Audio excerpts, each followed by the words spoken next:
今日はメリさんのパーソナルカラー診断をしていきたいと思います。よろしくお願いします。お願いします。ではまず色のご説明をしてからやっていきます。パーソナルカラー診断っていうのがお肌の色と目の色と髪の色、この3点を見ていき調和する色になります。で、お洋服とかメイクとかアクセサリーの色で活かしていただけます。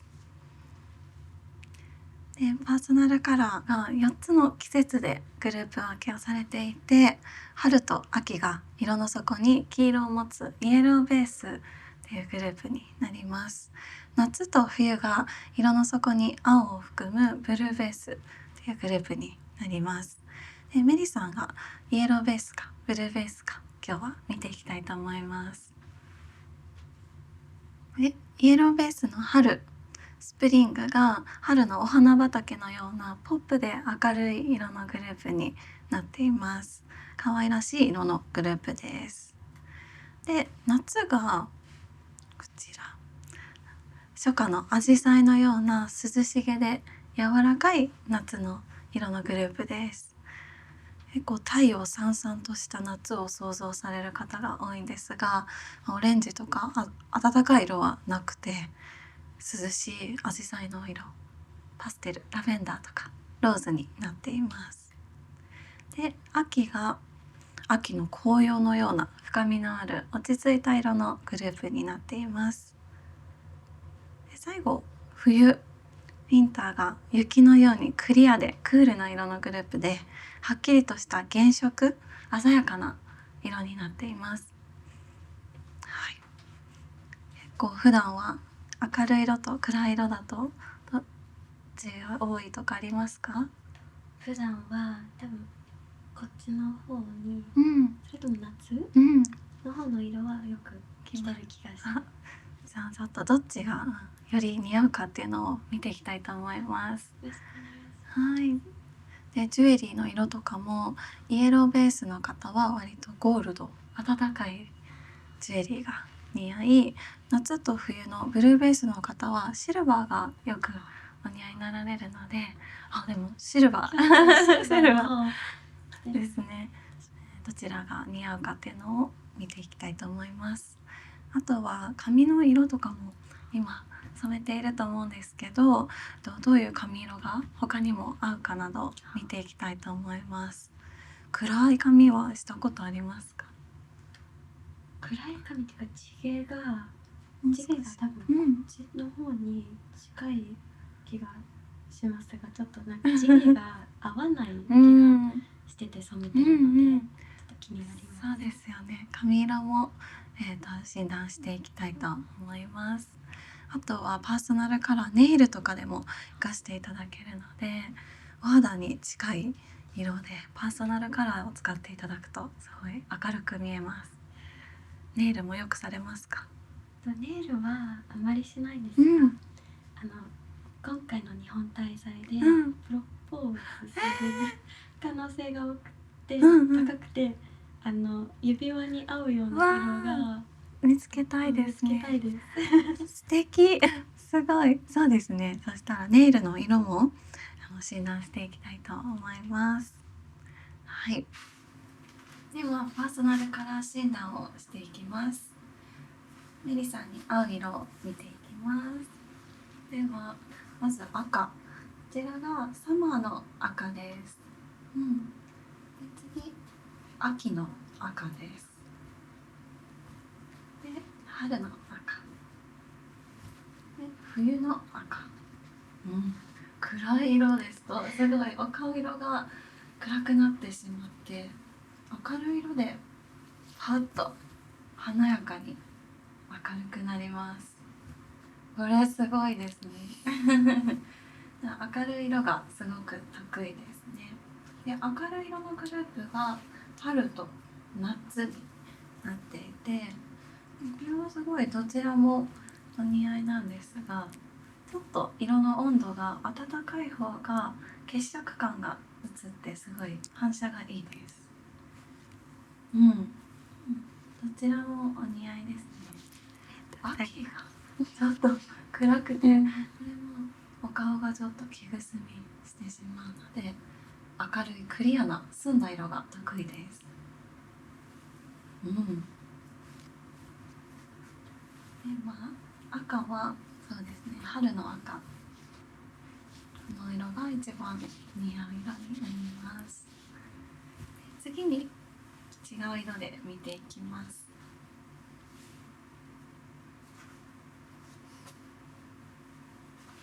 次は黄色で見ていきます。好きな色が黄色っておっしゃってたので、このパステルの黄色もすごい明るい黄色です。秋と比べると明るい方が合ってますね。で、イエローベースの春と夏、ちょっとやっぱり色に色がある方がいいですね。鮮やかさがあると綺麗です。で、ウィンター、ちょっとバターみたいな黄色、この黄色ですとちょっと色が強くてオーバーパワーリングな感じですね。そうすると、これがすごく合ってます。可愛いです、黄色。ダイヤゴールド。私もすごい好きです、この色。で、一番似合う黄色がこちらで、2番目に夏が合います。では続いて緑で見ていきます。緑が明るくてこちら綺麗ですね。秋の色が結構暗くくすんだ色なので、最初の夏の方が明るくていいです。次、春。春と比べるとやっぱり暖かい色がすごく得意ですね。こっちがクールなトーンなので、ナンバーワン、ナンバーツーの順でお似合いです。最後のウィンターはかなりお色が暗くなるので、お顔色が悪くなってしまいますね。春のお色と比較するとこれぐらい首の色とかお顔の目の下とかもパーッと明るくなります。なんか性格も変わって見えますね。明るく華やかでハッピーな感じ。すごいイエローベースの春が今のところとてもお似合いです。次に青で比較していきます。こちら夏、秋、春と冬。やっぱり首の下とか目の下の影がすごく強くなります。春にすると顔がパーッと首の色すごい変わります。これこちらとってもお似合いです。で、同じ色のトーンで見ても暖かい、冷たい、ちょっと暖かい方が髪の色とか目の色、肌に調和します。なんかハーモナイズしますね。春とってもいいです。イエローベースの春のお洋服とかよく着ますか？あんまりどうですかね。私イエローベースとかブルーベース、正直ちょっと違いがよく分かってなくて、確かに。でもメリさんの場合あんまりイエローベースブルーベース考えなくても、とにかく明るい色を選んでいただけたら似合うっていう特徴をお持ちです。明るい春、夏で、暗い秋と冬がちょっとどんより寂しく見える。だいぶ違う。明るいとすごいいい感じです。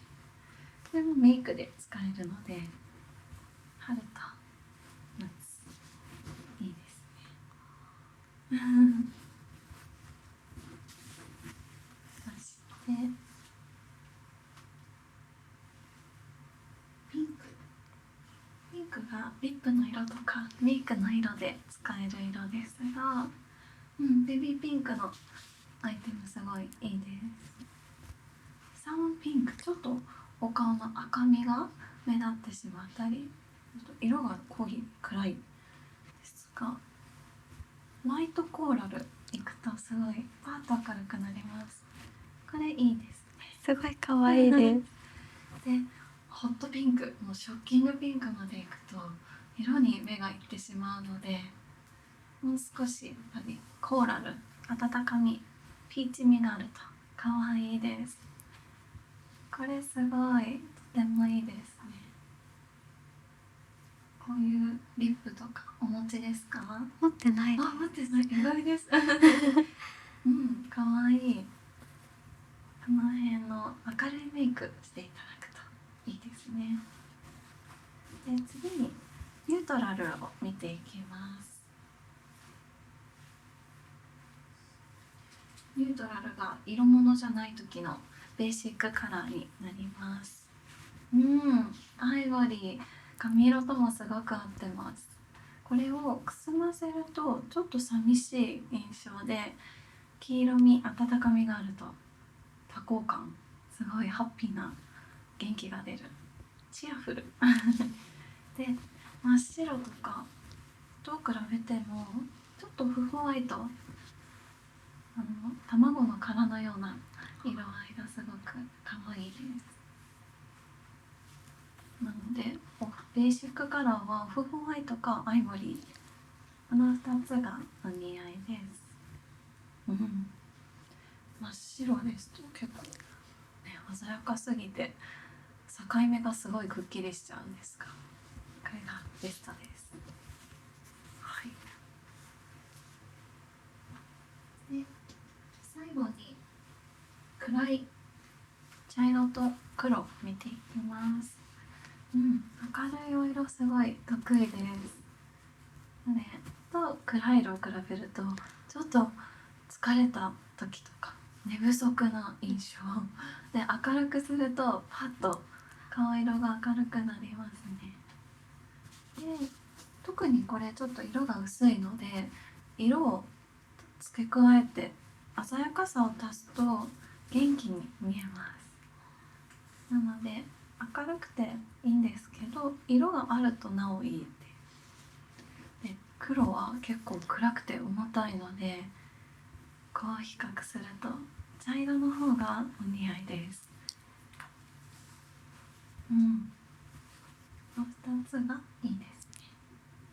ただ黒を着ることもあると思うんですけど、黒を着るときはこちらボトムスに取り入れていただくとお顔から離れていてよかったり、首元がちょっとこう開いたトップスとかいいですね。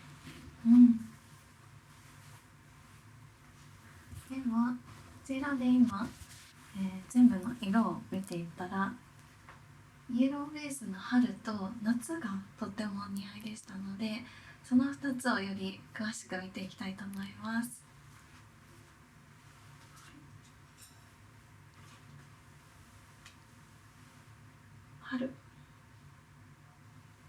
春の色がこんな感じで、とってもカラフルなイースターみたいな、確かにイースターっぽいですね、になっています。ではまずベーシックなお色から、アイボリーすごくお似合いです。ベージュよりもアイボリーですね。でグレーよりもやっぱ一番初めの色、とってもお似合いです。私もこの色大好きです。すごい可愛い。これでブレイザーとかジャケットの色にしてもいいですね。こちら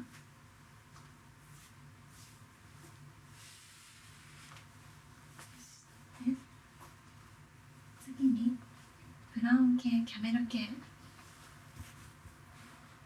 かわいい、すごい全部似合います。この辺ちょっと暗い色よりかはやっぱ明るい方がお似合いですし、この明るさ大事ですね。それが一番いいかな。うんとブラウンも着ますか？ブラウンの服持ってない気がします。ちょっと暗いですね。本当に明るい色が得意。これが一番いいです。キャメル、特にライトキャメル。こちら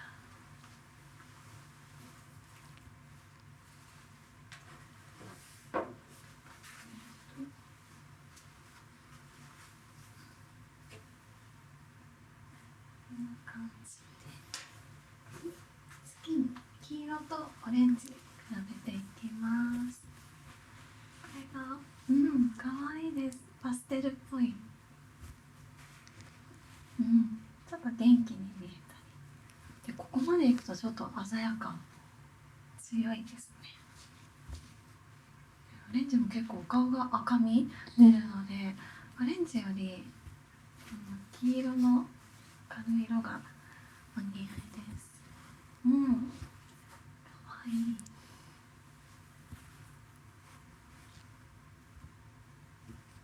黄色は結構これぐらい色があって血色が良くなります。こちらすごい暖かいお色がたくさんベストカラーで出てきてます。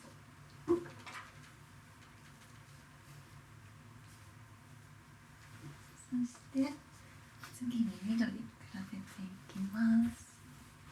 緑が黄緑すごい可愛いです。ちょっと暗くなってお顔がどんどん緑になっていっちゃうので、後ろに行くほどちょっと濃い。一番最初のライトなトーンがとってもお似合いです。メロンみたいなかわいい。こちら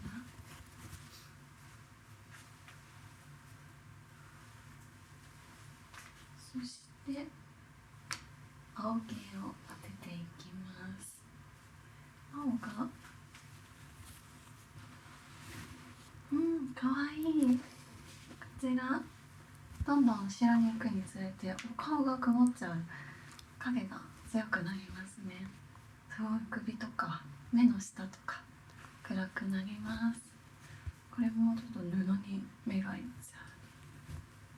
暗いってなるので、最初の、ライトターコイズがすごくお似合いです。これぐらい明るくていいですね。すごい明るいトーン。こちらでジーンズの色とかもこういう暗い色ではなく、今日履きのような明るいトーンがすごく得意で合ってますねそして紫、ちょっとラベンダー寄りなこの明るい色、かわいいです。濃くなるとちょっと暗くなるとね、これも強い。パステルトーンがとってもお似合いです。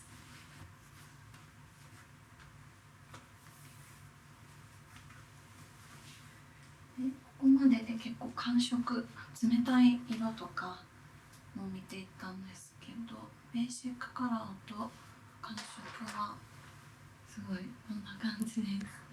綺麗綺麗ですでちょっと次に暖かい色を見ていきます。ピンクがかわいい。ベビーピンクとかこういうパステルピンクとってもいいですね。でこっちもパステル寄りのちょっとピーチカラー。どっちも可愛いんですけど、こちらの方がお顔色が明るくていいですね。でこの辺ちょっと色が鮮やかになってきます。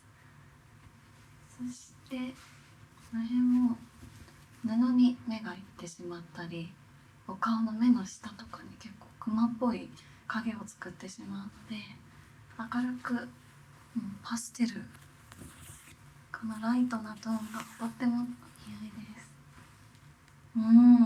かわいい。好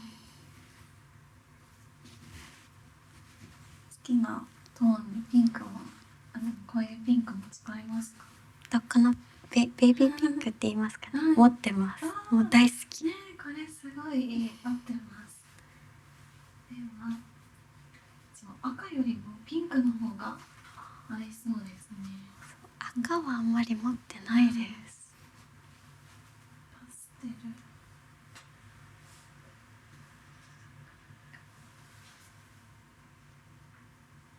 で、赤がここ鮮やかな、結構強い赤だったり、オレンジっぽい赤、朱色になるんですけど、もうちょっとそうですね、ピンクの方がまだいいかも。こっちの方がまだ赤だったらお似合いです。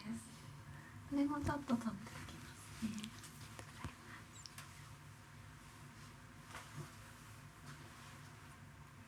すごい。で、春から似合うお色が8色ほどあるんですが、夏もすごいまたぐので、夏のパステルトーンもちょっと抜き出していきます。夏、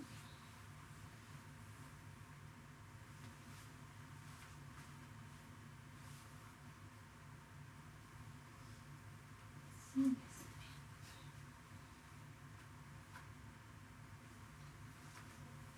違う。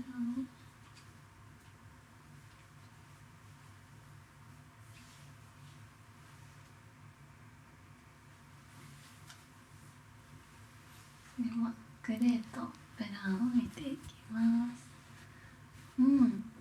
グレーも普段着ますか？あんまり着ないです。そうですね。こういう暗いチャコール寄りなグレーはちょっとお顔色が暗く、すごく暗くなっちゃうんですけど、明るいライト、なんかブルーグレーでしたら着ていただけます。でもアイボリーの方がお似合いでしたね。確かに。で、ブラウンはあんまり暗い色とか強い色ではなく、こういう優しいブラウンでしたらすごいお似合いです。なのでこのブラウンをちょっと取っておきます。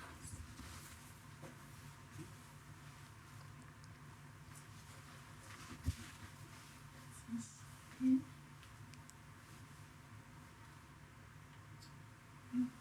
サマーはブルーがたくさんあるんですけど、こういうパステル、これもすごい可愛いです。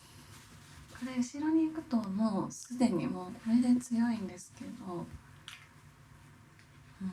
どんどんお顔色が首元とかも変わってしまうんですが、これ色とってもお似合いです。で、出していきます。すごい綺麗な。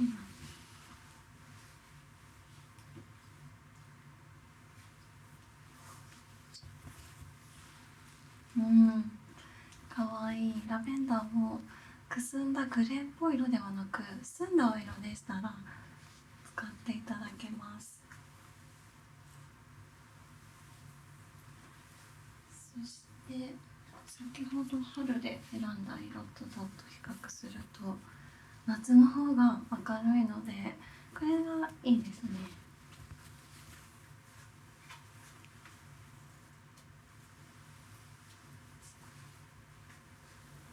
はい。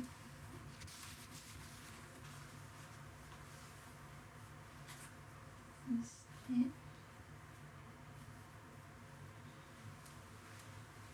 ピンク。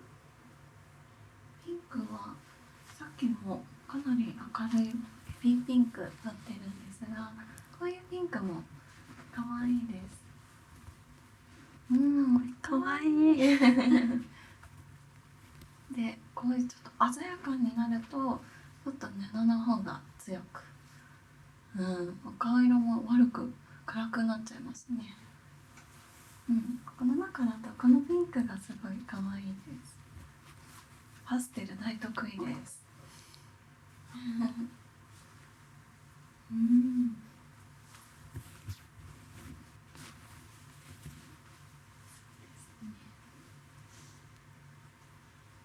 ではこちらで、ベストカラー全部たの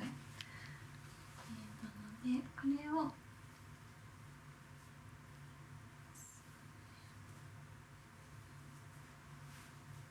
顔の下とかに当ててくとこんな感じです。でもうちょっと暖かい色だとこんな感じ。パステル大得意。ちょっと髪の毛出しちゃう。はい。すごい明るく、目の色も明るくて、お肌もこれだけ明るいので、明るいお色がとにかく得意です。ありがとうございます。かわいい。で、この色を1枚ずつお見せしていきますね。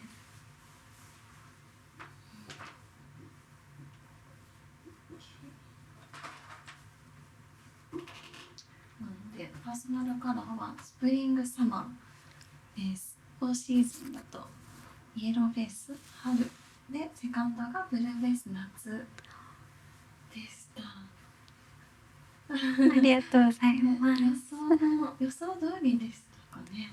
でもそのさっきの、サーモンみたいな色とか、あんまり試したことなくて、その春ではないのにでもすごい確かに色ぴったりでしたので、もうちょっと夏の方も冒険してみます。ぜひ。ではこちらが似合うお色になります。特にこの色いいです。ベストカラーですね。でブルーも可愛い。グリーンとイエロー。これキャメルですね。アイボリーとっても可愛い。でこっちがブルーベースの色で、ベビーピンクとラベンダー、ブルーとブラウンもあります。で最後一番濃い色で赤の代わりにピンク取ってます。これでもコーラルピンクになります。ディープコーラルピンク。赤がね結構強かったですね。強かったですよね。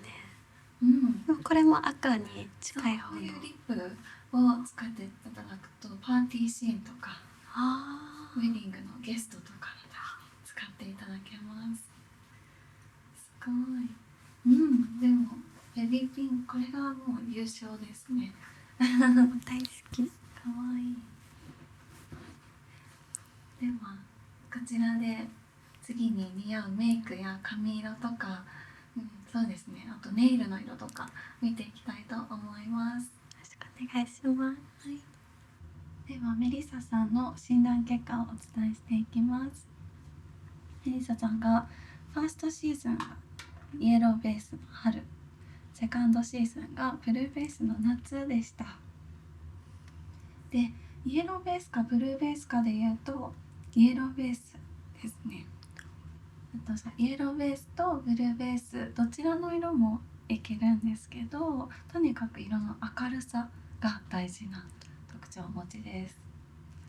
イエローベースの春が先ほどもお伝えした時に春のお花畑のようなポップで明るい色のグループとお伝えしたんですが、まさにもこの可愛らしいお色がとってもお似合いです。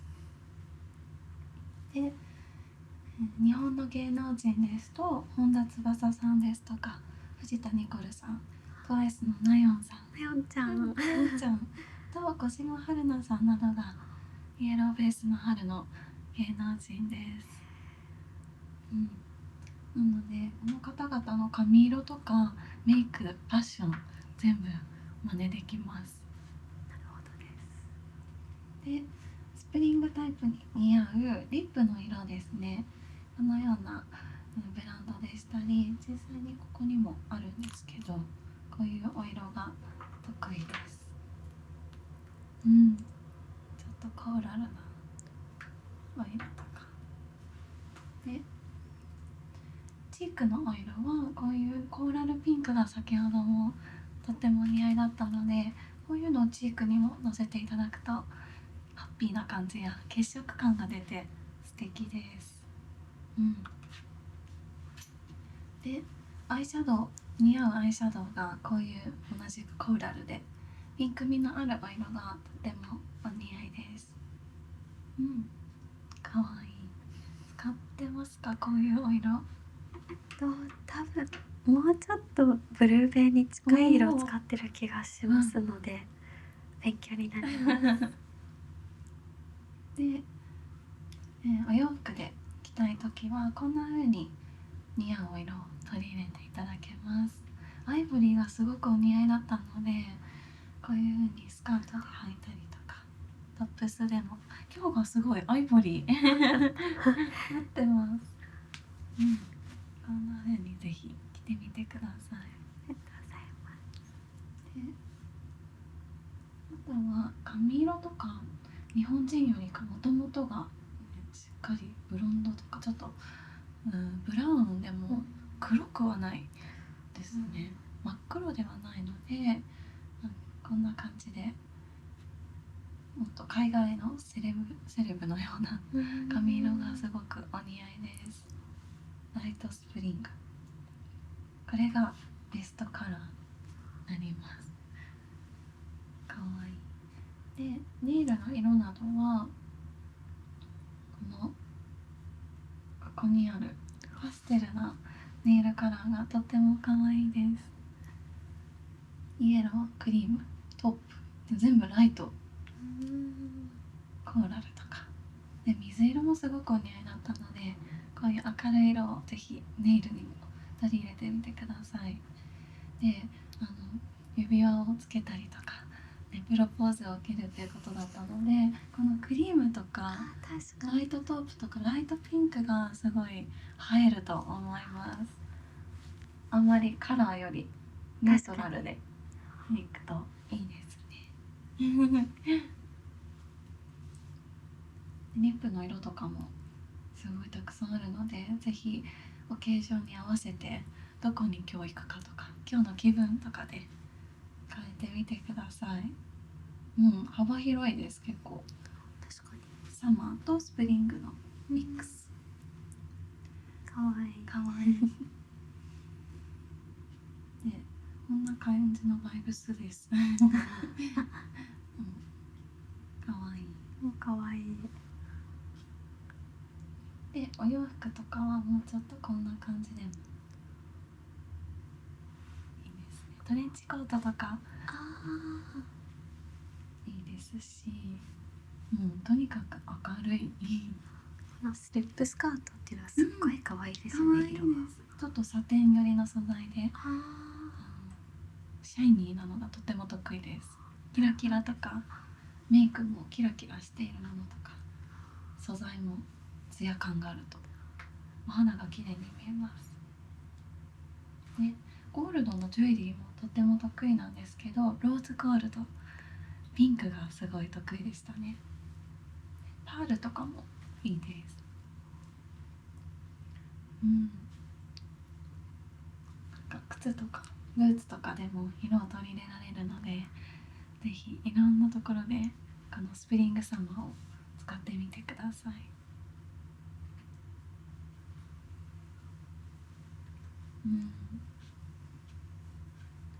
で、他にも海外のセレブリティだとこんな方々、ニコール・キットマンさんとかケイト・ハッツンさんとかエル・ファニングはよく似てると聞くので、すごいね、わかります。同じ眉毛の色とか同じ目の色、髪の色とかだとやっぱ似てるってなります。あとはテイラー・スウィフトもいます。テイラー・スウィフトもライトスプリングで同じグループですね。嬉しいです。なのでぜひこの方々のファッションとかメイクも参考にしてみてください。美しいあとは何か、色とかで何か知りたいこととかありますか？そうですね。メイクリップ試す時とかは普通に手で、手で塗った時の色で決めればいいですか？それともそうですね、手元の色と手の方がちょっと暗いかもですね。唇で試せない時は内側の方がいいかもですね。ここが肌に近い、日焼けしていない。なるほどです。ここだとちょっと日焼けしやすいですよね。ちょっと色が違うんですよねなるほどです。じゃあこの辺でスプリングに見えるかどうかを試してみて、もうとにかく売り場にある明るい色を試していただくといいです。バーガンディとか暗いプラムとかはちょっと紫すぎちゃう、ちょっとヴィランズに見えるような確かにもうちょっと明るい色を使っていただくといいです。日本のコスメもたくさん、キャンメイクとかセザンヌとかでも春たくさんありますし、ビセとかご存知ですか？ビセは聞いたことないです。ビセもすごいイエベ春のアイテムあったりします見てみてください。ビセこれだ。ビセ、そうぜひ。じゃあ今回の滞在でちょっと買い物しに行きます。ぜひ。あとは特にお色に関してご質問などありますか？特にないです。では、春夏になりますのでこちらで以上になります。ありがとうございました。So, colour analysis is the act of finding the best colours for your skin tone and your personality. Personality can play a little bit into it too. Oh, okay. Not sure if you knew that. Yeah, no, I didn't know that part. Yeah, so if you think about like colours in your life, like I'm sure like when you're on Instagram, for example, when you're scrolling, like you're drawn to different colours. Like maybe you like all black and whites, maybe you love all the pastel, maybe you love bright, super bright colours. Everyone has like colours that they're drawn to. My colour analysis is finding just the best colours for your skin. So the best colours will make your skin look healthy, will make it look like you're glowing, you look fresh. Colours that are wrong for your skin can make you look sick or unwell. It's weird how powerful these are. Gosh. So underneath your face, which we'll be putting them today, you'll see the reflections of the colours. So if the colour's the wrong colour for you, it will be too reflective underneath your chin. We don't want that. The colours, like say a black for example, if black isn't your colour, it will like bring out some of the lines underneath your eyes, some of the black shadows will become more prominent. Okay. So when you have the drapes underneath your face, you're kind of looking for, not just like, you're trying not to look at the drape, you're looking at how your face looks with each colour underneath you. So if it's a good colour, you're going to look good, you'll probably be smiling. It does happen when someone's in the right colour, they perk up. When someone's in the wrong colour, you can look a bit dull. There's a lot of colour psychology as well. Like colours do affect our mood and they do affect our health. Okay. So our health as well. Health, yeah. There's like back in the day, they did experiments about like putting patients in a room with like a colour on it to see like if they feel better or worse. So like they had patients in a green room, in a red room, that kind of thing. But today I'm not saying, you suit red, you suit green. It's which shade of red or green is the best shade. So the shades are split into seasons. So the seasons that we're looking for, which they've all been sorted in today. So we've got springtime. So all of these kind of reflect how the natural world looks at this time of year. So the spring palette, so in spring the light is very even. It's not too bright, it's not too dark. So in the springtime, think of what flowers are blooming. There's like bright red flowers, the grass is green, the yellow is, you know, everything is very, I would call this like a Crayola palette almost. Okay. So that's the spring palette. Another warm palette is the autumn palette. That one's probably quite straightforward, like pumpkin spice lattes, that kind of vibe. So we're thinking like oranges, mustards, lots of browns, earthy greens and khakis, purples, plums, that kind of thing. And so winter, if you think about winter, the light in that time of year, it's quite dark. Yeah. So like things appear quite saturated in that dark. So some people will call it jewel tones. Okay. But it's like, so you get like these really saturated hot pinks and fuchsias and purples and maroons and navies. This is a cooler palette. So everything, almost like painting, has been painted with a bit of pink underneath it. It's an icy palette, so silvers, light blues. Okay. These warm palettes have been painted with a bit of yellow underneath them. So you can see like these are very warm. These two are the cooler palettes. Even though this is called summer, this is a cool palette. So the summer palette is very pastel. So you can see there's a lot of pinks here, really pastel colours. Got lots of blues, very lemony ones, because in summertime, like now for instance, the light is so bright that the garden outside, you can imagine everything appears really bright, really washed out in colour. Yeah. So this one is like a really kind of washed palette. They all suit different skins and personality types. So you might have a warmer skin tone. So if you kind of look at your own skin, which will help a little bit. So if you're like a warmer skin, maybe you've got kind of yellow, kind of golden undertones. If you're a cooler skin tone, then you probably have more pink in your skin, so like in your cheeks. Oh, okay. So while I'll be draping today, I'll be asking you questions about your skin tone as well as your personality, which will help us kind of find the season that just makes your skin look the best. So because it's like the best, I'm not saying you can't wear black.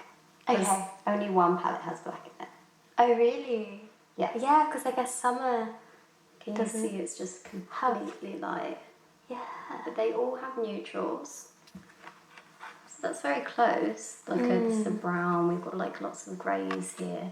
But like if you're a summer skin tone, for instance, a black is not good for your skin. It will show all the lines. It will make you look very drained. It will look too much. Okay. Summer skins tend to be quite porcelain. If that helps you imagine. So they've got like quite pinky, very pale or very dark. So that would be a summer, they would be overwhelmed by a black. The winter is the only palette that suits black. Oh, okay. So like, I would call a winter like a Snow White. Very, like, the features are very prominent. Maybe like very blue eyes, black hair, you can kind of imagine. Like dramatic. People would say like a winter is a dramatic palette. Like these are very saturated, dramatic colours. And autumn tends to be someone who has kind of golden hues in their skin. So these are like, they're also very deep, saturated, earthy colours. This is the warm palette here. Another warm palette is the spring palette. I would call that peaches and cream skin. That's how I would describe a spring. Yeah. So also very golden, but not as deep golden. So spring would be like a very lively kind of palette. So like personality-wise, it'd be like quite an energetic person perhaps. So you can see these colours, like the Crayola colours, they're very bright, they're very dopamine, very happy. Yeah, they are. They really are. Yeah, but just because this palette has a bright red, you know, they all have their own reds. Yes. So it's about finding which red is the best. And it's also, you know, which red do you feel confident in? Which red makes you feel comfortable wearing it? So some people will put it on, and maybe they don't like red, but they will find the red which they feel the best in. Okay. So you don't want the colour to overwhelm you. You don't want to be looking at the colour more than you're looking at your face. Yeah. You also don't want the colour to, you know, underwhelm you, just drown, like, take all the colour out of your face. Yeah. So we're just looking for the perfect one. So say, you know, you love black, but black doesn't suit your face. Yeah. Doesn't mean you can't wear black. It just Okay. means not in a polo neck right underneath your face where it's going to reflect.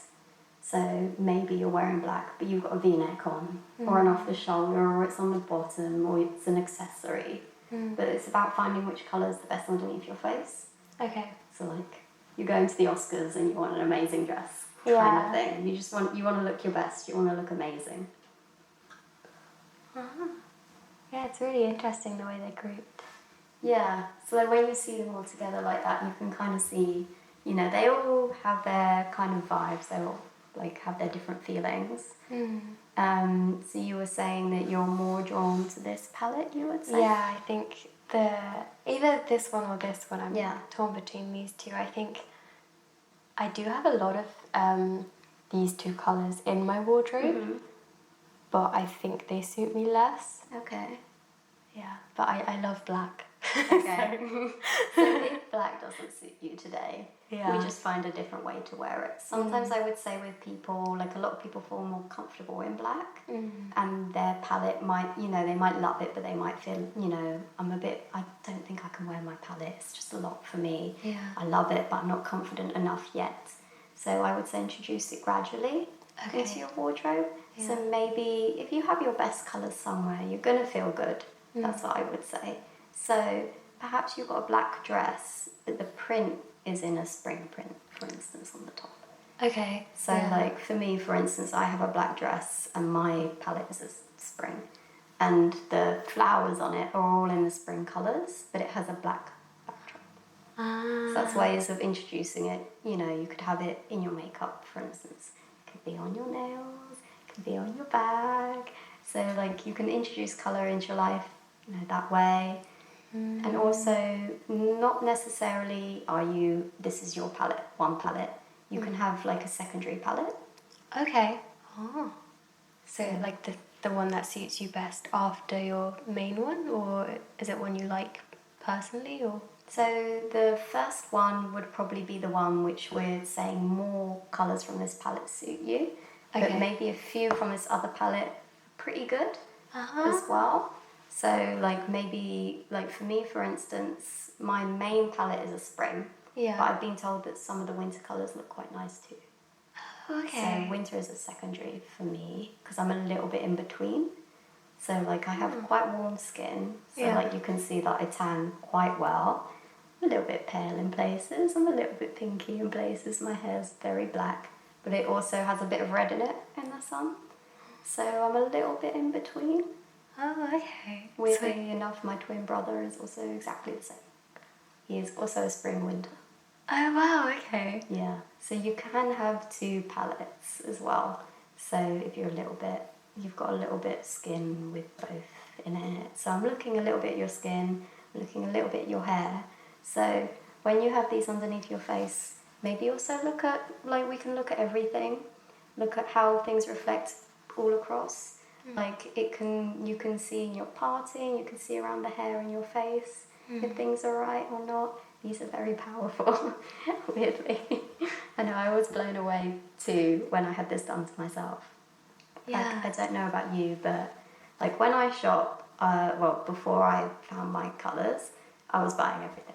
I didn't care. I loved all the colours. All of those palettes looked great to me. Yeah. I was buying everything. I was buying a bit of khaki. I was buying some black. I was buying bright colours. I was buying everything. But now I have a focus. Okay. So now I know, okay, these are my two best palettes. And I was naturally drawn to the spring palette. My favourite colour is that red. So I was like, oh, that's really cool. It's my colour. Yeah, so part of you like knew already that So- it might be the one that suits you. Yeah, you might find that too. So you were saying that naturally you were drawn to these pastel colours and a bit of the spring colours too. Yeah, so the blues I love from the spring. Yeah. And then I think my favourite colours are all these like very like baby pinks, baby blues. Interesting. So yeah, I don't know which one, but I have so many of these blues. Yeah.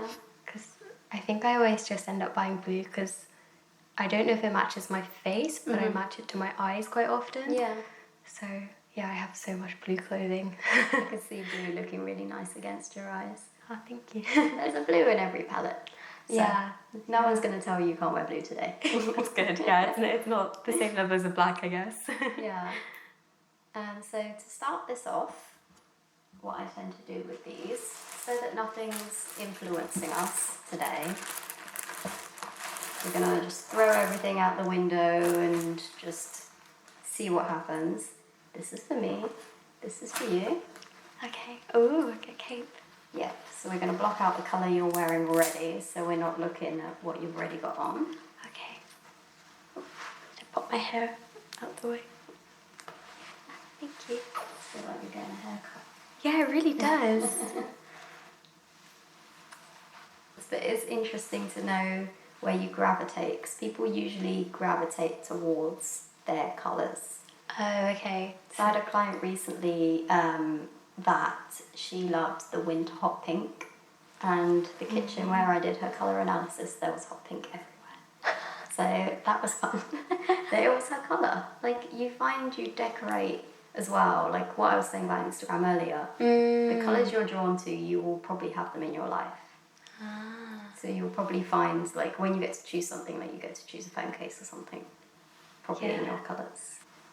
Okay, so what we're going to do first is we're going to do a dry run. Okay. So let's start with the greens. Let's just get into it. You know what, no, we're going to go with reds. Okay, why not? Let's go for some reds. So also a bit of colour psychology, which I can tell you a bit more when we've chosen your season as well. So red, for instance, I think is a really powerful colour, and I would say wear at an important time, a job interview, a first date. It's a colour that makes you stop. Yeah. And it's also a memorable colour, the girl in the red dress. Ah, yeah. So I'd have it on your person somewhere. So we're going to do what I would call a dry run, which is, I'm not going to say anything, it's just going to get your reaction. Okay. So just look at yourself in the mirror. And try and see what you do.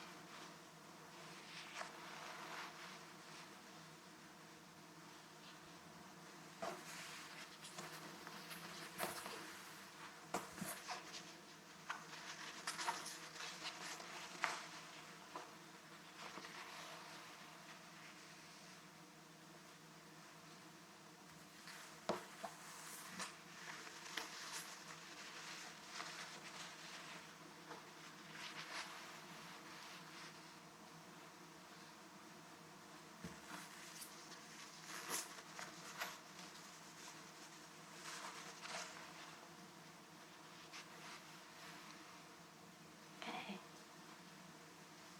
So, I'm going to ask some questions about your skin as well. Okay. Would you say you tan?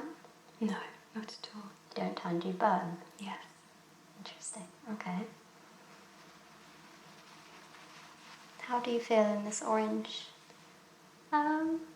Yeah, I don't really love orange as a colour. Interesting. So I feel like it doesn't really suit me. Yeah. Yeah. So I feel like it brings out kind of the yellowiness in your skin, which isn't something that we would want.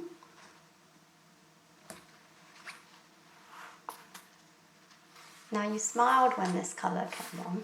Yeah, it's so bold. Like, yeah. I would say, however, it's quite reflective underneath your chin. And you can kind of see it like in your nose a little bit. Yeah. This one's nicer. It's nice.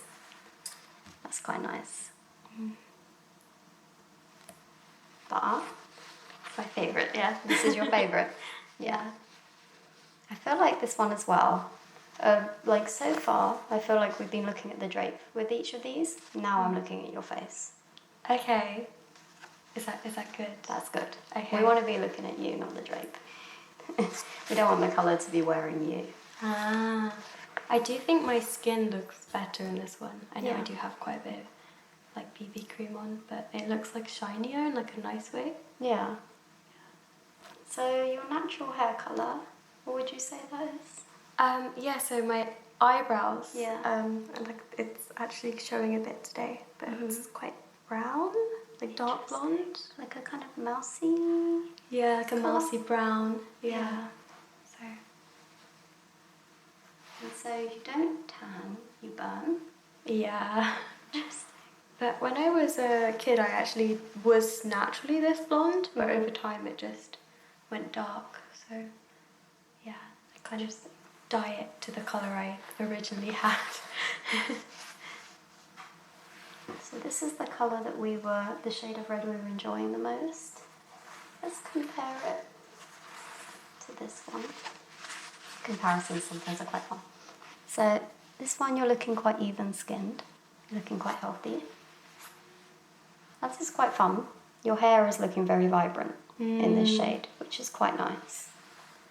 It's a bit of reflection though. And it's very bold, so I feel like I'm looking at the drape and I'm not looking at your face. Whereas this one is sitting quite nice underneath your face and your face is popping, which we like. I know I'm not cool enough to say popping. But yeah, I feel like you're looking the best in this one. How do you feel? Yeah, I agree. Like, I was worried because it was the first one, so I thought I might be biased because I saw it first. Yeah. But it is my favourite, I think. And all the other ones came on and you're like, nah, they're not comparing to this one. Yeah, it was funny how they were almost in order of like getting worse on me. I've had people where it's been getting better. It's so different. Everyone's so different. Yeah. See, this is nice. Yeah, this one might actually be nicer than the bold one. Yeah, agreed. Yeah. It's making you look quite yellow. Whereas these colours are just, I think, just better for you. And you agree, you feel more confident. Yeah, I actually prefer them as well as colours. Yeah. I think as well, it's got to be what you prefer. Yeah. I'm not going to have anyone in the chair being like, oh my gosh, she put me in the colour I don't like. Because it probably won't be your colour if you don't like it. Yeah, I love the whole like psychology aspect. I've never heard that part before, and it's true. Like you want to feel your best in the colour. Definitely, and like for me anyway, as a personal stylist, I'm just helping people feel like their best in general. Yeah. So we just find that together. So I think these two are looking the nicest. I think we just can't forget this one. Yeah. I think that's the best red. But let's go for it. I'm going to try the greens next. The first green I'm going to put on you can be quite divisive with people, so I'm very interested.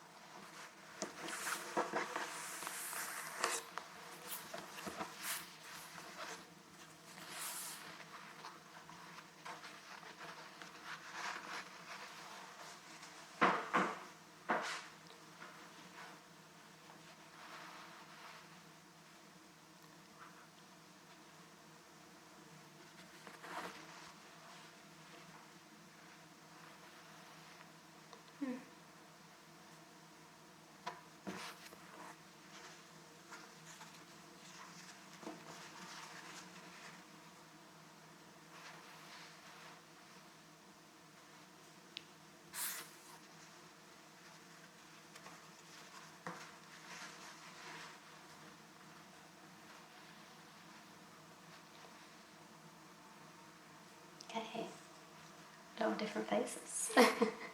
Yeah, I'm never sure how to control my expression. It's helpful to me. So this one I feel is quite dull as a colour. It is. And ironically, I have a top in this colour, and it was one of the tops I wanted to ask you about because it looks so bad on me, but it's a nice top. Yeah. But I really don't like this colour. I'm interested to get to that because it could be something that you like about that top we can find in a better shade. Would you say it's a high-necked top at all? It's more that it's around here. Okay. It's really, really comfy, I think is the issue. Comfy is nice. Yeah, but Yeah, it's really not doing much for me. It's not doing anything. Sometimes I find with the colours, they're not doing anything. Maybe they're not offending us, but you want to feel like it's doing something. You want to feel like you're the best in it. Now this is fun. This is a lot of fun. Yeah. But it is bouncing everywhere. You can see it in your cheeks. You can see it underneath your nose. You can see it underneath your chin. Like all the shadows of it. It's everywhere on you. Again, it's like your hair is looking really fresh in it, and I feel like you're looking quite fresh, which is nice. But it's still quite a nice shade. Yeah. How do you feel about this one? It really reminds me of the bright red we just did. Yeah. Like very similar. Yeah. Oh, sorry. Falling off. Yeah, very similar Yeah. style of colour. So it's like, it's nice and bold, Yeah. but I think the others are better, which like warps my Yeah. judgment a bit because I know there's better ones. Exactly. We're looking for the best one. I feel like this one's a bit too much. This is too intense Yeah, for you, I think. I love this one. Yeah, look at your face. Yeah, I think this is the best one. It's a little reflective, but I just think you look the most fresh in it. It's not overpowering. Makes your skin look healthy, makes your hair look healthy. Yeah. And you're the happiest in it. Look at your face. That's what we want. Yeah, somehow I think it makes my teeth look whiter as well. I don't know how that works. But Yeah, it's definitely your teeth will look whiter, your eyes will look brighter, so the whites of your eyes as well. It's just, these things are so powerful, it's crazy. Yeah. Look at that. You really look like a different person when you try each one. Yeah. It's crazy. For sure. That drape as well actually is the drape that suits not very many people, so you're special. Is this the one you were referring to when you said it's A divisive drape. interesting? A lot of people put it on that. Blech. Oh wow. Oh So wow. you're lucky. Nice to be One of the special. special ones. But then I guess I don't suit the ones they do. Oh, sorry, I keep falling down. Okay. There are, like, in the UK, there's a season that's more common to find for colour analysis. And yeah, everyone's different.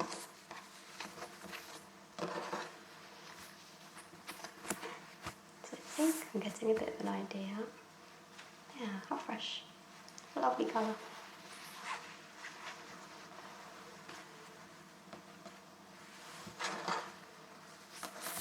Should we do some blues? Please. Everyone's always excited about the blues. I love blues so much. I'm gonna love all of them, that's the issue.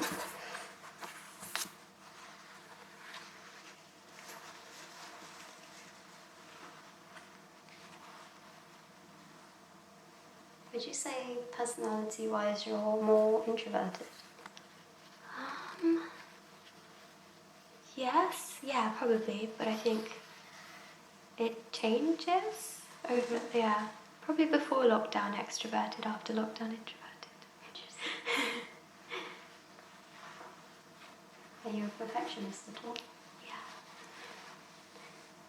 Would you say like you enjoy like quite intricate tasks, maybe stuff that involves your hands, that kind of thing, something you can really focus and spend time on? Yeah, I think one thing I realised recently, Yeah. like cleaning, like apparently I think I'm a bit over the top with getting everything clean. Yeah. Yeah. Would you say like you're quite like loyal with your friends? Yeah. Yeah. So like maybe you have a few friends, but they're like friends you've had forever and you're super loyal to them. Exactly that, yeah. I can count them on my hands, but like I love all of them. I always take the personality things with a bit of pinch of salt, but it's quite weird how sometimes the personalities can match the seasons. That's so cool. Wow, this one's a lot, huh? It's a lot for you. Quite nice. Yeah, it's quite similar to the minty green one. Yeah, it's fresh, certainly. But this one's a little bit yellowy undertone. It's quite like a sea, I would say, like a sea kind of blue. The other one was kind of painted with a little bit of pink underneath, so it was quite a cool colour. It's amazing you can see all of this because I look at that and I don't see pink. Like I train my eyes to see it. It took quite a lot of training for me to see it, but now I see it, I'm like, oh my gosh. I can see people's colours on the train. It's just, you can't stop seeing it after you see it. Yeah, I can imagine you do a lot of people watching. Yeah. Like, oh my god, her hair colour's wrong for her.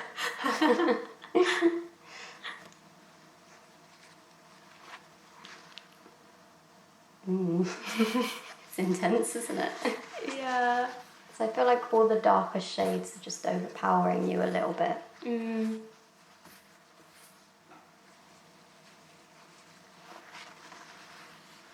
Oh, I like this one. Yeah, I feel like this is quite a nice soft one. It's not too intense. Like before, we're looking at you. We're not looking at the drape, which is nice. Would you say this is the blue you have anything in? It's quite a denim-y blue, isn't it? Yeah, I've definitely got maybe jeans in this, but I don't have a top this colour that I can think of. Yeah, I think this would be really nice for you.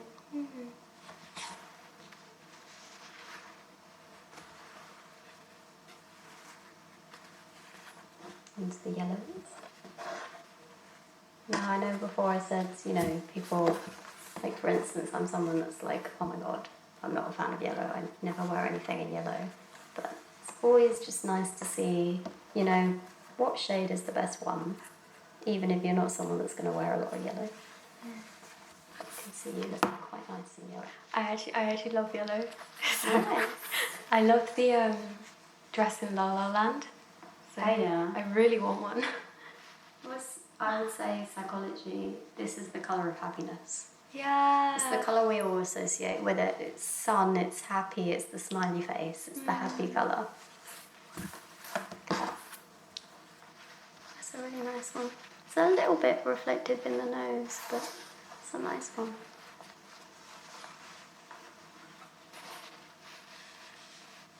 This one's really reflective underneath the chin.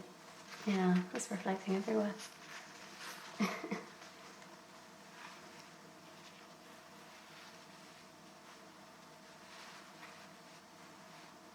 Just getting more and more intense, aren't they?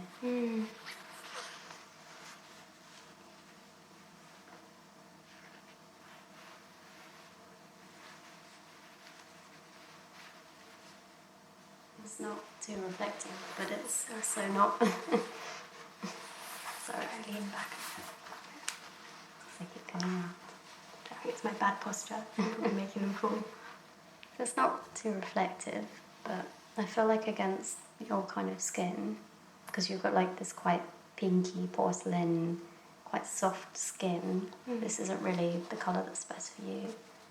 It's very warm, it's very rich and very intense, and it's just clashing, I think, with you.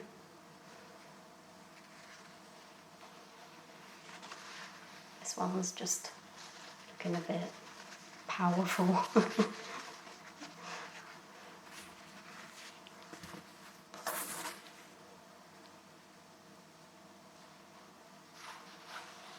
Slowly they're cooling down a little bit, aren't they? Yeah, the order always seems to be like the one at the bottom seems to usually be the best. Yeah.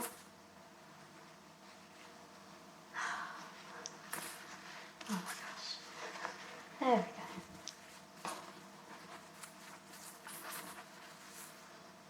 It's almost like a cream, really. Yeah. I feel like you're just looking a bit healthier, a bit more balanced. Not less overwhelmed. Yeah, that's really nice. How do you feel in this one? Yeah, I really like it. I think it goes with my hair quite well Yeah. compared to the others. Yeah, I feel like before they were kind of battling with your hair. It was like, no, look at me. And this one's like, oh, I feel like I'm really looking at your cheeks. Your cheeks are looking really healthy in this. Before, I kept being drawn like to the chin where it was reflecting on all the other drapes. But here, we're just looking at you, which is nice. So, how do you feel about pink?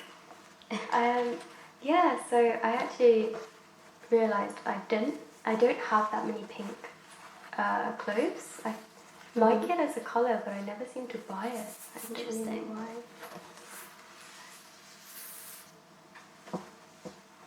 And do you think there's a reason why you're not getting pink? I wonder, personally if it's because it made me look red sometimes. Yeah. Because especially when I've got no makeup on, I have quite a lot of like acne scars, and it might draw attention to them. Because I don't really have much reds either, so Interesting. it could be why. So you tend to go for like the blues and the greens and just general. And I think that is a good idea as well. Your hair's very blonde. It's a nice contrast, blue and yellow together. The blue in your eyes, as you say, it counteracts the pink in your face. Yeah, it's never been like intentional. Yeah. But I think that might be why I do it. Oh, I love this colour. It's a lot, but it's fun. Yeah, it's just a nice colour. Yeah. Wow. Yeah, I guess that's the hard part, because there'll probably be some that like I like, but don't necessarily like me. That can happen.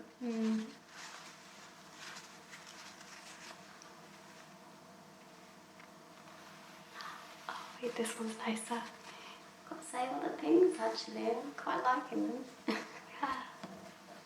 Yeah. So I'll put that.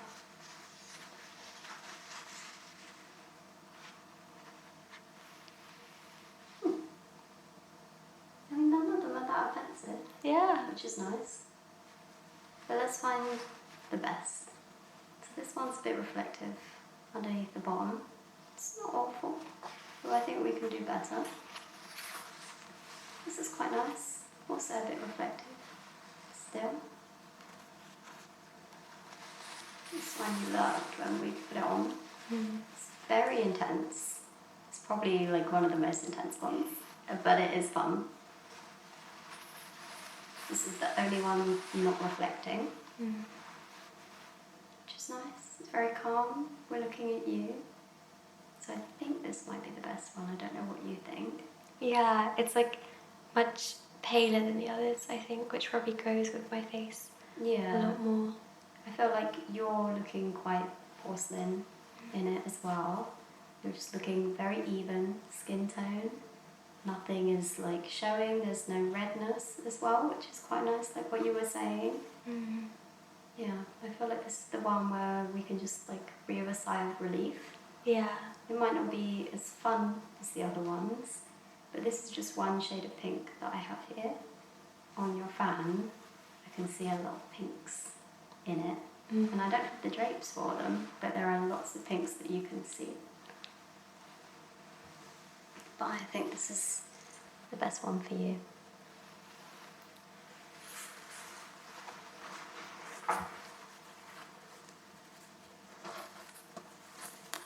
Making an effort to fold them back up. It's really relaxing watching you fold them. Sometimes if I have like a colour party or something, I'm doing lots of people one after the other, I can get quite messy. I can imagine it's hard with lots of people. Yeah. But it would be interesting to see like if your friend probably really suits one that looked bad on you. It would be really like a fun experience. Yeah. Yeah, it's so funny how different a group of people can be. Recently I did a company and about 3 out of 4 were all the same palette. Really? So maybe they just all attracted each other. Ah. You say like likes attract. No, they also say opposites attract, so I never know. Okay. That's the pinks. Now let's look at your neutrals. These are quite decisive. This is the big can I wear black moment. And if I can't, what can I do?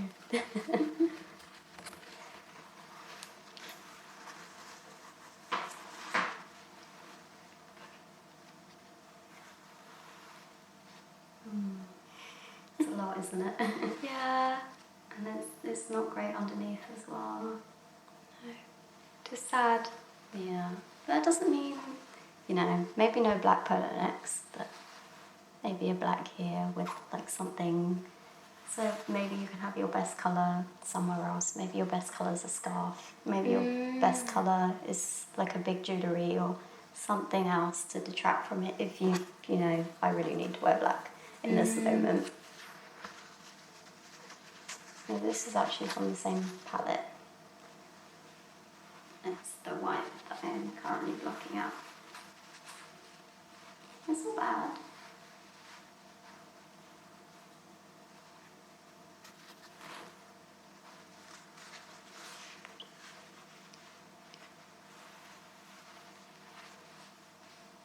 So not bad.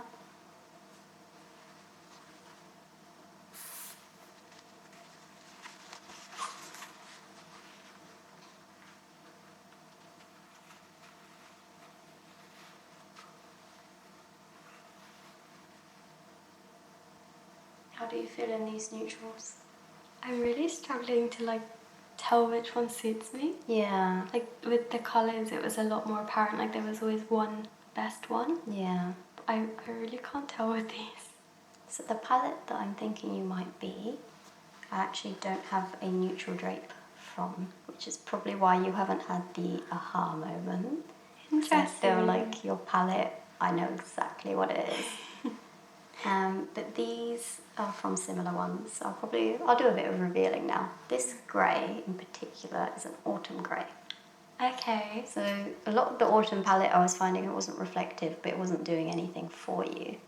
So this is quite like a warm grey. So I'd say you personally need a cooler grey. Okay. This creamy one. So some of the warmer palettes can't wear bright white or bright black. They have a creamier off-white. I feel like for you personally, it's not bad, but it's just kind of putting a bit of a yellow cast across your skin. I'd say this white's probably the nicest. It's bringing out the white of your eyes, which is nice. And it's not doing any reflecting. You look quite calm in it. The black, however, is just very intense. Not good. In comparison, I feel like the white is probably the best for you. So I'd say like maybe your neutral will be a white. Okay. You can also have a look at what metallics are best for you. But this also can be quite divisive. 'Cause, you know, some people will just say, look, I like wearing gold and I'm gonna wear gold earrings. But it's just nice to see like what's your best.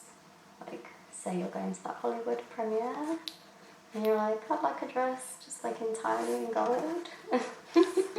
Right underneath my neck as a halter. Could be quite useful. I don't think I actually have any metallic. Nothing at all. Maybe a skirt in silver? Wait, no, gold actually. I think they were in fashion a few years ago and I got one. Yeah. Are you maybe not drawn to metallics as much, would you say? Yeah, I feel like they always seem too dressed up for like daily life. And so I only ever have it if I'm going to like a party or something. Right. So, yeah. And like jewellery wise, what do you tend to go for? Like a plain like silver thing with like maybe a little daisy or like a flower on it. Nice. So yeah, I don't know. And my ear piercings have closed, so I haven't been wearing earrings anymore. Yeah, it's really sad.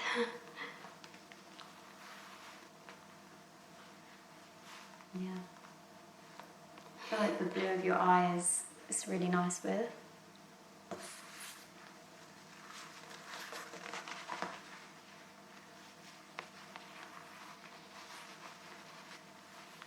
This just feels like a lot. It's competing with your hair. It makes me look yellow a bit as well, actually. Yeah. Yeah, this is nicer. Yeah. I feel like the reflections, like the cheek that we're getting is just nicer. Like it just looks like it's kind of glowing. Whereas this one, it's just like yellow everywhere. I can't stop looking at the gold. I was like, oh, you're there. I feel like again, like this section here is just like looking really fresh and looking really nice. So yeah, I think I have a bit of an idea. And I think you were agreeing.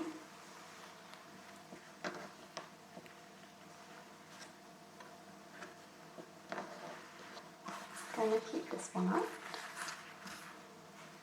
Maybe pinch of this, or a little bit of this. Oh, it's all the ones off the top. I feel like I'm cooking. And what I'm going to do is just pair them all together so you can see all of the best ones. I think that they all look lovely like this. They do. Then would you say that these shades, if you saw them all together, you'd be like, oh, these are my favourites? I think so, yeah. They seem quite similar to the ones I liked, yeah. So it's Very girly colours. They are, aren't they? They're very feminine. This one I'm going to put right next to your face because you enjoy this shade a lot.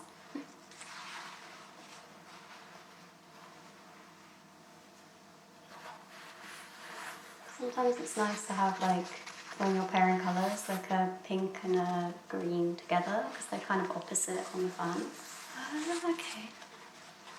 So I can help you as well, like just give you some ideas about colour matching. I like to get quite creative when I colour match. I like putting weird and unexpected combinations. I think that's where you can show your personality and be a bit creative, is what you decide to put. And it also can kind of make some illusions on your body by how you use colours in your life. Oh, okay.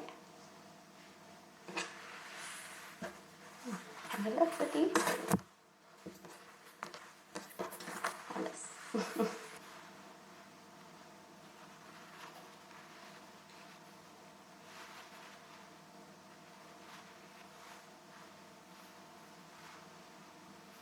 I feel like these two are quite interesting together. Yeah. So sometimes it's like how you pair like the lighter and the darker colour in the season that can be really interesting.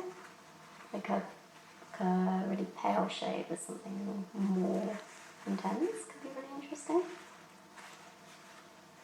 Like these two are quite opposite, Yeah, they really are. which makes them look quite fun.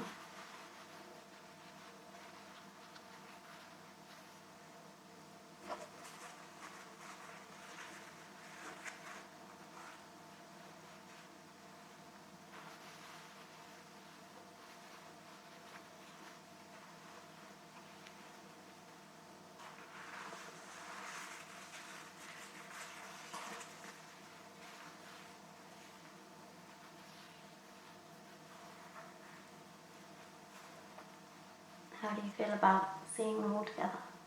Yeah, I love this side as well, especially like the really bright pinks and yellows. But yeah, gosh, this is gorgeous, this one. Isn't it? Yeah. If you need to go into any red carpets, like a wedding, I wish. or Yeah. silver dress. Yeah. Yeah, I definitely want dresses in like all of these colours.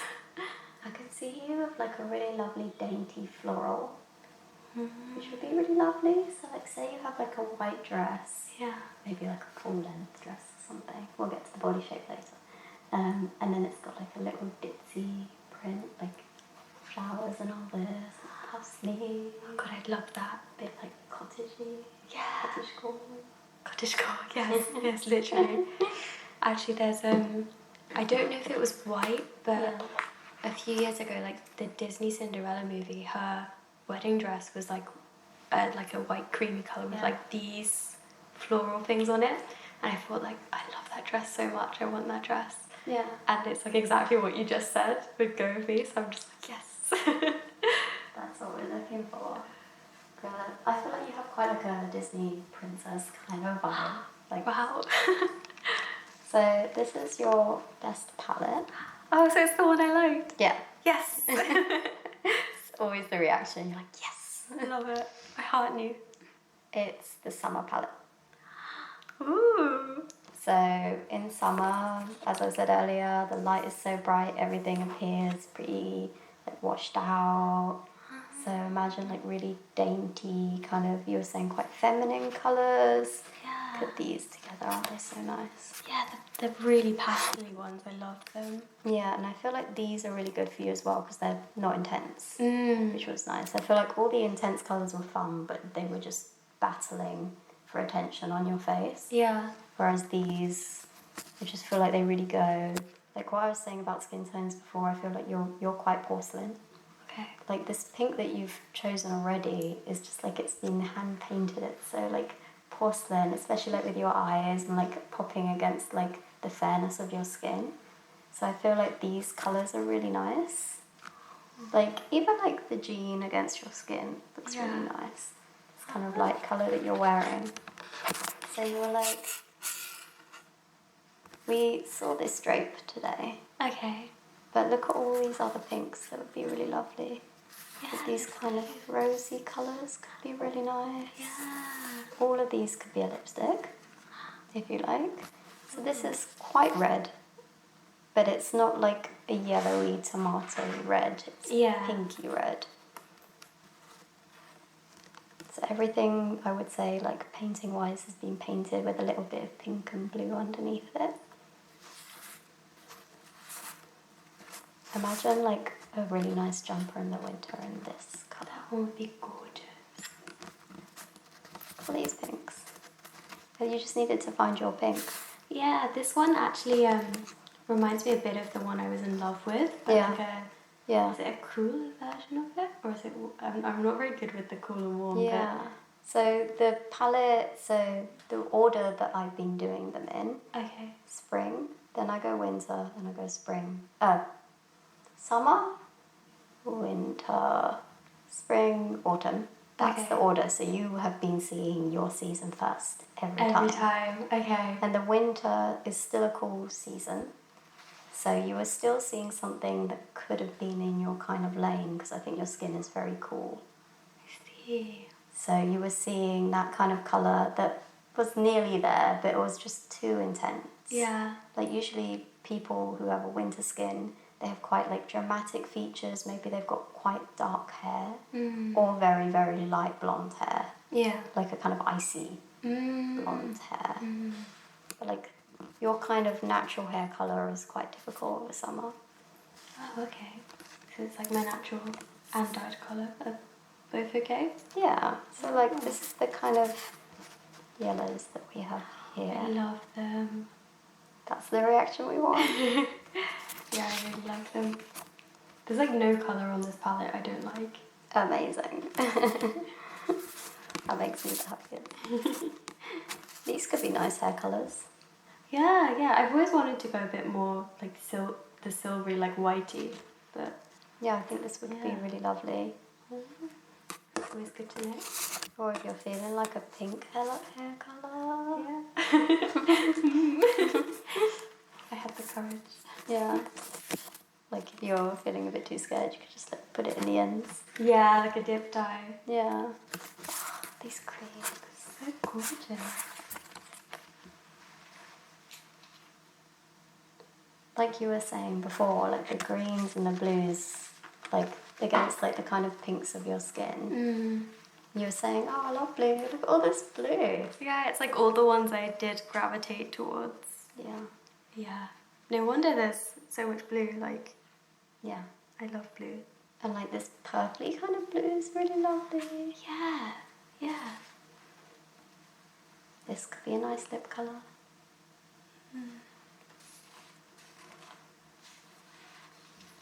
Nice lilacs here. And we've got the really pastel colours. I imagine they're quite hard to find clothes in these ones because Yeah. they probably come out in the wash. But they're so gorgeous. And your neutrals probably are more like on the grey side. The grey that we tried on, the autumn grey, wasn't really your grey. Okay. So I think if you can just find like a cold grey that's closer to a silver, that would be probably best. So, I mean, you're probably not in the line of work where you'd wear a suit, but that could be the suit. It's like grey suits are better than black suits. Yeah, I feel like the black would be a bit intense on you. If you have like a really nice light grey suit and then you paired it with one of these nice pastel colours on the inside, that would be nice. Maybe for an interview. Or a navy suit would actually be really lovely. I mean, nowadays you can get suits in all the colours. You can get a blue suit, you can get a pink suit. Oh my god. That is like your power look. Pink suit. Yeah. Pastel pink. Like this pink. Oh, yeah. That would be cool. So like pairing colours, like some of it can play a little bit into your height. So like if you're quite small, wearing all one long line of colour along your body makes you look taller. Oh, So, okay. like, lines going down in general make people look taller. So like when you're going for stripes, for instance, line going down, it's making the eye go up and down, it's making you look taller. Yeah. So by wearing one long line of colour, you're looking longer. Okay. So Yeah, that would be good for me. I'm not too tall. Me either. I mean, personally, I'm quite like, so I'm spraying, I love like all the bright colours, I like putting them all together and I like them everywhere. Yeah. So I break a lot of my rules. I like having this and then contrasting against that and contrasting, just having everything all intense. But apparently to look taller, it's just one long line. And also like, if you have like a nude shoe, it looks like you've got extra foot. Oh, what, sorry? Like an extra foot. Well, not an extra foot, but it makes your foot look even longer. Oh, so it's just like more okay. skin. The more skin you show makes you look taller. Oh, okay. So you don't want to look like a little person Yeah. bombarded in clothes. So like I would say as well, any body shape, fit is so important. Anything oversized, you're going to be hiding your body, you're going to be creating shapes that aren't there, you're going to be, so like if you're smaller, you're going to look a bit drowned. Yeah. That kind of thing. So with like a dress in just one colour probably be like the best thing for looking taller. Yeah. And showing a bit of like leg to Yeah. look longer. So like say you had just like a dress in that, and then maybe it's a short one, so you're showing a couple of those long leg, and then you have like a just a nude shoe. That would make you look quite tall. But yeah, while we're on colours, so you can have a bit of a play with the fan, which can really help, and you can see that, oh, like if I take the pink and the green, which are kind of like opposites from each other, and put them together. I love those two together. And like, it doesn't have to be these two, these two, these two. Yeah. That and that could be nice, that and that could be nice. I don't want to like bend them too much, but like, you can see like sometimes it's really interesting what actual shades in the palette you put together. Yeah. That's where you can get creative and put your own kind of personal stamp. Like sometimes like for the long line of colour, for instance, maybe you're not wearing all of this, but you're wearing this, this, this. Yeah, yeah. Like That within could be the really nice. I know it's like sometimes hard to find something so exact and so perfect, but like if you can, like, it could be nice to make a kind of monochromatic look with all shades in one family, and that sometimes that's easier if you know, realistically, okay, I can't find all of this one shade in the shop. Yeah. But I've found a few kind of things that are really similar to this, and I'm putting them all together, and they're all kind of the same. That can be really nice. Then it's also just really nice to show you have creative flair and be like, I'm wearing all of these all at the same time, and they look great on me. Look at that. They're so pretty. The ones next to each other are quite nice. Like it could be nice to wear a couple of pinks at the same time. You know, people say, oh, the opposite's the best, right? Blue and yellow tends to be the classic, and red and green. But hey, maybe you like break a few rules, wear like a red and a pink together. That's where your own creative flair comes in.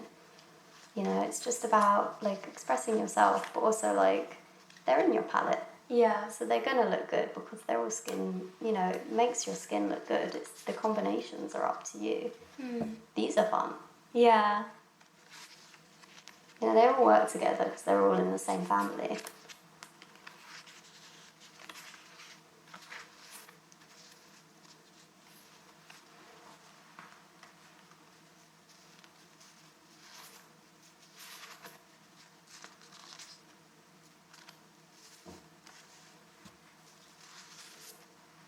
So yeah, if you want to go through this yourself and get inspired.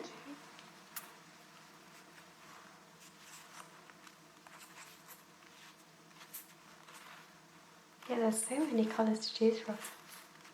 I'm glad they're all colours that you like as well. Yeah, definitely. I like how there's not just all pastels as well. Yeah. Like there's still like a really wide variety. Absolutely. Blues are gorgeous. There's like deeper shades of everything. There's, you know, the pastel versions of everything. Yeah. Yeah, these three are probably like the ones I wear the most, I think. Yeah. An old denim look would look really nice on you. Yeah. With denim shirts, some denim jeans, Ooh, some accessories. Yeah, the pinks and the blues together must look gorgeous. Yeah. Yeah, that's so pretty. Very like, you're right, like Disney princess vibes. Yeah, I feel like that's your vibe. Love it. And we can like get on to like your style, personality and what inspires you and stuff like that as well. But the colours are always a really good start. It starts like painting a picture of, you know, what you're into and what you like, and then go from there really. Yeah, it's excited. Love it.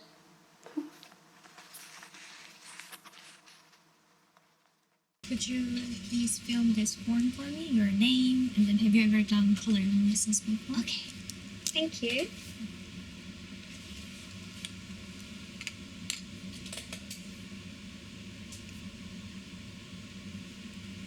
And just fill from here to here.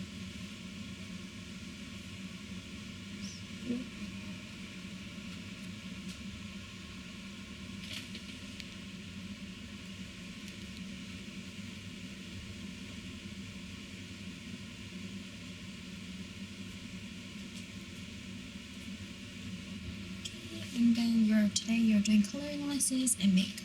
Okay? Thank you. So thank you for the informations.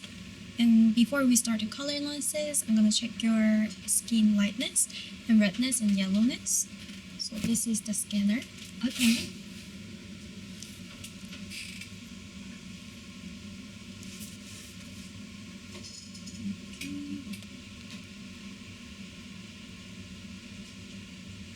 Okay, so this is your skin colors. And then when we check your skin, we have to see your LAB. So the first number is your skin lightness. So 62.7 and 17.9 is your redness. And then 15.5 is your yellowness. So 60 to 66 is average lightness. Okay. So foundation, you can use foundation 21 if you're in here. And then the redness 13 to 16 is like average. So if it's higher than 16, we can see the redness. Right. Okay. And the next one is yellowness 18 to 21. And then your is 15.5, so actually lower than the average. Oh, okay. And your redness is Higher. higher. Oh no. So in this case, we recommend cool tone foundation than warm tone foundation. Right. Okay. But today we're gonna test it out neutral and cool tone first, and then tell you which shade foundation you go for and number as well. Okay. And then for you, I recommend makeup base wise. Before you apply foundation, you apply makeup base, right? And then colors, I'm gonna recommend green Okay. to remove the redness. And then eye color, blue. And hair color, is this your natural hair color? No. Kind of see my roots, I guess. It's good. I actually thought about dyeing my hair yesterday, so it's good I didn't. Okay. So I'm gonna explain about what is personal color and how we do it. So personal color is based on your hair color, eye color, and skin color, and from there I help you figure out which color harmonizes the best with your appearance. That's the personal color. And then PCC, in here we use PCC chart as color analysis system. So here I divide by warm, cool, and then you can get the lightness information and clear and muted color and saturation. Warm tone is based on yellow, and then cool tone is based on blue. Okay. And then lightness, when the lightness is high, it's more high mean more towards to white colors, and when it's low, it's more towards to black. And turbidity, there's clear and muted. from the original color, you add white or black in it, that's clear color. And then if you start to add gray inside, that's muted color. And saturation, when its saturation is low, like white dress, like nudie MLBB lip, that's the low saturation colors. When it's high, like strong vivid colors, that's the high saturations. And spring, so there's spring, summer, autumn, winter, you know. And spring is warm tone season. And in spring, I divide by 4. Spring light, spring soft, bright and vivid. And then next, summer. Summer is cool tone season. And then summer light, bright, soft, and muted. It's a little bit grayish compared to the other seasons. Okay.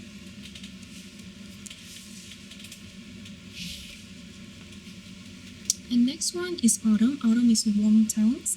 And in autumn, and overall autumn color is very dull and lots of brown. For the image, you can think of London Green Park during October. So there is autumn soft, autumn mute, and autumn deep and dark.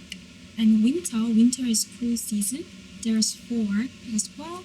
Winter light, vivid, winter deep and dark, and very strong colors. And they're very clear. We're gonna start your color analysis. Okay, thank you so much. Okay. Is it okay to cover your hair? Yeah.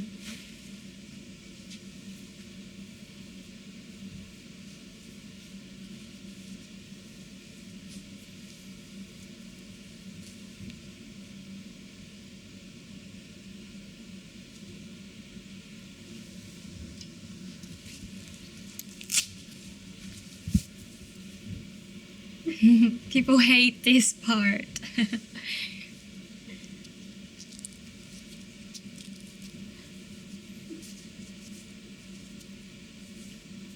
Because if it's not your natural hair color, it's better to cover it, not to get confused.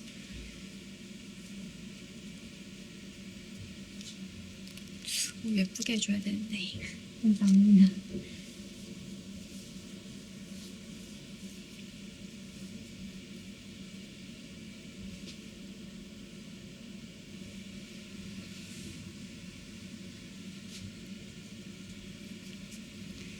Okay, so first I'm gonna check your lightness.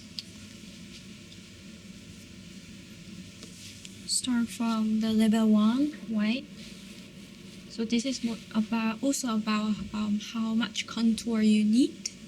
Okay, so level 1, 2, 3, 4, 5, 6.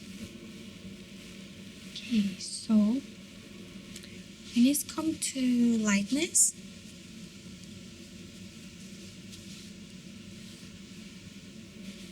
so this is more about check your face shape, like which level gives you more benefits. So level 1 give, and compared to level 3. Right. And then when it's come like really dark, so Melissa, I don't really recommend to go too dark. Like when the lightness become too dark, your face shapes overall get too much contour, so it can make you a little bit dull and create too much shadows. So when it's come to like lightness, I will go for more towards too white than too dark.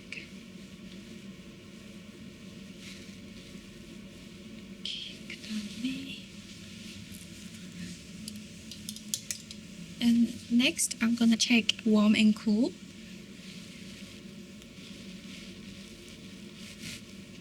Warm tone, cool tone, warm tone, cool tone,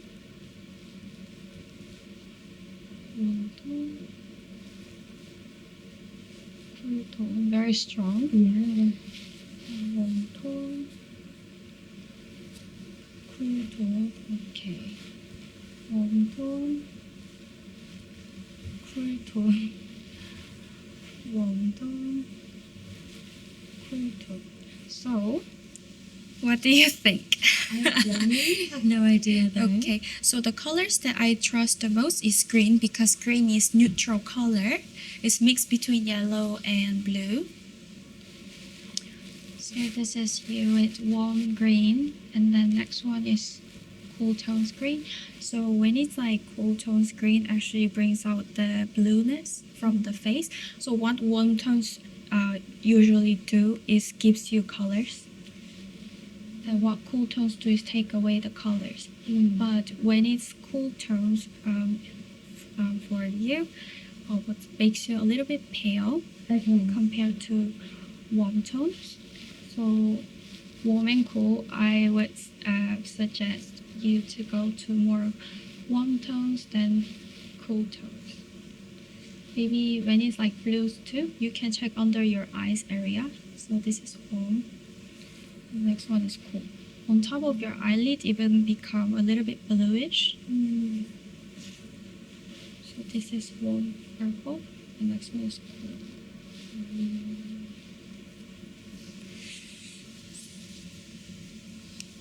But yeah, so when it's warm and cool, I would say go for more warm than cool. However, I'm gonna double check with the white colors. So start from the plain white, pure white. So pure white, I actually recommend to the cool tones. However, when it's become like ivory, cream, more, that's mean that, and they suit that colors, it's mean more warm, towards the warm side. Okay. So start from the pure white,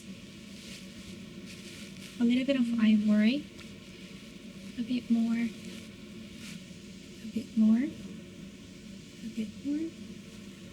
yeah, a bit more. But this is a little bit dark for you.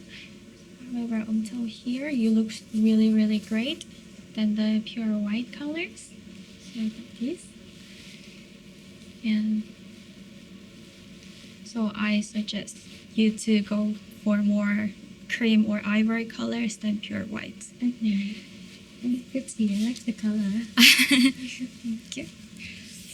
And next, I'm gonna check the saturation, which saturation level suit you. So start from the pale. So pale color is from the white. You drop just a drop of colors. Okay. So pale, light, bright, vivid, deep, dark. Okay, so when it's come to saturation,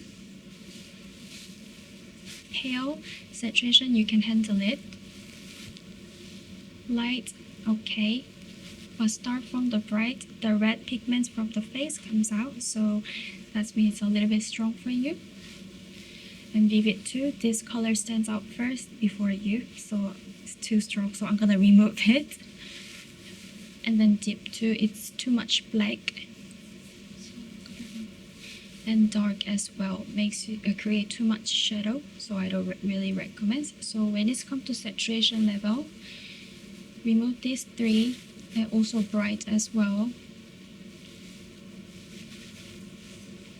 I say light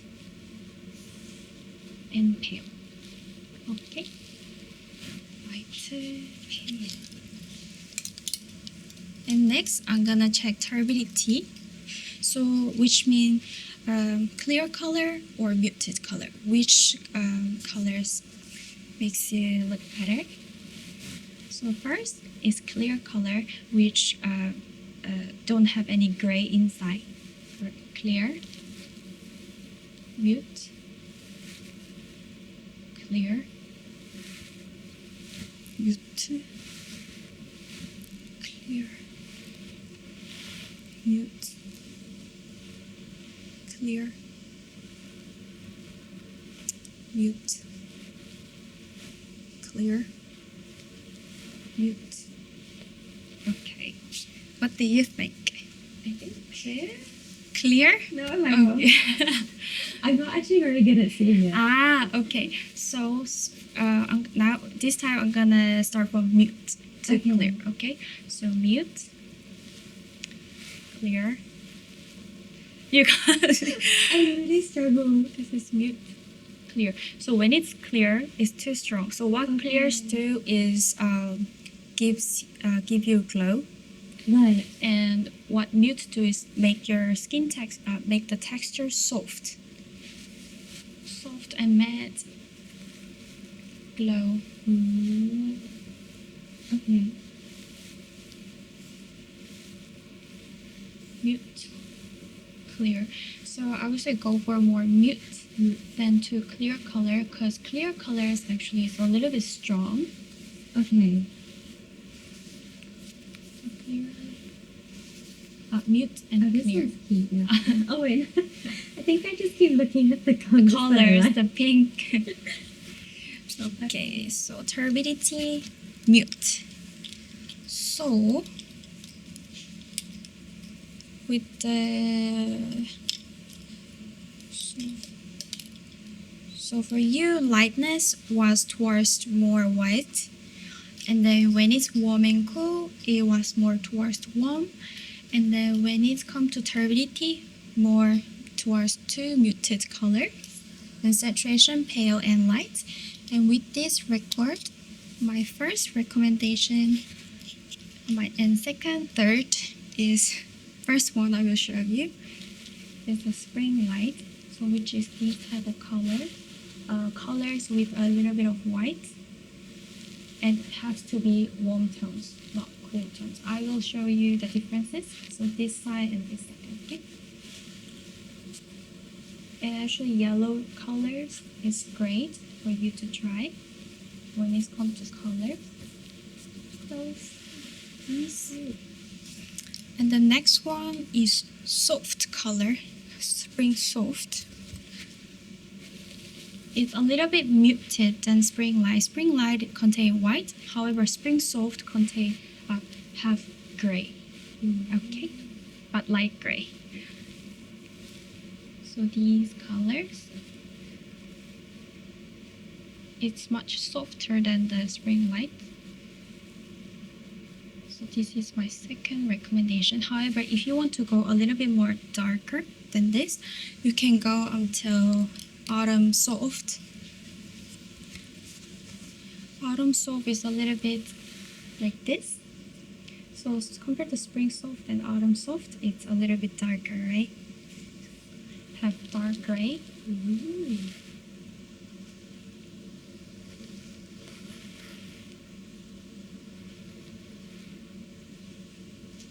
So this is the colors that I recommend, the first, second, and third. Okay, and I will show you colors that I don't really recommend this side. Okay, which is, so for example, even though it's light color, I think you like blue, so you if it's two cool tones, can make you a little bit pale, especially like purple colors has to be careful. And then even though it's muted color, summer soft mute color I don't really recommend, which is these colors can make you a little bit dull. So this is colors that I don't really recommend. Okay, and then or if some colors that the saturation wise go too high, like these colors, it's too strong for you, so I don't really recommend. So even though like makeup product, if it's like cherry, berry, like those colors, I don't really recommend. These is the colors. Is that okay? Is it too heavy? Okay. It's helpful to see them next to each other. And then even though if the color contain too much black, too dark, I don't really recommend too, because it's a little bit heavy.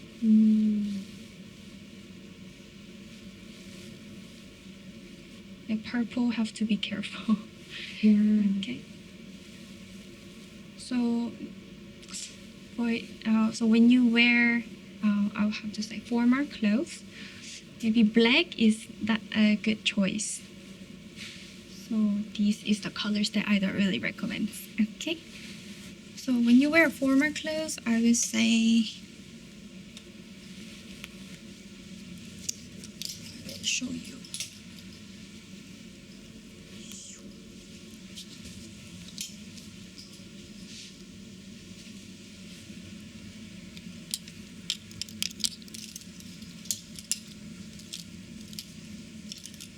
여기 있다. Go for more ivory. So today's outfit is really nice. So these, then pure whites, or grays too. I don't really recommend. And navy too. Okay. I mean, actually, gray is better than the black or navy. However, the best is ivory colors. Okay.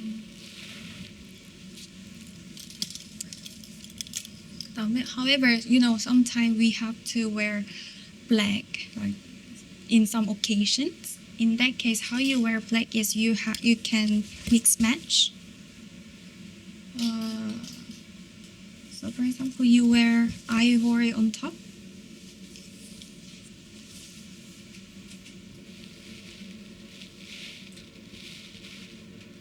And then black like somewhere low. Or like wear this inside.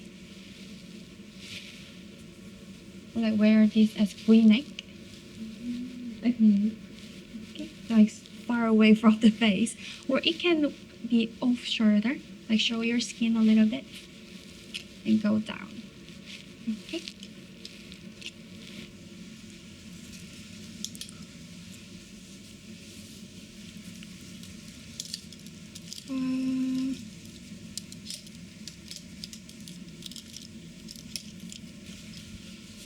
So during winter or autumn, if it's like leather jackets or any jacket, it's good to wear something like these colors. Or pink, the light colors. These colors. Until here is fine. However, if it's like too dark, I don't really recommend, but dark brown is better than black. Can be look harsh on you.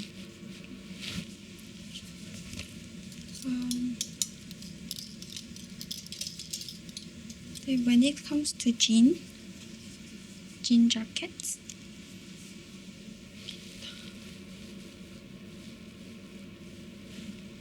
these type of jeans I recommend.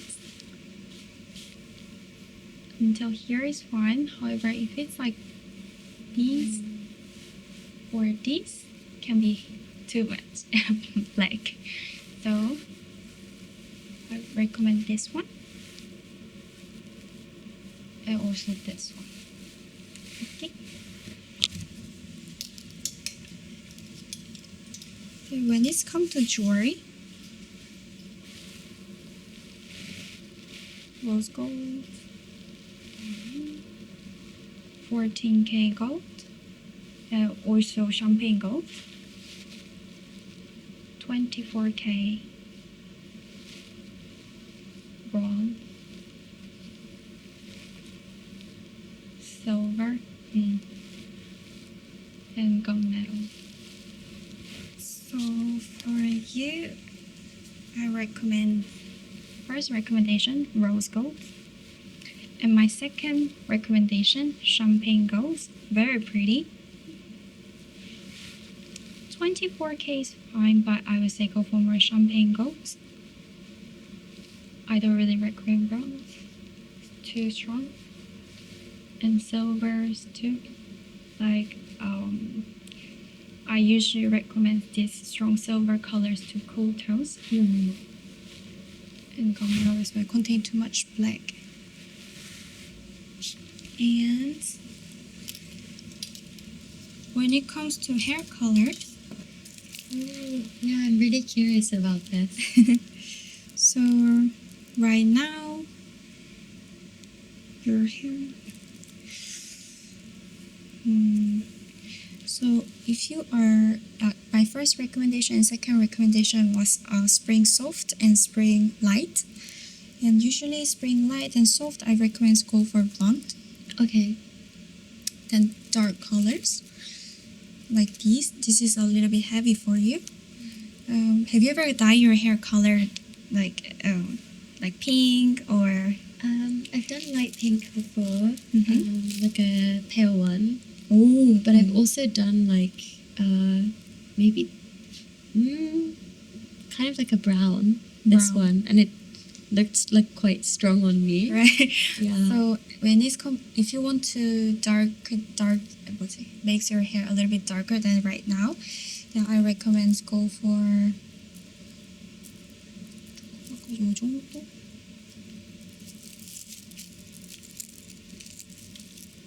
Like this level. Right. Oh, Then okay. go to this one. Hmm. And then if you want to dye your hair like blonde, right now the current hair you have is the best blonde that you have, or like rosé blonde. Oh, okay. Which one's rosé blonde? Rosé, Blackpink rosé. Oh, that's so easy to understand. Okay. Like this one. Okay. So I should just like be inspired by her hair. Mm-hmm. Okay. And then she is actually spring light as well. And then she look really great with pink hair. And then if you want to dye your hair with some colors, I recommend you to try pink hair or back to pink hair. Okay. But colors that I don't really recommend is something contain too much ash, cool tones, like Right. these type of colors, or even purple. I don't really recommend. Okay. Or too dark blue, or cherry red, too strong. So red hair, I don't really recommend. And then even though it's warm tone hair, if it's like too orangey, like this, it's very heavy for you. So I don't really recommend as well. So like Lisa, she is autumn, Okay.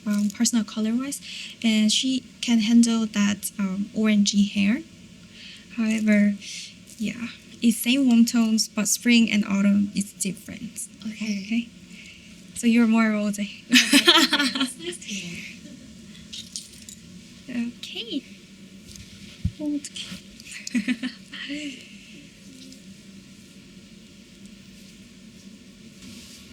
So this is the 4 characteristics that very important when it comes to personal colors. And you are warm tones, and then lightness start from here to go more high, Okay. and then go too low. And then for clear and muted, you are good muted color. And if it's clear color, I don't really recommend. And saturation, I recommend from the light and pale. Okay. So first important thing, I would say saturation. This one is too vivid, too strong for you. So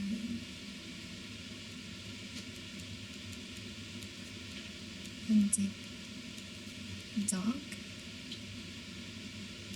and bright color. Maybe you can use as a point color somewhere.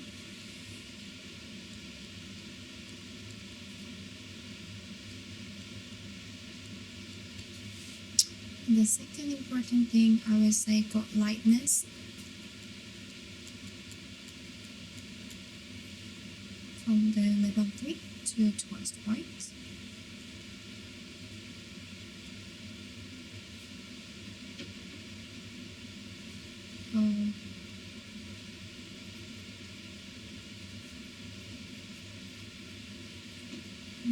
And then third important thing is clear and I would say warm first. Okay. Be careful, like purple. What if it's something that contains grayish blue, it's fine. But if it's like pure, very strong blue, I don't really recommend because it's very cool tones. Like strong blue color.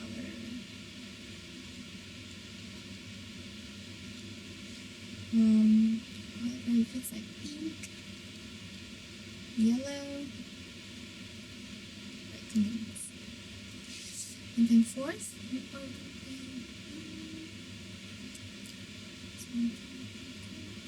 muted color. White, then ivory, and cream, and black, then gray. Okay, so with this resort, my first recommendation is spring light, spring soft, and autumn soft. Start from the mute, it's become too dark, so this is the way. So I would say spring light maybe during summer, soft during autumn, like season wise. Oh, okay, yeah. And then autumn soft you can wear like during winter. Right. Because we do need some dark clothes, right? Yeah. So Okay. brown, so like when it's come to like coat, it's good to go for like light brown colors. Okay. In Korea we say cow brown. Cow brown. Like Oh, baby okay. cow. That's cute. Oh, okay. And then makeup base green, and then when you get the makeups, we will check the foundation shades, and then I'm gonna write it down which foundation we used. Okay. Oh, thank you. Okay. So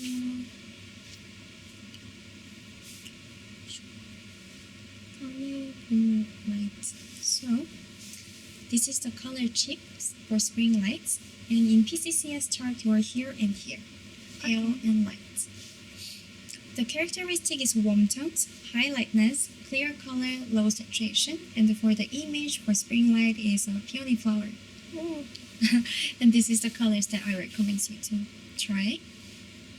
And this is the celebrity examples that I pick. And then makeup products that's really good for spring lights. And the makeup style is good to go like pure clean girl image. Okay. It's really cute.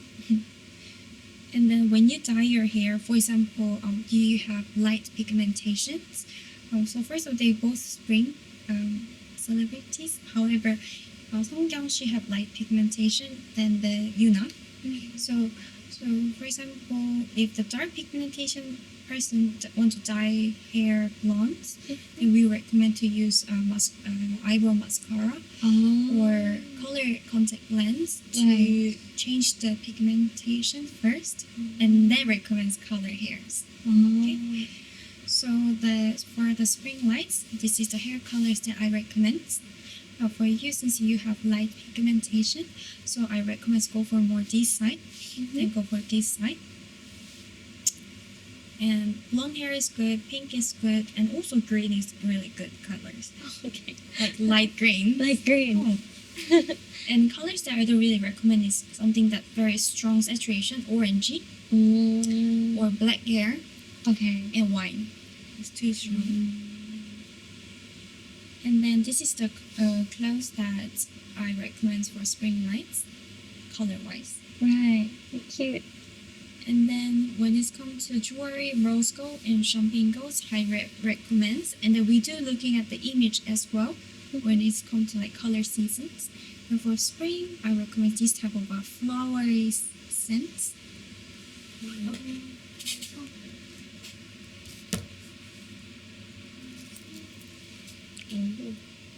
Okay, rose golds.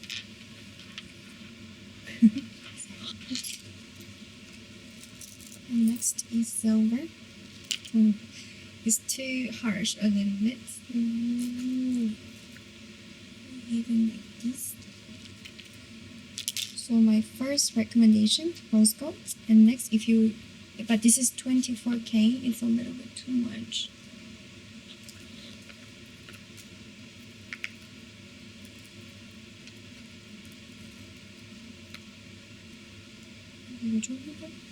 Like champagne gold colors. So this is first recommendation, second and third, and I don't really recommend. Okay, so not this one. And however, some people, some clients, they get really sad when I say no silver. So what you can do is you can mix match. Oh, okay. If you like silver. So if you put them on together, it makes it better. Thank you. And then my next recommendation was Spring Soft. This is the color chip. In Spring Soft in PCCS, the difference between light and Spring Soft is have a little bit of like grayish. Okay, so a little bit of gray. So characteristic warm tone, highlightness, muted color, low saturation, and for the image butter cookie. And this is the colors that I recommend. And this is the celebrity example, like Rose, Songyeon. And actually, these type of colors can suit you. Oh, okay. If you want to dye your hair brown. Right. And this is the cosmetic product that I recommend for you to try. And then the difference between Spring Light and Spring Soft is when you do the skin makeup, it's good to go for a little bit matte foundations. Okay. And hair colors is a little bit darker than the Spring Light. This is the Spring Soft recommended outfit colors. It's a little bit muted than the Spring Light. Yeah. And Rose Gold, Champagne Gold. Oh, so Trolley it's the White same? is same. Okay. And this is the scent. And my third recommendation is Autumn Soft. Color chip, it's a little bit similar to a Spring Soft, however, a little bit higher saturation. So it's light grayish and soft. Okay. And for the image is milk tea. See, like butter cookie to milk tea. It's cute. You dip one in the other. Yeah. So Autumn Soft type celebrity is Gigi Hadid, Sophia Richie. And this is the makeup that I recommend. And makeup style is good to go matte, but if you want the glow, it's just put the highlighter.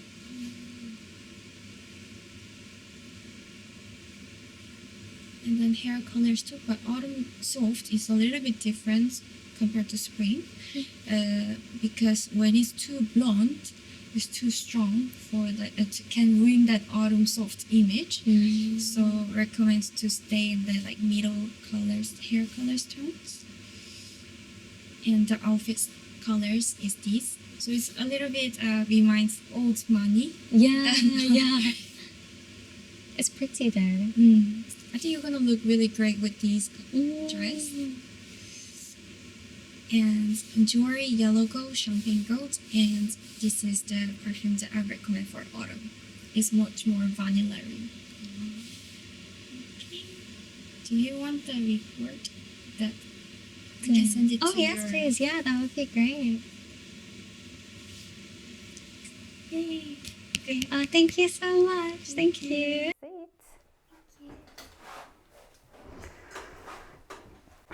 So, is this your natural hair colour? No. All right, can I ask you to tie it up? Oh, yeah, Thank you. of course. I'm going to get you a cap, put you in a shower cap. Okay. We'll grey you out for the session just to make sure that anything that's not naturally part of your colouring it won't interfere with what we're doing. Okay. Okay. So, sorry, this is probably going to be a funny look. And I'll be putting a cape on you as well.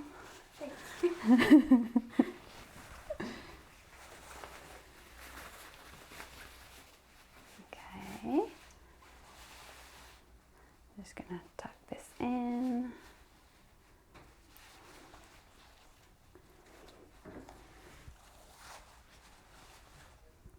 Okay, is that comfortable? Yeah. Okay, good. So, where shall we begin? Shall we begin? I'll probably just explain to you what we'll be doing basically for the next good couple of hours probably. it will be lots of flipping the drapes, but for you to, in order to understand what we're doing with the drapes and how we organize the colors and what we're comparing and how and why, I'm just going to quickly explain to you basically about colors a little bit, and then the harmony groups that I work with.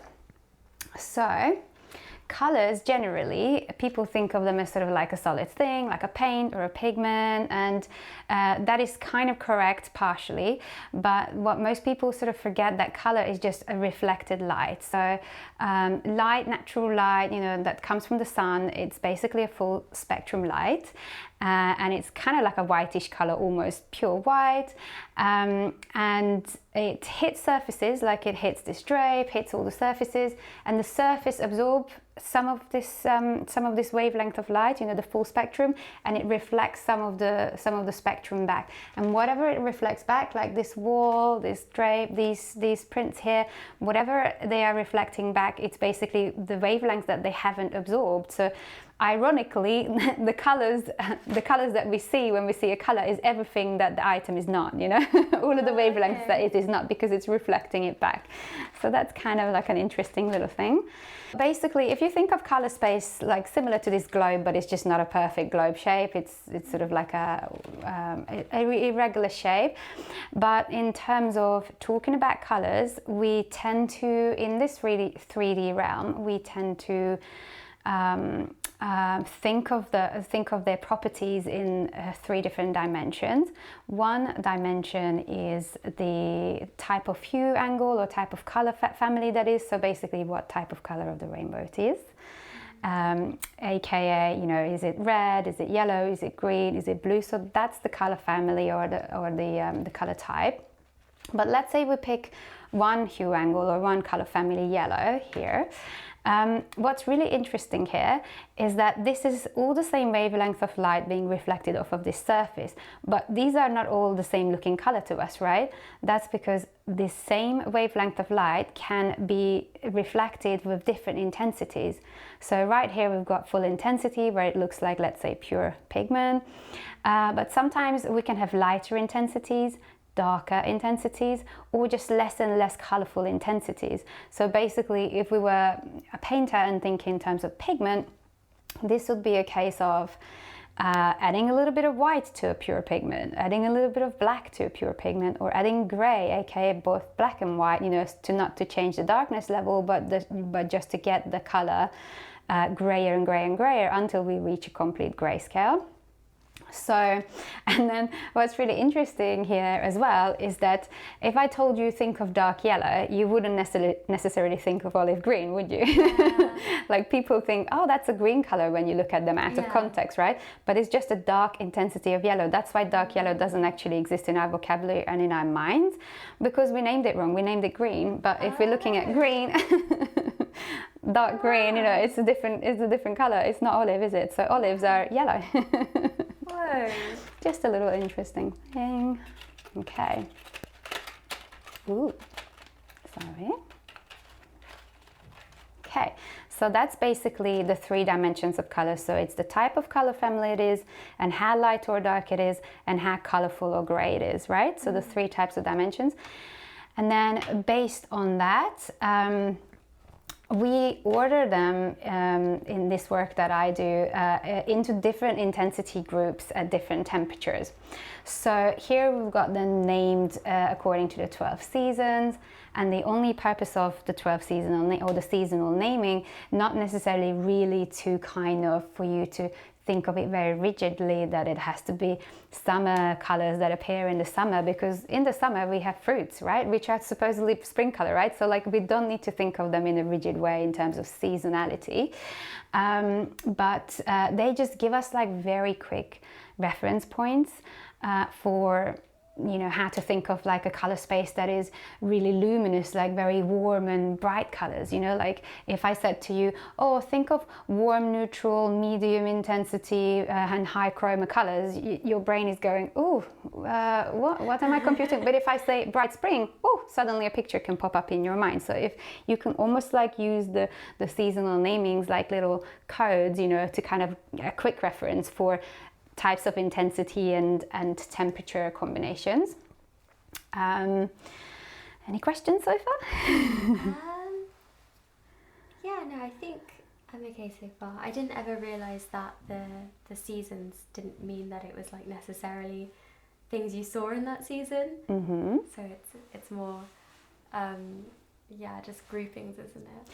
Yeah, I mean, they give you feelings, right? Like, let's say if you Yeah. think of winter, it's got a sort of starkness. So it's more like the qualities of the seasons give you sort of certain emotional, psychological associations, and then that kind of corresponds, you know. So like there are some qualities that we can overlap and kind of correspond, but it's not a direct, rigid system, because, you know, winter palettes like bright winter will have, you know, bright fuchsias and things like that, you know, and just we'll have a whole range of colors, you know, which will be a little bit springy. Some of the colors in there a little bit too vivacious for it to be like a stark winter day when everything, all the leaves are fallen, you know. So basically, okay, so I talk you through how the 12 season system here that's based on the Saya method, how it's divided up on the temperatures and the intensities. So you remember with the colors we had, for the same type of colors, we had light and dark dimension and soft and gray dimension. So imagine if we have two axes, this is like a light and dark, so colors on this page go lighter this way and darker that way. And then this is our other axis, which is the softer and brighter direction. So colors going this way, you know, towards spring, let's say, or this side of the page, they go more colorful. And then going this way, they just go a little bit muted. So that's why autumn is a little bit more muted generally than spring. And that's why summer is a little bit lighter generally than winter. And anything that's a mixture, you know, like colors that are a mixture of autumn and summer, they'll be softer because they're more muted and they're lighter. Therefore, they're getting a little bit of gray and a little bit of white. So they kind of become basically softer intensities than, say, if it was a mixture of autumn and winter, which gets a little bit of starkness, so a little bit of darkness, but a little bit of muting, you know, so we experience these as sort of deeper, darker intensities. So yeah, so the neutral tones in between, so these are basically the sort of, let's say, traditionally true seasons, you know, like a winter, a summer, a spring, and an autumn. But there are kind of in between, let's say, mixes or neutral categories that we call them. And they normally are just a mixture of. So say if you were mixing spring with winter, then you can, dependent on how much of each you're mixing, you can get bright winter or bright spring sort of intensities. If it's still a little bit too cool tone, you know, more wintry directions, then you get into bright winter space, so bright winter intensity. If it's a little bit more warm tone still and lighter, then you would be getting basically into the bright spring intensity. But yeah, so the intensities that we're working with is light, you know, so colors that are, you know, not pure pigment, but just with a little bit of whitened kind of appearance, but still very clear. So they're not super grayed down.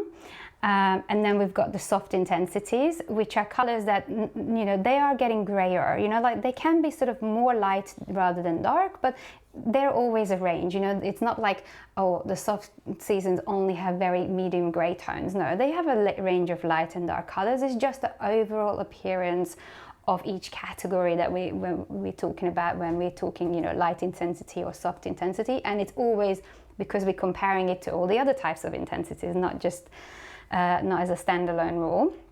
So we've got light intensities, soft intensities, bright intensities, which is basically very chromatic, very pigmented, dark intensities that feel a little darker and richer. And then within that, we get warmer ones, cooler versions of the same intensity. So what's really interesting about the true seasons is that they're actually more medium intensity. So they're not as dark, they're not as grayed or soft, they're not as light, they're not as vivacious or vivid. They're actually a bit more medium in intensity. And true autumn and true winter, they're a little bit darker in intensity than true summer and true spring. So even within the medium intensity space, we get a little bit darker mediums and a little bit more lighter mediums, basically. So you can think of the neutrals as they are more neutral in temperature, but they're actually more extreme in intensity, whereas the trues, they're a bit more neutral in intensity, but they're a little bit more extreme in their temperature. So that's their kind of main differences. Okay, Does that all make sense? Yeah. Sort of. It's probably a lot to take in, to be honest, at first. But it will be actually much easier once we start draping. I'm just explaining this to you at the beginning so that you can kind of start referencing some of the things that we're doing. Yeah. And then all we're going to be doing is comparing two things. Like, let's say we'll probably start with comparing light summer and light spring drapes to each other. Okay. So what they have in common is that they're both light and they're both clearer, so they're on this side of the grayness and colorfulness axis, so they're a little bit on the clearer than the soft, for example, but they're on this half, on the bottom half of the lightness darkness axis, so they're also lighter, so they're lighter and clearer colors, generally speaking, the whole palette. And when we compare them to each other, the main difference will be is that one group of drapes will be a little bit cooler, the other group of drapes will be a little bit warmer, you know, because these will be the warm neutrals, these will be the cool neutrals. And then we compare those two, and then we move on to the softs, the brights, the darks. We repeat the same thing, and we're looking to see when we're comparing them, you know, when their intensity are fixed, let's say, you know, they're very similar, but we're comparing their temperature. We're just looking for temperature related cues, basically, to see if we can pick up something quite obvious and if it's repeating on every type of intensity. And then we'll compare the trues as well to each other, and then once we've seen examples of everything, then we kind of create almost like a personalized strategy based on what we've seen that far. So I think we should just begin, and it will be easier to see when we get to that. Yeah, cool. So I'm going to get the light summer and the light spring drapes, and I will just hold them up behind you so you can see their differences, but like I explained to you before, they will be lighter colors and clearer colors, so they don't look particularly gray, they don't look particularly, you know, dark or anything like that. They're fairly colorful, but they're as if we added like white to pure pigments, you know, that sort of quality. I put them together, you can see they're both like almost like ice cream colors or something like that, these light season colors. But this is our warmer set. This is our cooler set. So what you can observe is that the warmer set has like slightly more yellowed tones. So like the reds are peachier here, they're a bit more raspberry here, and then here's the greens. This is kind of like, I don't know what, like appleier, you know, this is a little bit cooler tone. And then same with the blues. This one is a little bit tealier or turquoisier, and this one is a little bit more regular kind of sky blue. So this is our cooler bunch, so the light summer colors, and this is our warmer bunch. And I test with a red, green and blue example from each category because they are kind of like the easiest type of colors for the brain, as an exercise for the brain, because we've got red, green and blue cone receptors in our eyes. So yeah, it's just an easiest, simplest exercise. Colors like whites, yellows, blacks, other things we've got loads of examples of, but they are not as easy as a straight, like as a quick exercise, you know. So it will be always a red, green and blue for everything. So let's begin, shall we? So okay, this takes a little bit of jigging to pick up the drapes. Okay, so that's the peachier, and it's a little bit lighter, of course. You know, this is the spring one, and the behind it is our summer drape. Okay. And this will be basically what we'll be doing for like the next couple of hours, just testing different colors and then trying to learn something from them. Okay, so I'm gonna like hover down kind of like near your level so I can see very similar light reflection angles as you. Okay, so this is the warmer color on the top, and this is basically our blank canvas or starting point. You know, whatever this is reflecting is how we think your face is, until we flip it and then you stay with your face. We're just going to be seeing now, how did the appearance of your face change? And I'm going to flip it a few more times, and then our job is to keep looking at the face each time and then see if we can spot good and bad from both of these sets, basically, because that way we know that we are kind of canceling our bias, or like we're trying to, you know, not think whether we like this color or whatever. You know, we literally want to be straight looking at your face. Okay, so that's the cooler one. And I'll flip it a few times. to give us the opportunity to look, and then I start talking about the differences that I see. And then please try to find, like with your eye as well, something good and something bad about both, because then we know that we're okay, we're being strict here. Interesting. Okay, so I'll talk you through what I'm seeing here. So the good thing that this drape is doing is that it's actually evening your skin tone a little bit more than the other drape. For example, when I'm going to lift this off, just see what happens to any sort of imperfection on the face. You get a little bit more redness, like around the nose, anywhere where you've got like little bits of redness, dots, whatever. They just get a little bit more kind of pulled into focus. Your skin also sort of gets a little extra sort of shine here, where this one kind of like, it just gets a little bit more like dewier look. But yeah, it evens the skin tone a little bit better, this one. This one gives you a little bit better contrast, but it does gray your skin a little bit and kind of increases the sort of range of colors. Because if you think about, like, if you've paced your eyes from like here to there, to there, to there, just follow your eyes in the different areas of your skin, basically, and then see the evenness, like how easily they flow into each other. And then do it here. It's just kind of like you already have a tinted moisturizer in here, you know, it's sort of blending the skin tone much more evenly here. Plus I feel like it does kind of have an uplifting feeling, this color, in a way, even though it's really, really light. It's just kind of, there's a fresh feel about it. This one has a sort of sterner feel, you know, something a little bit more severe about it, but it does kind of chisel, like it does give you a nice narrow face. And this one, maybe possibly because it's a little bit light, I'm not sure, but it's a little bit rounder face. So like I'm guessing this one is just giving a little bit more definition, but almost too much, because it's at the expense of kind of putting some discoloration basically on the skin. Okay, maybe turn your face slightly at an angle. Yeah, and then just observe like what happens to the color transition and just generally your features. Slightly more under eye circles here, can you see? And then just a bit more redness coming to the surface, like wanting to separate out. Can you see? Yeah, especially on my cheeks. Whereas here, it's almost like we just applied something, right? Yeah, that's so cool. Yeah. All right, so let's see if we're gonna get a similar kind of experience with the greens. Okay. So on top is the warmer green, so this is the spring green, okay, and then underneath it is the summer one.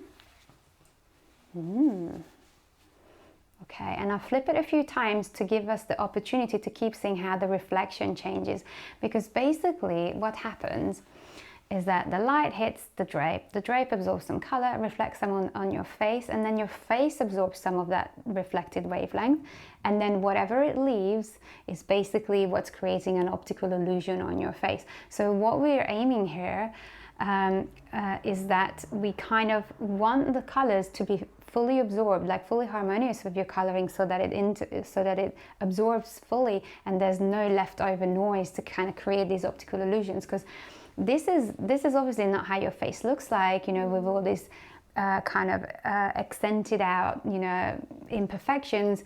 It's just an optical illusion, right? Because your face isn't morphing, you know, back and forth each time, you know, it's always an illusion, right? But here we see a lot more redness, can you see, in the face? All of the textures are throwing apart, you know, more shine, sort of like a more stern look just generally. Whereas here we see the skin evening, brightening up, you know, and we're not really concerned here whether this is exactly the light kind of lightness level or brightness level or grayness level, whatever. Their difference is their temperature, and we're looking to see how that's affecting your skin.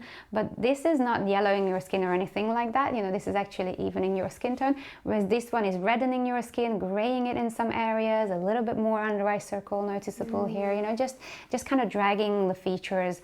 Whereas this one is kind of allowing them to stay more level. Interesting. Shift your face slightly so we can see it from another angle, because it's just a really nice large surface to look at. But yeah, you can see the redness like really pop up, right? Yeah. And then here also your hair color looks like very bright with this drape, whereas this one here, it just kind of allows it to look a bit more normal looking. Yeah. Okay. It's a green in contrast. My hair suddenly looks so green. Yeah, let me just pull the cap down a little bit more so we see a little bit less. Yeah. Okay, cool. This would not be a problem because if your hair was natural, then we could just tie it back and it's not a problem. But because it's got hair dye on it, we don't know if it's, you know, whether it's too warm or too cold for you, or too bright or too, you know, grey for you or something like that. So it's best to kind of leave it out of the equation. What do you ever do if, like, mine are natural, but what do you do if people have dyed their eyebrows? Well, I've had this before. It's not easy. I didn't have anybody who dyed their eyebrows, but I had somebody with makeup tattoo.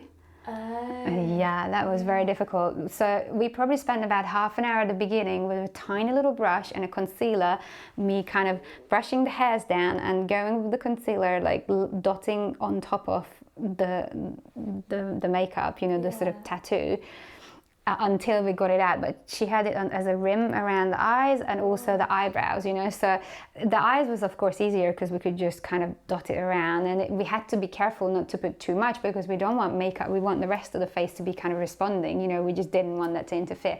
But the moment we actually finished putting on the concealer just on those areas, her eye color changed. So her eye color looks sort of like almost like a stormy blue, and suddenly it became a turquoise color, like a tealy turquoise color. I was like, oh my goodness, you've got tealy eyes. And she said, oh yeah. And I was like, I think your makeup is changing your, you know, the tattoo is changing the appearance of your eye color. It was insane. Wow, yeah. Just like the subtle differences. Yeah, and it did turn out to be that it was actually a little bit too cool for her, that makeup tattoo, but you know, it was mostly faded, you know, so you could apply makeup on top, but yeah. So all of that does affect your coloring. Okay, so the last colors on these rings is the blues. So let's repeat the same exercise. 1.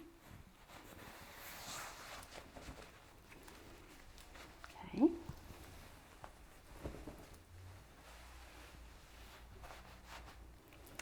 Just tuck it in.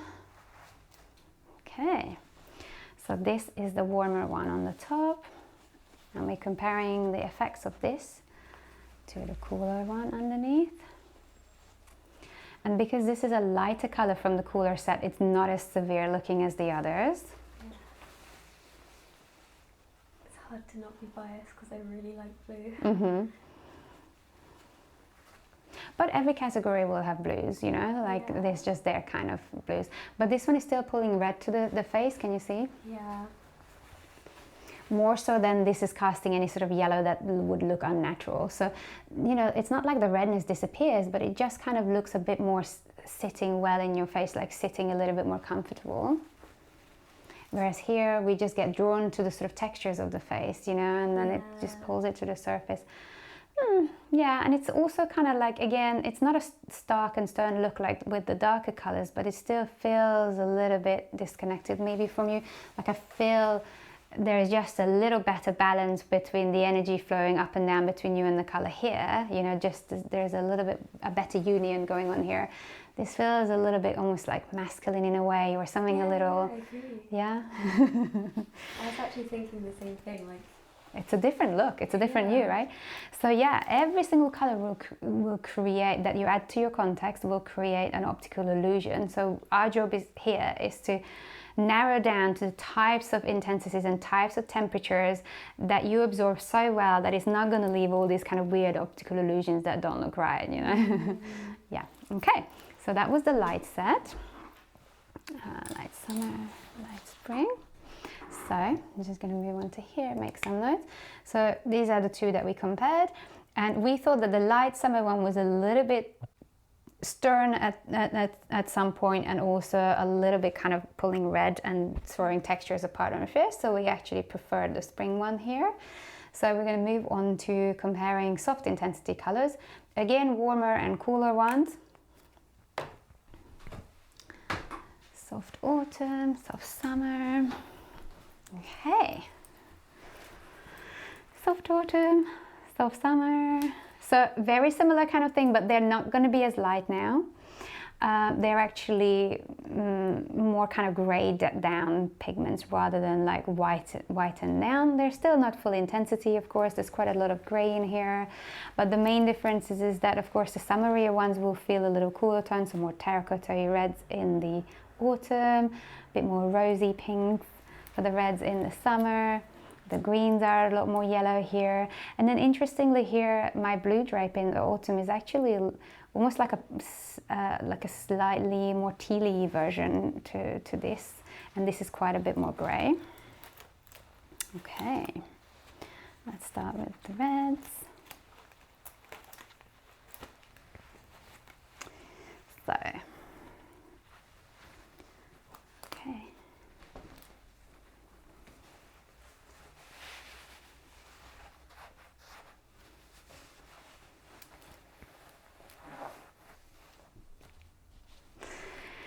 So that's the warmer one on the top. That's the cooler one. Okay, and this is quite a bit lighter than this one.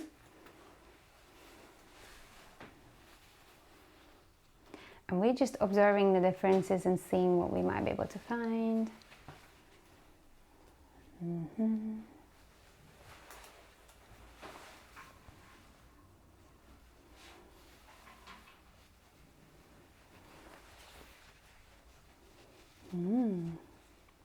So very interestingly, you kind of make this pink almost like a very grey kind of colour, you know, you don't make it very fresh looking.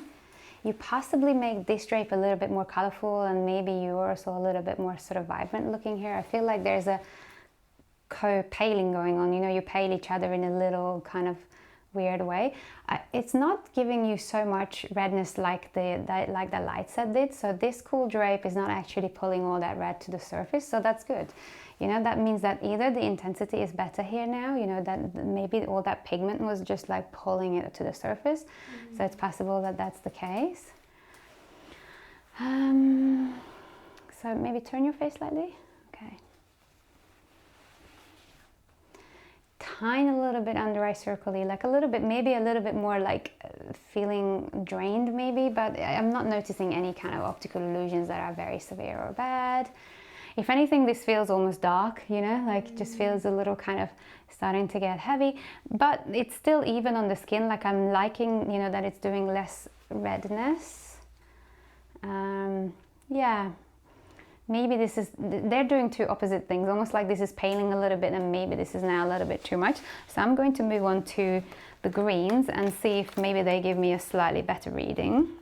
And sometimes this happens on some levels, you know, where like, ooh, you know, their differences are like either too small or they are too like, you know, maybe one is too pale but the other one is too colorful or something, you know, like maybe they're doing different things, and then now we're trying to reconcile that. So sometimes I just like leave it and then move it into the next color and see. If it becomes very difficult with each color, then of course we're trying to figure out what's going on, you know. Yeah. But sometimes it's just one color pair. Okay, so that's the autumn one. A little bit lighter this color, so it's actually much fresher.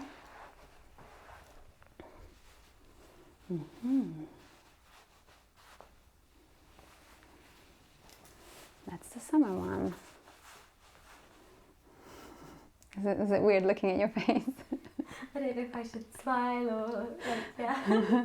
No, anything, like just relax, you know. We're basically just, this is a great exercise for you to just see what happens, like, oh, this reflection, oh, that reflection, and how it morphs your face basically each time. I never really studied myself in such detail, especially without my hair. Yeah. Well, the hair can be useful, but yeah, if it's not natural, then it can be also useless, you know. So it's best to keep it out of the equation and later on we'll have a look at that. Okay. Okay. So this is now not as light a color as the pink one was from the cool set, so it's actually not looking so paling or anything like that. It's actually a fairly relatively good intensity, and it's not doing the redness. So I think maybe this level, or this, you know, it's not doing the redness. This one is doing a little bit of a sticky shine or something like that. I'm not sure about the the warm side on this level, on this intensity level. It's very possible that they're both off in some way, and then we're trying to reconcile it. Maybe this one gives you a better glow, perhaps, you know, like a sort of slightly more natural glow, but I'm not sure. I'm not sure at this point yet, you know, whether this shine is to do just with the lights here, or whether that's like just too much reflection from this color. Okay. Well, between these two, again, they're doing slightly different things. To me, this one is relatively even, and I'm actually not unhappy with it. Oopsie. That's unlucky. That one is fairly even as well. Maybe it's just the shine that I'm not sure about. Maybe a touch red, like maybe a touch, but that could be just natural pinkness amount, so like I wouldn't want to make too harsh judgments based on that. Yeah, possibly a little bit more luminous here, but there's that trying to reconcile as well. Okay, let me check the blues as well. Between these two, like when it becomes a little bit too difficult when you're doing a comparison to reconcile, I'll leave it and then we'll revisit it later. Basically, when it's hard to see the difference, then either we need to look at more colors or we need to do a different comparison, because right now we're comparing them on their temperature, but maybe it's easier, maybe the exercise becomes easier to see whether either of these is good or not when we're comparing them in a similar temperature but maybe a different intensity level or something like that, you know. So maybe we just switch the type of comparison, but for now this is interesting learning, you know, because in the first set it was so easy to see how much redness the colors were casting. So it will be different. This is why I like repeating them on different intensities, different scenarios, because it just helps with you know, getting our bearings if there's a pattern to be seen here. Okay, this is the autumn one on the top. So this is slightly warmer. Summer one. Okay. Yeah, this is not bad. Like I'm thinking this is fairly even on the skin, not doing any of that. Here maybe I'm seeing that shine again a little bit, possibly. Can you turn your face slightly to one side? Yes.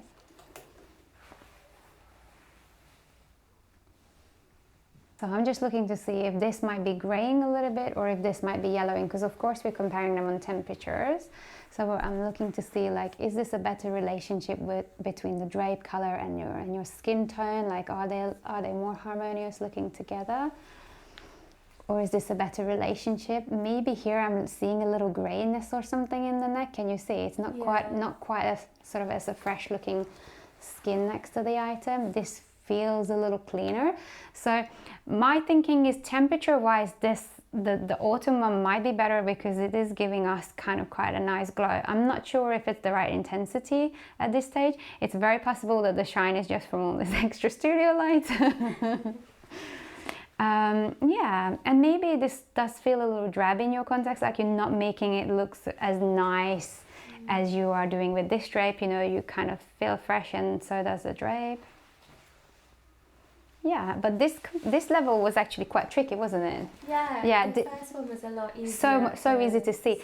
Perhaps maybe when we have a lot of pigment, because their differences is one is a very pigmented category, the other one is a fairly grayed down. So maybe once we tone back the pigment, maybe then the differences become really little. So that could mean that we're in a really good intensity here because the differences get really small, or it could mean that perhaps something that's really pigmented just gives all of that data, you know, that's easy to work from.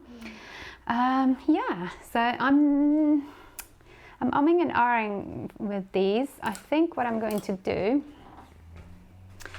is I'm going to hold on to both of these for now. I think because they were so similar and they were doing slightly different things, I just want to look at them a little bit in more detail, or compare them to something else. You know, like I want to compare something like soft autumn to dark autumn, or soft autumn to, you know, light spring, or, you know, just shifting the intensities between the warms, just to see if that gives me a better information than sort of trying to compare it this way.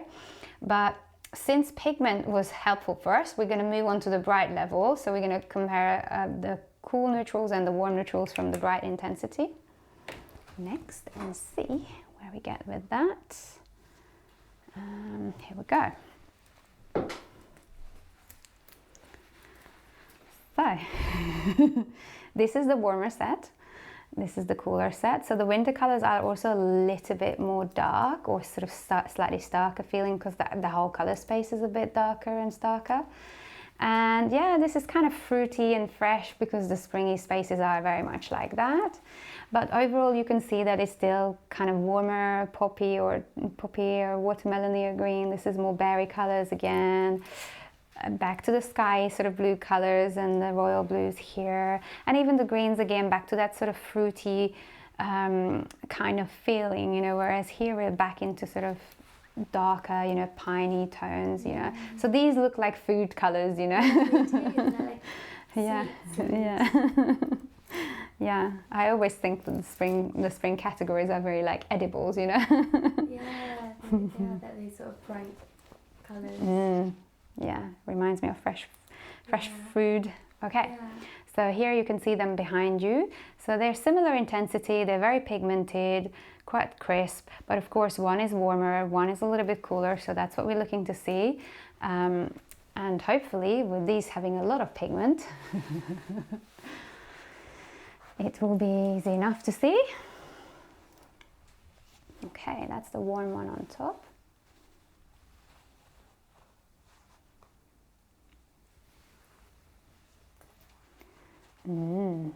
Okay, yeah, it is easier to see with the bright colors. Okay,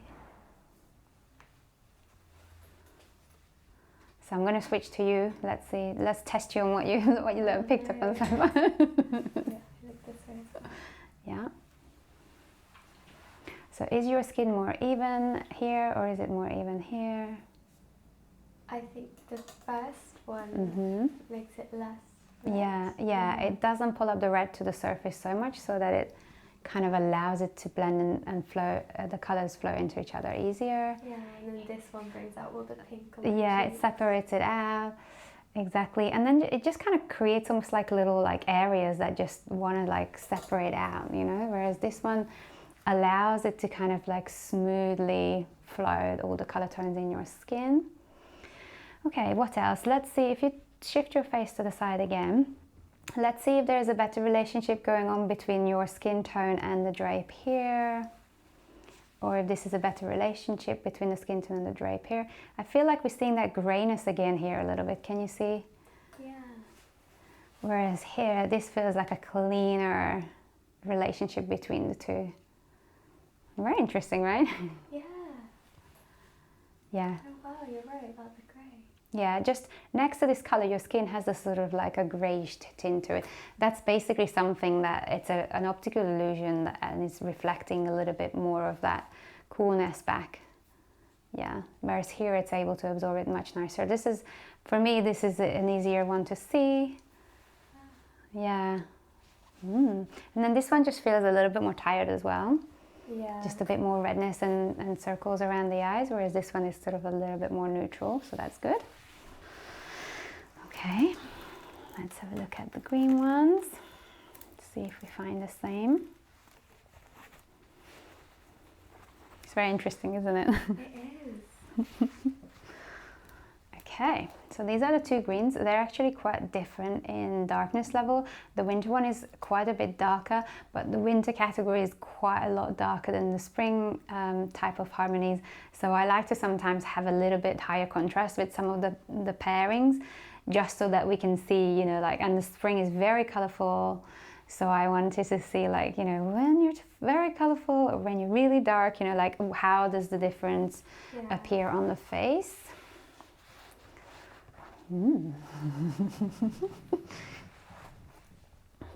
Okay, that's the green one on top, which is the spring drape. That's the winter one, so big difference. Yeah. So I feel like immediately we have quite a lot of redness on the face. So that's like the first thing that I noticed, that the whole face is sort of red, whereas this one feels a lot more natural looking skin tone. Like healthier. without. That one is red again, just kind of a bit more nervous looking, inflamed looking. Yeah. Like, sicker. That was healthy. Yeah, whereas that one just feels like fresh and open, right? Like it just has the impression that it's just kind of a bit more effortless, whereas this one just feels a little stuffier, isn't it? Okay, let's check the blues as well. I think that could probably seal the deal, but I feel like we're probably going to see a similar thing.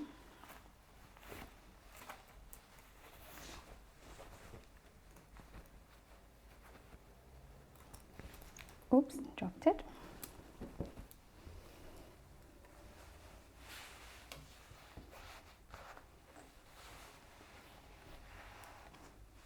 Okay, so this is the spring one on the top. This is the warmer one, but immediately as soon as we put it on, it's a nice sort of like healthy glow. The redness is back immediately, and now that we've gone into a deeper but really stark vivid color, it's not even a very like sort of dark color, you know, still very colorful, but immediately we're seeing that extra redness. Okay. And then if you shift your face slightly, we can then see like the relationship that's forming between the drape color and then your skin tone. And then here, but immediately like we're still being pulled back straight into the center. We can't even look at this area because this is so red, right? It's so red.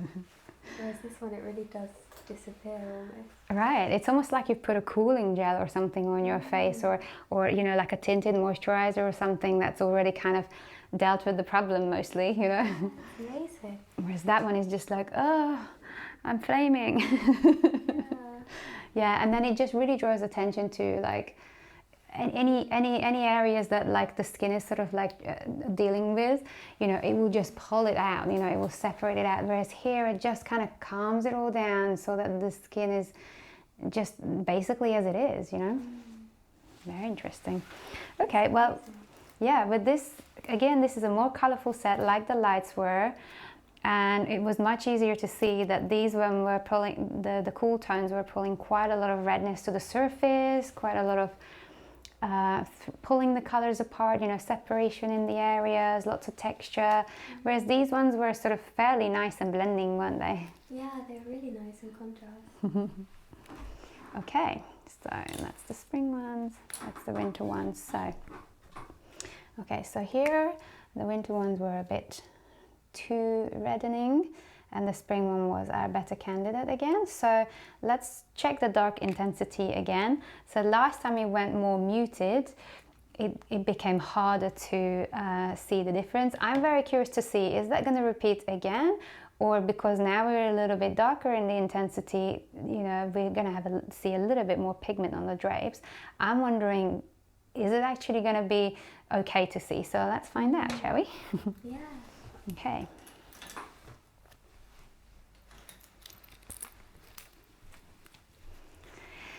So, winter bunch here, autumn bunch here. So they're both very dark, as you can see. But their color sets are still slightly different, as you can see here. The autumn one is warmer in the reds, in the greens, and also in the blues.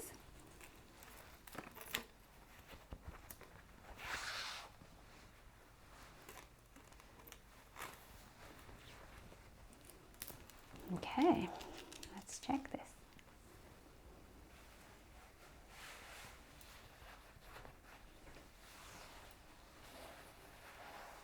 Okay, so this is the warmer one on the top.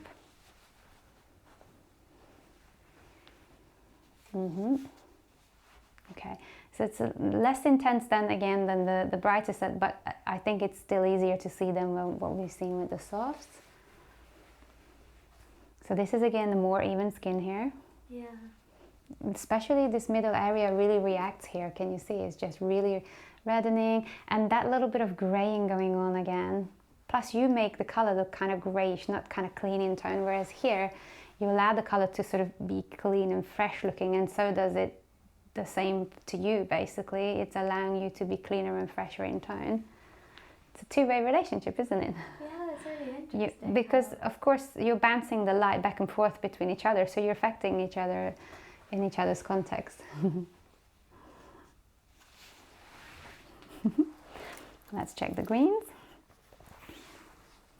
So is it easier to see than you imagined, the differences, or? I still think the ones over this side of the spectrum easier to tell the difference, but this is certainly easier than, was it these two that were really hard? Yeah. It seems a bit easier Yeah. to see. And in general, like before we began the session, did you think it might be difficult to see all these visual differences? Yeah. But it's not that difficult, is it? I think the redness actually, I know you mentioned that, It's because helping. I was worried about all my acne. It's actually really helping me. yeah. It's helping to sort of see where it might want to kind of uneven the skin even more and push you into the, to kind of focusing on these things, you know, but that's not where the focus should be, you know. Yeah, exactly. All right, let's carry on this dark level. Yeah, people often worry at the beginning, oh, what if I can't see all the things that you're showing me? And I'm like, we'll deal with it then, but I'm pretty sure that you're going to be able to see a lot of it. Okay, so this is the warmer one on the top. That's the cooler one, but same story all over. We get the redness there, a bit more tired, that draggy kind of face, and then just much brighter and clearer. And you can feel the energy sort of like also dropping downwards here, whereas it's a little bit more level here. Can you see? Yeah. Like immediately as soon as I move it, it's just a sort of, you know, we're dropping in the frequency. Definitely. Okay, let's check the blues. So we got a tealy color from autumn and sort of like a controller blue or something like that, you know, an office blue. Yeah, like school uniform vibes. Basically. Okay. Let's see if you looked good in school uniform or if you would have done better with a colorful uniform. Yeah, mine was maroon, so. Oh, okay, that wasn't too bad. Okay, so that's the warmer one on the top. Redness back, isn't it? Yeah, glad Yeah. I didn't go to school with that colour. Okay, reset. Okay. Yeah. It's not No. great. Okay, cool. So that was still easier to see than the soft set. Yeah, so the soft set was basically the hardest to see. I mean, it's very possible because there was barely any pigment. You know, they are the most grayed down type of colors. It's possible that it just became harder and harder to see, and we were just at the beginning of the exercises, you know, so like our eyes didn't necessarily know where to go and look, you know, they didn't have the quick references of like, oh, I know to look here because it always does that, or I know to look here. Yeah. Yeah, at the beginning, normally the brain just sort of learning the exercise. Okay, so that goes there, that one goes there. So we compared dark autumn and dark winter test drapes, and again we thought that the dark autumn drapes, the slightly warmer ones, were just a bit better and the winter ones were just a little bit more reddening. It was less easy to see. Oh, no, not drawing. Come on. Maybe it ran out. Okay. All right, you just have to imagine that I've got a line here. Across. It was fine there. Yeah, it was at the start. Sort of, it was already very faded. Okay, but yes, so with the dark winter colors, we could see the redness coming onto the face, with some of the colors more so than with other colors, but here we kind of kept the illumination here, the energy was dropping, we could see a little bit more under our circles. So we've done the 4 neutral sets, so we've got the lights, the brights, the softs and the darks. So what we've got left is basically the medium intensities, which is the true season. So we've got true autumn and true winter, true summer and true spring. So these are our darker medium intensities and these are our slightly lighter ones. So I'm going to be comparing true autumn to true winter because they're both sort of darker but similar in intensity. What you will see is that between these two, they are actually much more separated out in terms of they're not so close in temperature. They're actually further away from each other in temperature. So that's going to be the main difference, that they're going to look similar in intensity, they're medium, but now we're pushing the temperature a little bit further away, and then we're going to repeat the same thing for True Summer and True Spring. They're actually quite far away in temperature as well, but they are both a medium intensity. So let's start with the winter and the autumn set. Okay, so here is the true autumn, that's the true winter set, and if I pull them together, you can just see that their intensity is very similar, right? Like it could be all one wardrobe and you wouldn't, like, it all looks kind of similar, but as soon as I separate the mat, you can just see, wow, these are nice and toasty, really warm toned, mellow colors, and these are actually quite stark, clean, you know, very sharp type of colors. But interestingly, they're not too dark, so they're not as dark as the dark intensity colors that we just looked at. They're a little lighter than that. They're definitely more muted, but they're not as muted or gray as the softs were, and certainly not as bright as the brights were or as light as the lights were. So this is why we call them medium intensity, because they're not in the extremities, but this is our sort of slightly darker medium pair. But as you can see with the reds, much bigger gap, right? Like, you know, that's basically a purple, and we're in a terracotta. That's like a full teal, and now we're in this kind of royal blue, or I don't even know what kind of blue that is. And then with the greens no, these were the blues. Okay, and then with the greens as well, that's our almost like a yellowy green nearly, and we're still in the sort of piney zone. So they're much more further away from each other in terms of temperature, but they're much closer to each other in terms of intensity. Okay, so this will be just an interesting thing to see in terms of temperature. Are the cool ones going to throw a lot more texture, or because if they're not so bright, does it mean if they're a bit more medium intensity, does it mean that it won't bother us as much, you know, all the redness? So we'll find out. This is why the looking is sort of like the fun part, you know, because we won't know what we're going to find, but we're looking and testing, and then like, ooh. Okay, so that's the autumn one on the top. That's the winter one, so it's definitely got the stark look, not as red as sometimes we see it, but still we notice that coming to the surface. Okay, so that's definitely still a little bit more evening. It's got a stern, like you got a stern look in this color, isn't it? It's just like a... My face line becomes really clear. Very sort of, but almost in a sort of like over sharpened way, right? Almost like a constipated, like a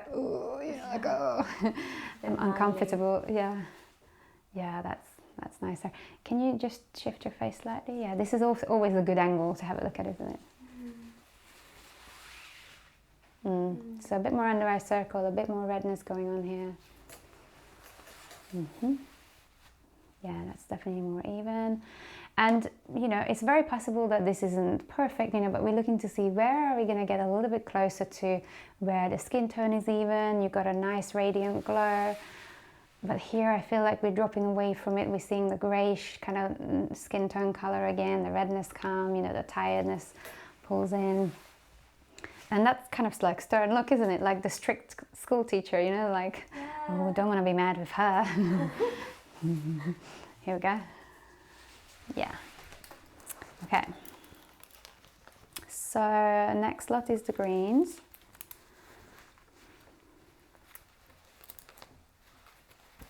And the other way to compare these true seasons would be to compare something like true winter to true summer and true autumn to true spring. You know, that's another way where you just compare, you know, they have the same temperature, but you compare lightness, darkness. So it kind of doesn't matter. As long as you compare everything to everything, eventually you'll eliminate all the worst ones and keep all the better ones.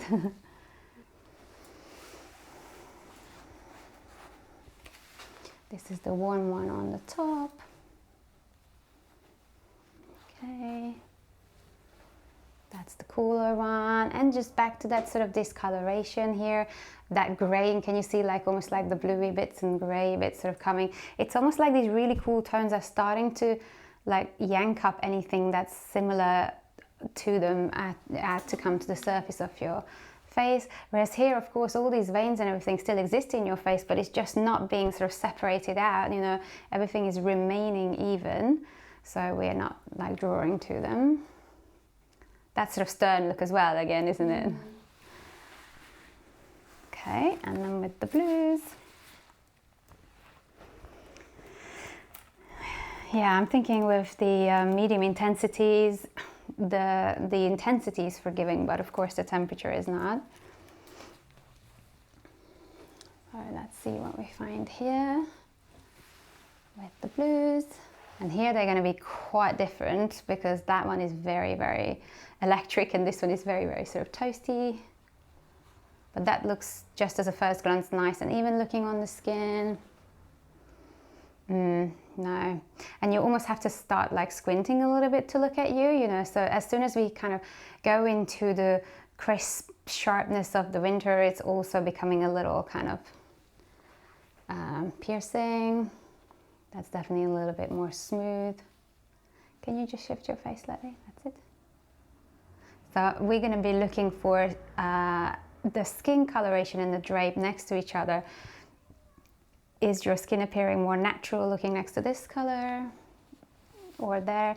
It's not too bad here, but I'm being drawn to all the redness in the face. So it's almost like my eyes are skipping the neck and then just going straight to the face because it's pulling the redness to the surface. Maybe a touch gray, but it's too hard to see. Whereas here, everything sort of is much more even between the coloration of the drape and then the neck and then the face. Here it's sort of separate little areas. It's a very stern look. Can you see how your face looks kind of like strict and, you know? Yeah. Yeah, that's just a little bit more open and warm. Okay, so that was True Autumn and True Winter. So I would say that with these two, again, it was lesser, the sort of reddening effect and all of that, but it was definitely still visible that this one was discoloring, the True Winter was discoloring your facial kind of the tone evenness more than True Autumn. It's very possible that the True Autumn is too warm in intensity, too much pigment or too muted, but it was still doing more evening overall and just a little bit more in harmony with you from just first appearance. So, ooh, pen's working again. Okay, so we're going to repeat that with True Summer and True Spring.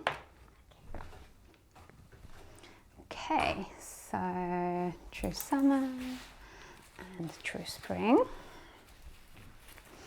So here we've got two medium intensity sets again, but these are lighter. So these are lighter than the True Winter and the True Autumn were, but still not as light as the light seasons were. Do you remember they looked very much like milky colors, you know, like ice creamy sort of stuff? Yeah, definitely not as gray as the softs were or as bright as the brights were. Certainly not dark.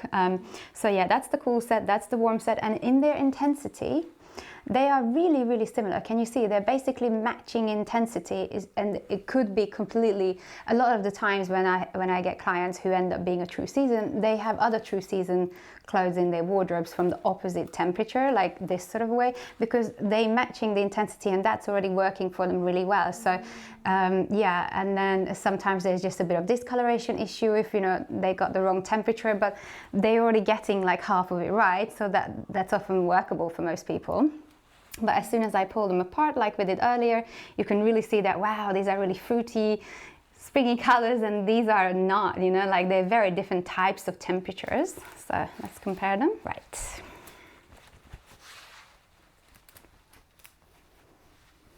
Okay.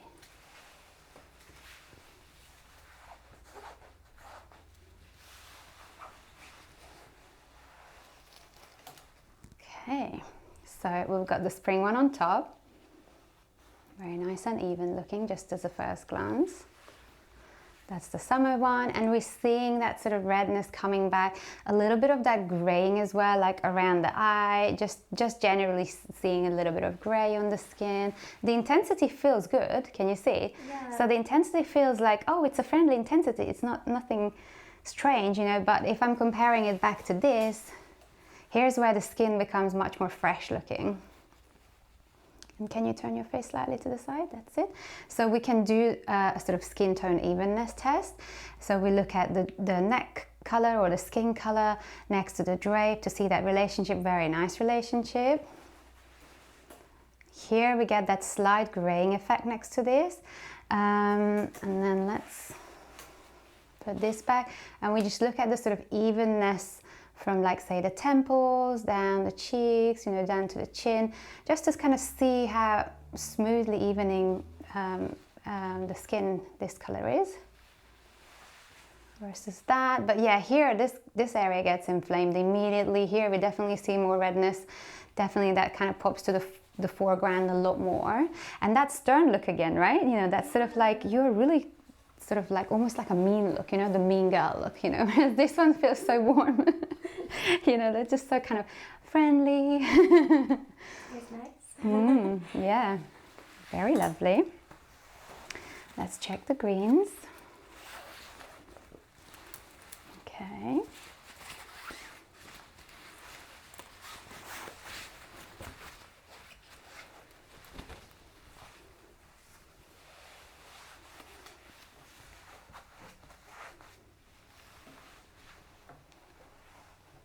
Okay, so this is the warmer one on the top again. That's the spring drape.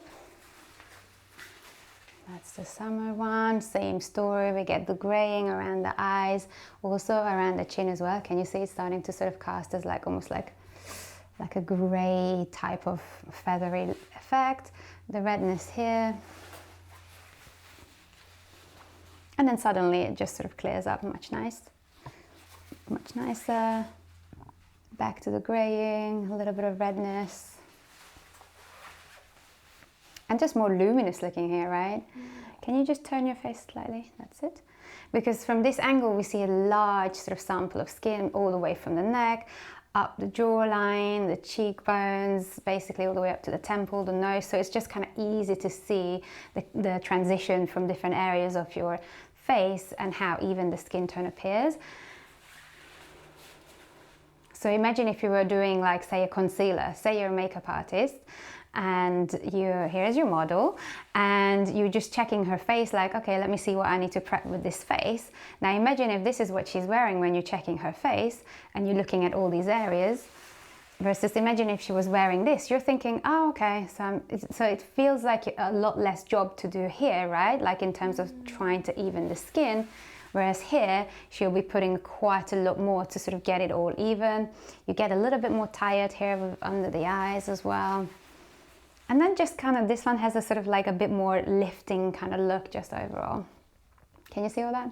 Yeah, I can really see it.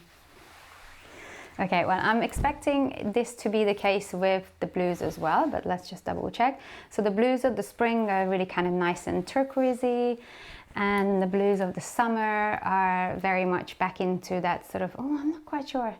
It's not quite cornflower, but that type of blue, isn't it? Like a nice, yeah, almost like inky color. Okay. That's the spring one.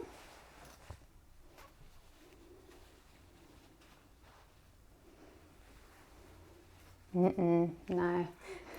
So as soon as we get into the blues, we really are seeing that, okay, you know, there's all kinds of disconnect going on. So we get the redness, we get this weird relationship between you and the drape. Can you see, like, it's almost like a completely different category thing than up here. Can you see it's just like, oh, what's going on here, right?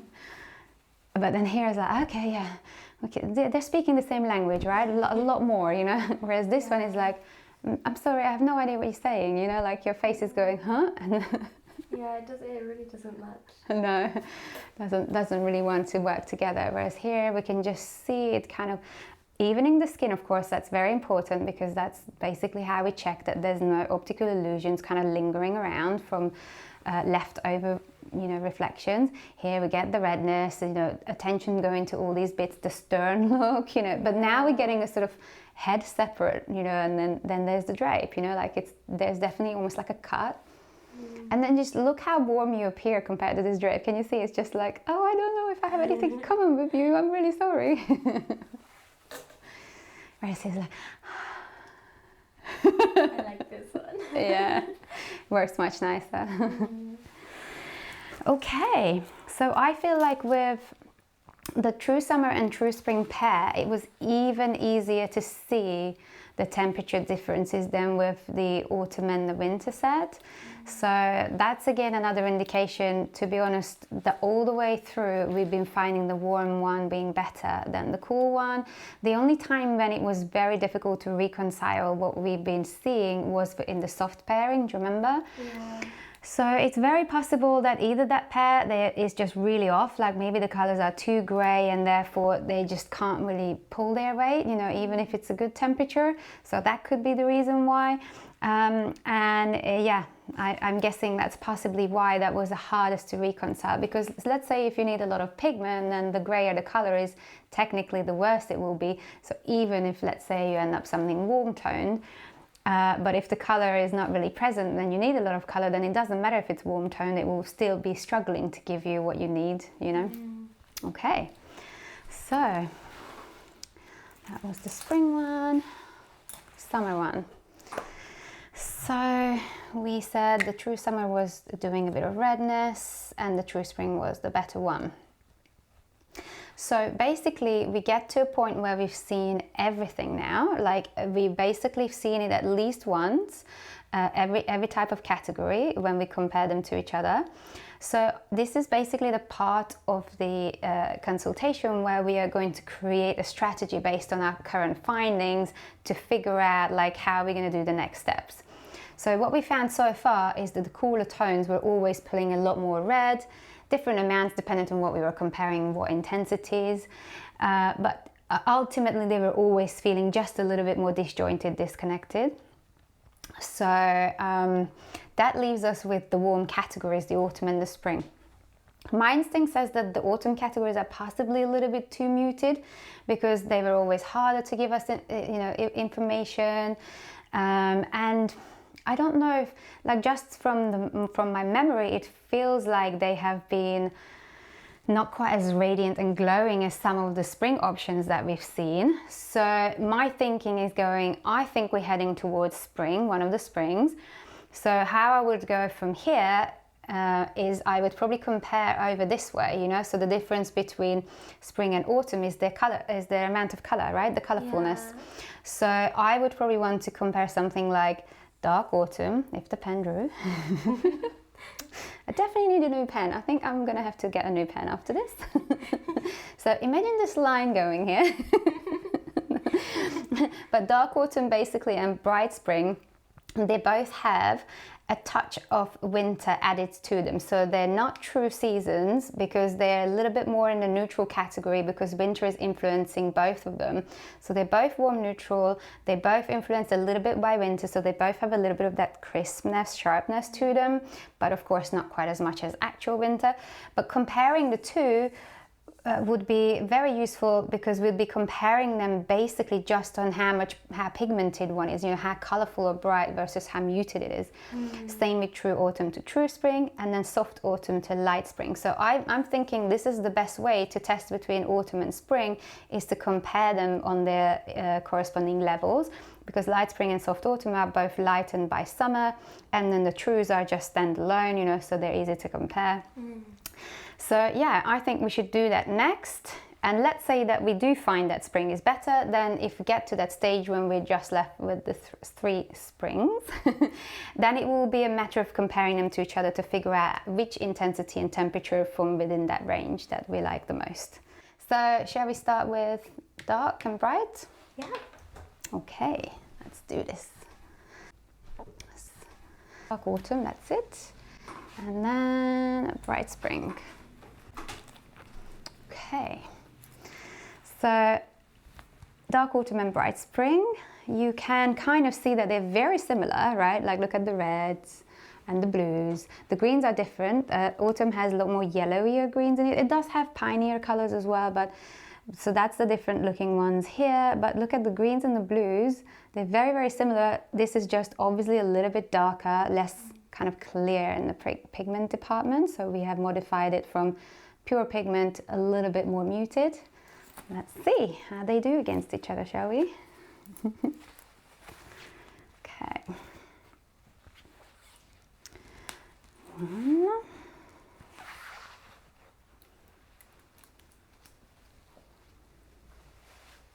yeah, the reds look really similar. Mm-hmm. So this is really useful when we go this way, because then we're literally comparing them on their brightness level.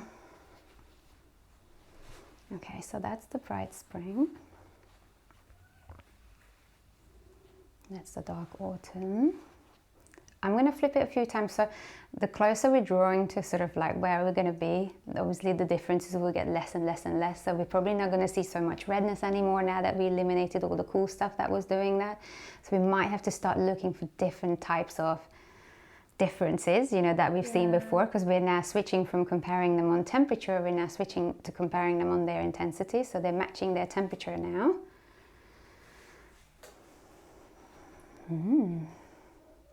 But can you see that, I mean, they are very different looking still. So this one is still adding quite a lot of texture to the face. I feel like it's a muddier kind of skin color, maybe a pinch more reddish than here, can you see? Yeah. And then this skin here just feels so much more smooth, fresh, kind of naturally radiant, and just really kind of like even looking.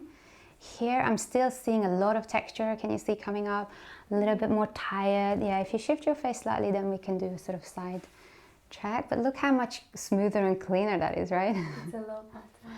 Yeah, that one is just allowing more redness to sit on the face, just more texture to kind of come to the surface, and maybe still a little bit of graying. And these were our better colors, the least graying ones from before, but this is definitely doing a better job. Okay, let's check our greens. Okay.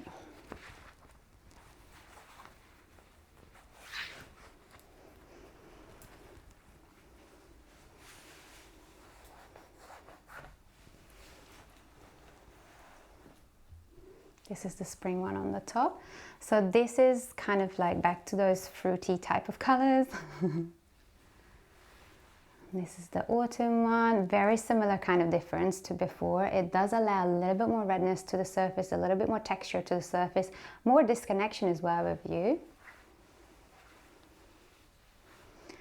Just much more smooth and clear looking on the skin. And then if you turn your face slightly, then we can basically do a sort of skin tone continuity test from the neck, from the temples round, and compare it to here, but a lot more textured, can you see? Yeah. I want to see some yellows as well. Mm-hmm. Yeah. And that one is just clearing it up, as if by magic, right? You know? Yeah. So imagine like you wake up in the morning, you throw on this t-shirt and like, oh, my skin looks great today, you know? Versus like next morning I was like, I was looking so good yesterday, what happened? Maybe it's the peanuts that you know what I mean? Yeah. Like people can just sort of like not think that it's the color that's doing some kind of reaction on the skin, you know? You might think, oh, I'm breaking out, you know, but the next day, oh, that cream's really working, you know? You know, and it could be just you're wearing different clothes. Yeah, that thought would have never occurred to me before, but yeah, it really can be the clothes. Yeah, one tip I normally say to people is that if you're putting on makeup, put it on in the clothes that you're going to be wearing. Because imagine, say, your pajamas are this color, so you are now fixing your imperfections, let's say, according to the optical illusions that this color is causing on your face. So you might be putting a heavier layer of foundation or something because you kind of want to counteract the unevenness. You might be putting a lot more concealer, maybe more blusher because you want to bring the color back. Whereas here, you know, you already have like a lot of glow. You don't need highlighting here. You probably maybe a tinted moisturizer or something is plenty enough because there's nothing to even, you know. So you might be completely changing how you apply the makeup on. So imagine you put on your pajamas, put a bunch of makeup on, and then you get your clothes on and like suddenly you look too made up, you know, like too heavy, heavy looking makeup. All the other way around, this is your pajamas, you know, and like, oh, I'm looking great. Pat, pat, pat a little bit, and then you put on the clothes and then suddenly you feel kind of, you know, a little pale or, you know, a little bit more sort of colorless, and you catch yourself in a reflection like, oh, I don't look great, you know. So yeah, wear the clothes that you're going to be wearing when you put makeup on so that you can adjust any kind of optical illusions according to that. So if your dressing gown is the wrong season, you know. That's a really good tip. Yeah, whereas this one is just so smooth and evening. That's nice. And then it's just the blues left. They're very similar again, like the reds.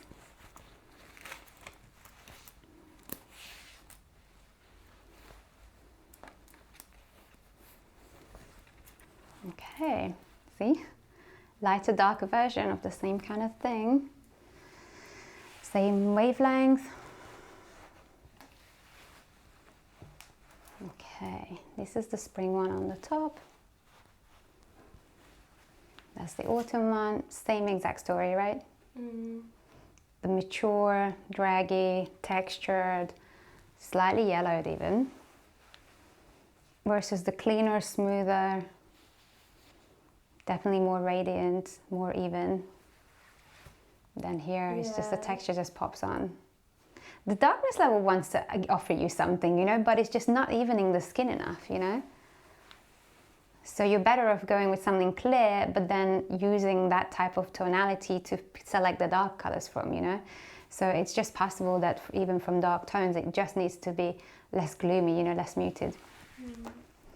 Okay, so bright spring versus dark autumn. The spring one is a better direction, it appears. Okay. Let's see if the pen will help us. Ooh, Oh yeah, that's again.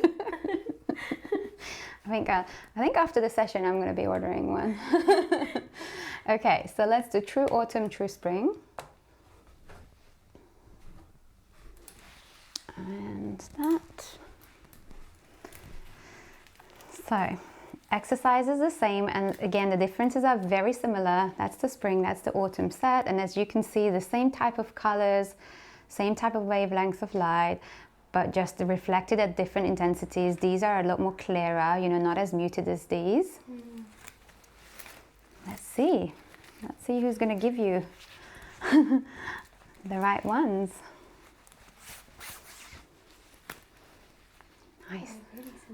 Yeah, and this just, so the kind of difference between spring and autumn that I often say to clients who are spring and autumn is that the way to kind of look at a color and sort of like help yourself know, oh, is it the right kind of peach or right kind of teal, is that the springy colors always feel a bit more like fresh food, you know, like uncooked, like this is like, you know, a papaya or something, whereas the autumny colors, even when they're very similar, they still have a sort of spicy or cooked or something, you know, like a different kind of feel to them, you know. So like that sort of freshness is kind of like preserved into a little bit more toasty kind of look, you know, it just becomes a little bit more earthy that way.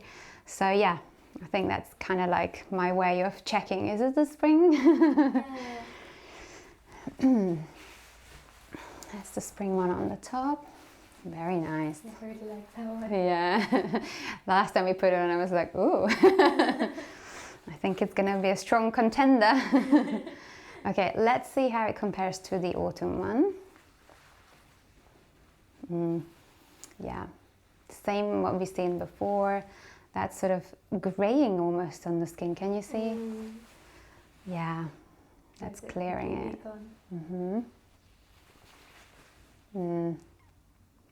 Not bad. Like it's not pulling the redness like the dark autumn colors did. So that's nice. But it's definitely doing a sort of tint, like almost like an oily, slightly muddy kind of texture. Like it doesn't look like, oh yeah, I just exfoliated my skin. You can't say that, because I'd be like, really? It doesn't look it, right? Whereas like you come and meet me and like, oh, I just been to to see my clinician, you know, I just had a face, you know, treatment. I'd be like, oh yeah, your skin is glowing, you know. But if you said that here, I'd be like, maybe don't go back to that place, you know. And you could have literally just been, but if you're wearing this, I would be like, I'm not sure. Not sure it did anything. Yeah, so that's how big a difference it can make. Very big, yeah. Okay, let's see the greens.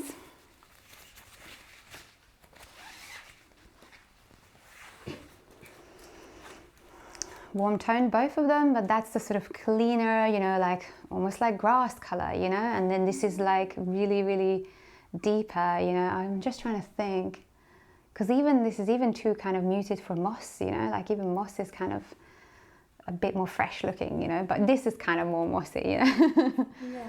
Yeah. But you see what I mean about the sort of fresh, like uncooked and versus the sort of ready cooked, you know, type thing. Quite easy to spot spring, but autumn's harder to recognise, I think. Okay, that's nice. Okay, not bad, but that like a little bit more texture on the skin, and it's almost a little heavy feeling in your context. Can you see? Like it doesn't feel like, ooh, you know, like such a nice piece of garment. You know, it just feels a little bit mature, a little bit kind of almost costumey in a way, you know? Like you're reserving yourself, or it's like a withdrawal kind of thing. Oh yeah, it's just like really open, you know, really approachable. That's the kind of what do you call it, like an impression that you give out. But also look how radiant the skin looks here versus here. It's kind of like stealing a little bit of that glow. Can you see? Yeah. And then this one is just putting it back on.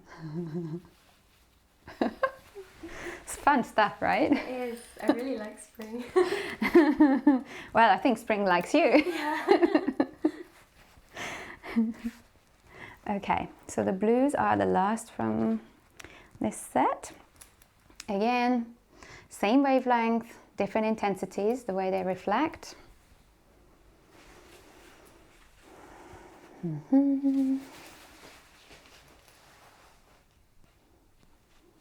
Lovely. Not bad, but a bit red, a bit heavy, that costumey look. Definitely textured skin, a bit tinted in the yellow or something. That's much more clean and natural looking. Not bad, but just kind of dragging the features down a little. Can you see? Yeah, like it's not awful. No, like no. Some of the ones earlier were a lot worse. But yeah, it's still not good. Yeah, well, we compared to- eliminated all the cool ones that were like pulling all this Yeah. red straight onto the front of your face. Yeah, but the bright ones definitely. Yeah, it just feels kind of more effortless, right? Like, oh, I'm flowing. Yeah. Okay, well, I think we can start to see a pattern now, right? Like, I think we're really getting an idea where we're heading. So again, the autumn was, it was nice, but it was just a little sort of like textured on the skin again. I would say a little bit muddier, like in some of the colors, you know, especially the darker ones, we just felt like, oh no, she needs to exfoliate, you know. Whereas this one definitely, you know, the spring set looked a lot more like, oh yeah, her skin is glowing, you know, what is she doing to it, you know? So, that's good, right? You want that skin without having to do all the hard work, I have to right? put makeup on. It'd be nice. Yeah, and just look good, you know. Yeah. Just walk on the street or anywhere, you know, and be like, how did she do it? Okay, True Autumn is gone. Ooh, well, the pencil doesn't agree. Okay, we're imagining that line. So the last autumn in play is the Soft Autumn, which is possibly the weakest one of the autumns, because I remember the softs were kind of a little bit hard for us to reconcile in between, because there was just a lot going on with the greyness. But let's compare Soft Autumn to Light Spring. Give it one final chance. If it's not pulling its weight, then that's all the autumn's gone.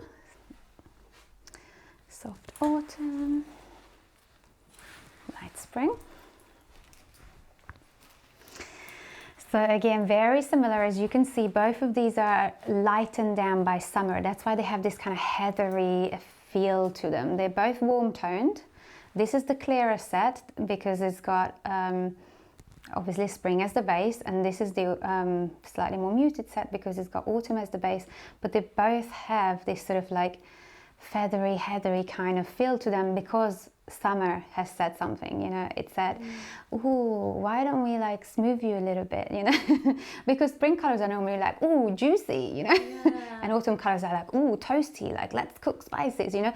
But none of these are feeling like their true sort of parent season or parent category, because summer came and said, just calm down a bit, guys, you know. You don't need to be so intense, you know, in their own ways.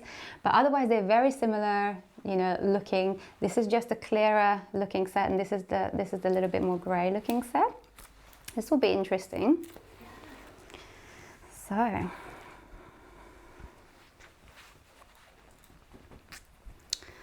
different type of peaches. That's the spring one.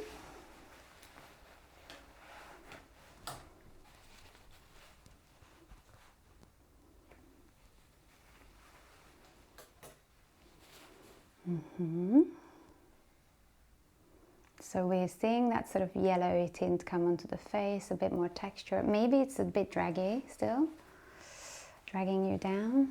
That's definitely clearer. It feels kind of light, so I'm thinking this is possibly the sort of the weakest of the springs, because it feels like you kind of are asking for a little bit more definition. You know, it's sort of not quite sort of shading enough underneath the skin. I mean, this is quite a see-through drape, but even if I fold it double, it's still a little bit on the light side. It's better. It's a little bit better defining, but still a little bit on the light side. But comparing it to here, this is still the textured look, that sort of unclean skin, right? Because if you came, like you came and see me, let's say we were meeting up or something, and this is how you look, I would be thinking, oh, you know, she's been jogging, or she had a long, you know, like it doesn't feel like, it feels like there's something on your, you know, like you need to cleanse your skin. Whereas here, suddenly when we got the spring drapes on, it just feels like, oh yeah, she just came from the shower or something, you know, it just has that sort of cleaner, fresher type of appearance than here, which is a little bit more oily, shiny, textury. Yeah. Okay, let's check the greens.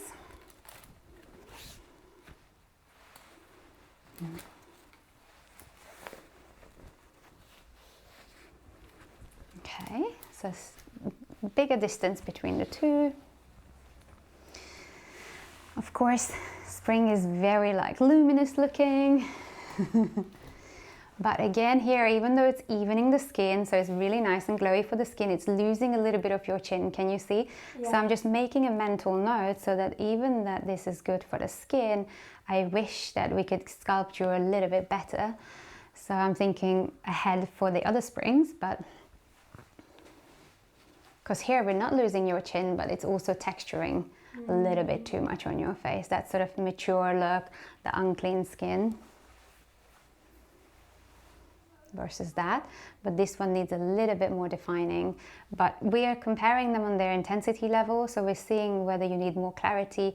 So we're not comparing them on the darkness level right now, you know, we're just comparing an intensity, and this, the clarity of this is definitely more in line with your coloration than here, where we do get little kind of separated out areas, and just a bit more sort of, I don't know, that sort of muddy look, isn't it? A little bit more stuffy, but not bad colors, right?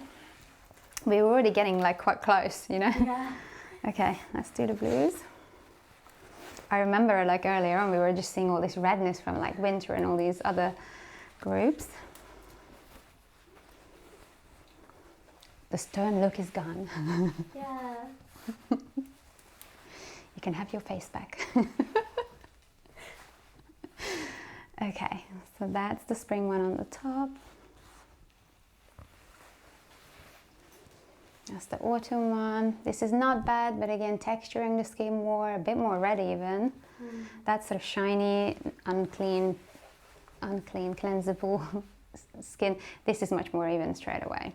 It's needing the sculpting because it's trying to push color to kind of give you some shadow, can you see? So it's like, oh, I don't have darkness, but look, why don't you have some color? It's because it's going to look a little bit glowy, you know?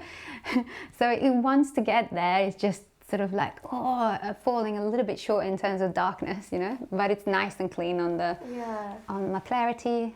So here we're just a little bit more textured. That's sort of all the look as well, tired, end of the day, you know. This doesn't feel like it's the end of the day. It's like, oh yeah, shh, I'm ready, let's do more. Cool. Well, with that, autumn is out. Yeah. So you're definitely a spring chick. Yay. Now we just have to figure out which is spring. Yeah, I think I wanted to be spring or summer, something like season-wise. That I know it's not necessarily related, but but you like the idea. So, yeah.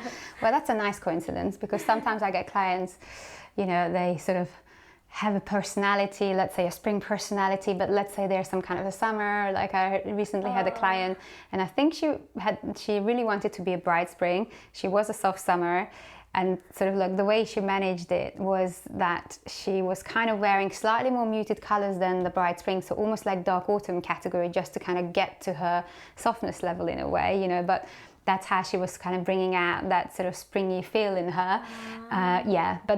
So for her it was a sort of almost like a shocker, you know, that like, Yeah, oh no, if you want to the be spring, you know, something. like what am I gonna do?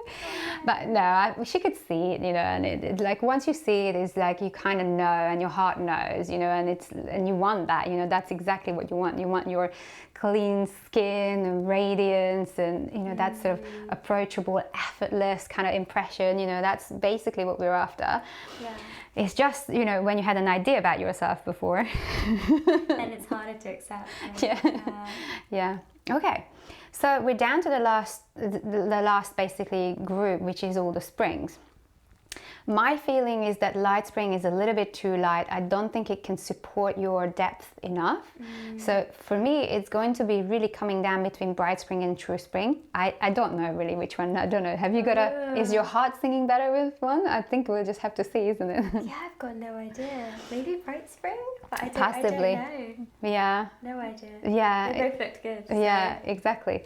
So, but I'm thinking we can possibly lose light spring the easiest. So let's compare maybe bright spring to light spring or something like that, you know, because they're both the same temperature, you know. And then see if bright spring does win, and then it can go up with our finalists. Okay. Bright spring and light spring.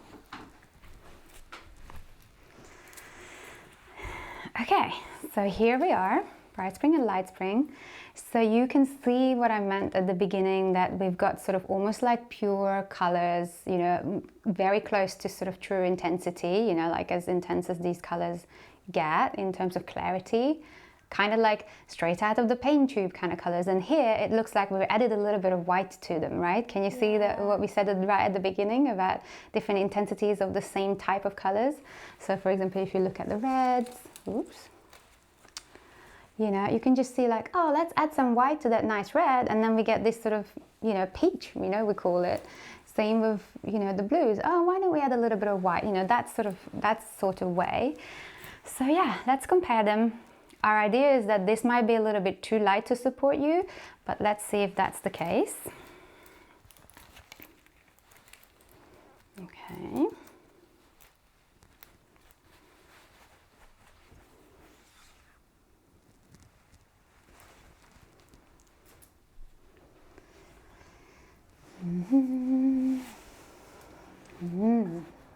Nice. Okay.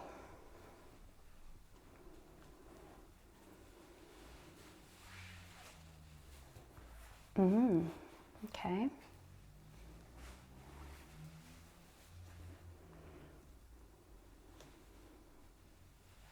Okay, it's harder than I imagined it would be. Yeah. I was thinking, oh, this is going to be a clear cut. It's really hard.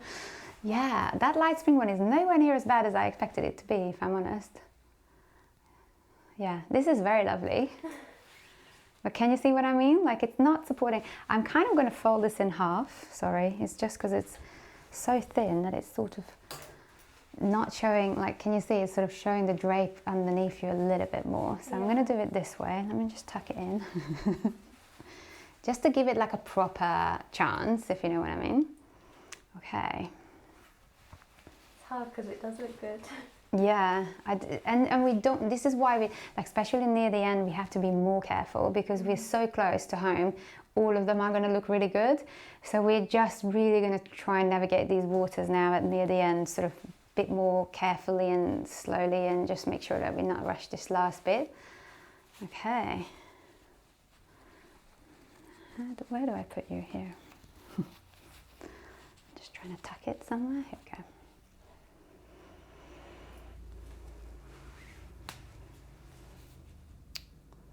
It's tricky, very tricky, because basically what happens is when light spring is better, then these colors can look a little stirred, maybe pull a little bit of red, you know, and if I'm looking, I'm thinking, okay, yeah, maybe I can see that, you know, the sturdness and a little bit of red versus this, you know, but when somebody needs more intensity, then these colors like look just a little bit pale, you know, and not quite enough.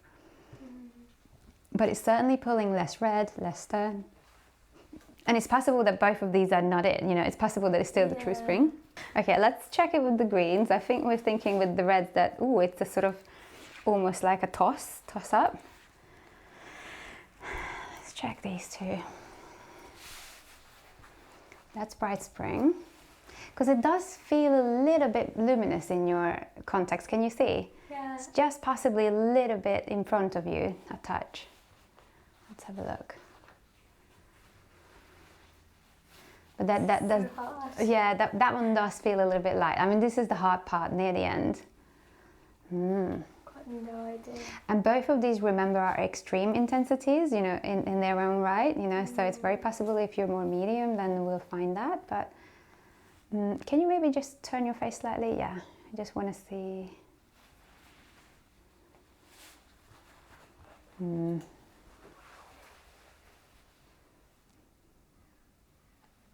Because this one gives you a better contrast.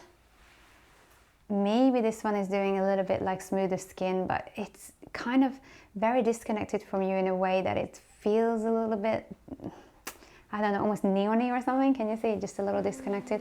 It's possible that both of these are off, but maybe this one looks a tiny bit more tired. Maybe, can you see? Yeah, tricky. Okay, let's do the blues. I agree. I can't find that either is better than the other. It might be that they're both off. So I think what we'll do is if we think even with the blues that it's very inconclusive, then we'll compare light spring to, say, true spring, and then, you know, that sort of way, because maybe that's the kind of angle that we need to see. That's not bad. Yeah. This looks like a lot of the blue colours I wear.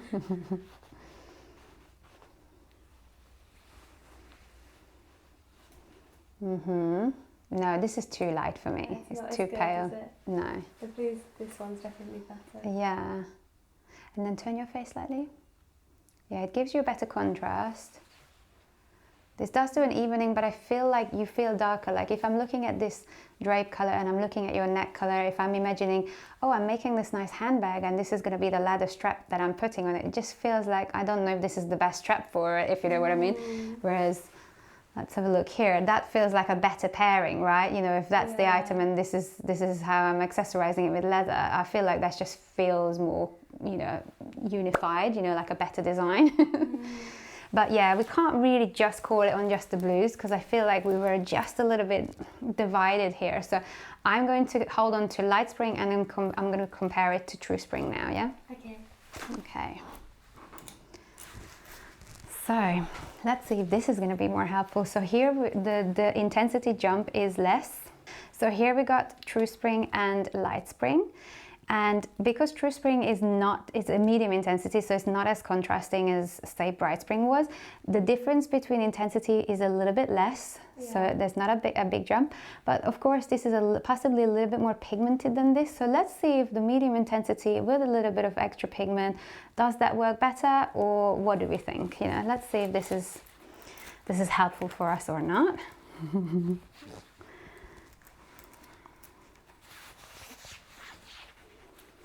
Okay, so here's the two colors. That's light spring.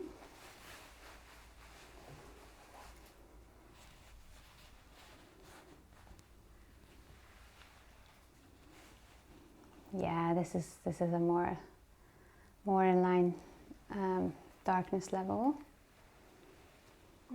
Yeah. Turn your face slightly, please.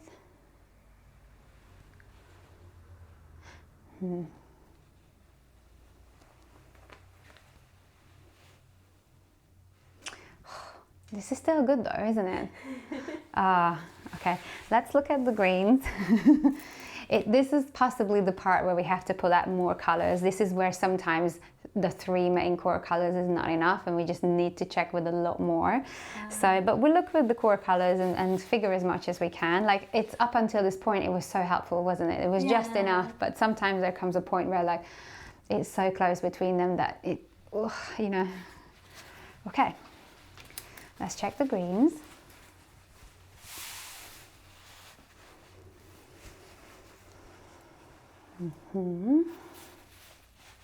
Because that's nice on the skin, right? Like it's a good glow for the skin. So is this too warm or is this too light is the question. You should know, right? No, I'm joking. I'm joking. Honestly, no clue though. Like, they're both good in their own way. Yeah. So if you turn your face slightly, we can just look for continuity, and just generally speaking, where do we find that, oh wow, this is like a really, you know, like a sort of, oh, we're really getting the energy. The light one might have been better. Yeah, I'm thinking that too. Very interesting. Yeah, because there's almost like a sternness again here, isn't it? Yeah. Okay, let's check the blues. Not what I was expecting anyway. I don't know what you were expecting. Yeah, I mean, I thought it was bright spring, so Yeah. here we are. And you might still be. It might still be. It might be just like this is a really complicated part because we're so close to home now, you know. Yeah, but I have the sense that we might have to bring out a lot more colours to kind of, you know, not just these test ones, just a lot more to get to the bottom of this story. But I quite like this.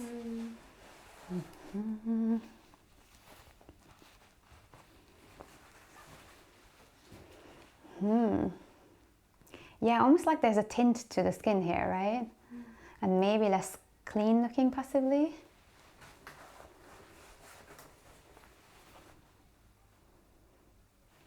And turn slightly. Okay.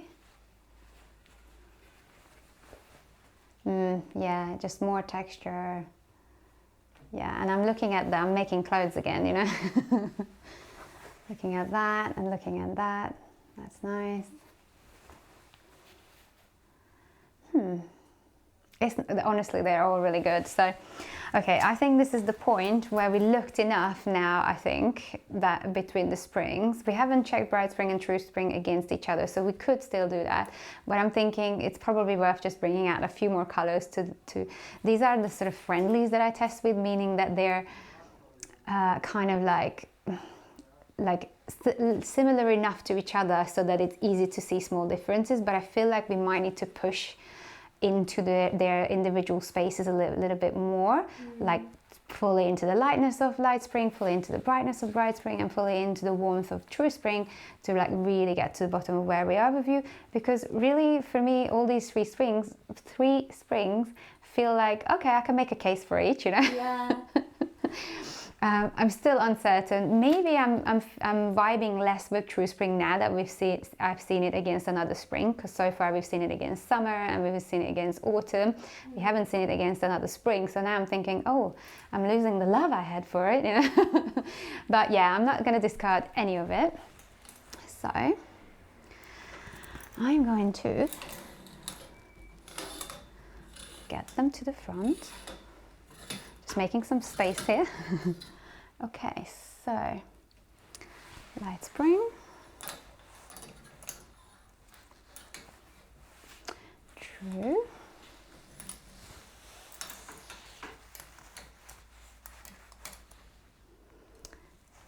and Bright.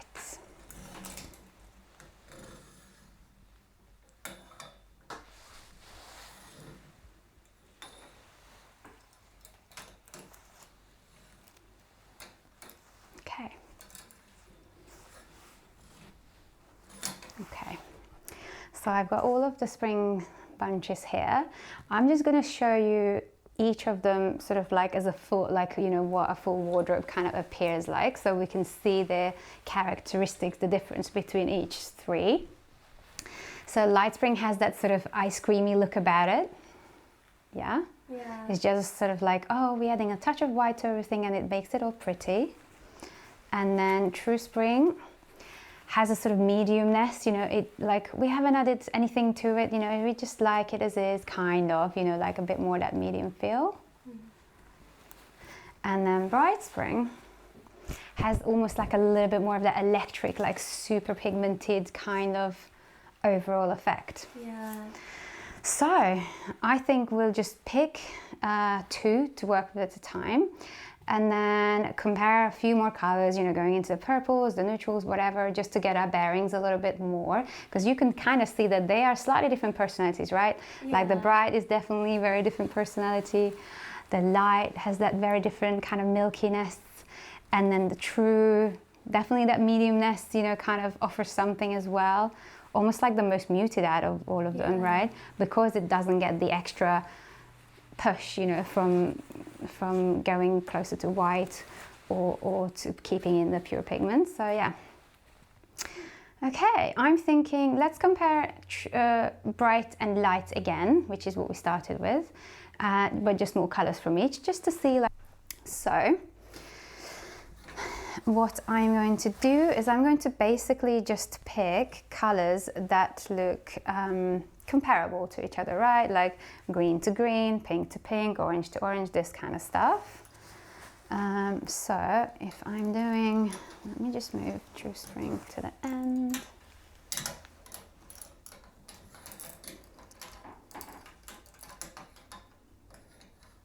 Okay. So we tested the test drape, so now we're interested in seeing some more comparisons. So let's have a look. So for example, you know, these two, this would be a good. So I'm just gonna pick out a few pairings and then we'll drape them on like as a set. Okay, so that's some hot pinks from the two. And then, let's see, maybe some,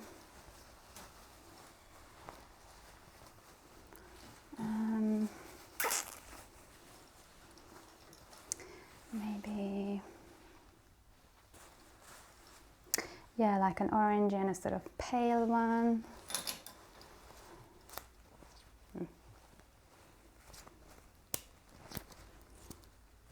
One.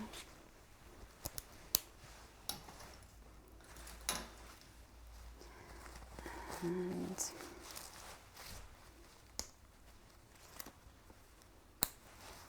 that one. Okay, and then let's see if I can do some purple department like that. They're not exactly the same hue angle, but let's see.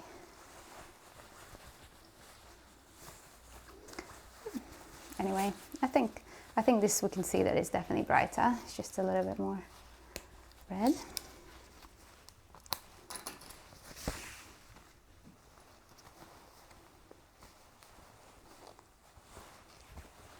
Just be more comparable. Yeah, probably do that. Okay. So that's 3 sets. I'm gonna pick 2 more. I'm keen to do something sort of tealy.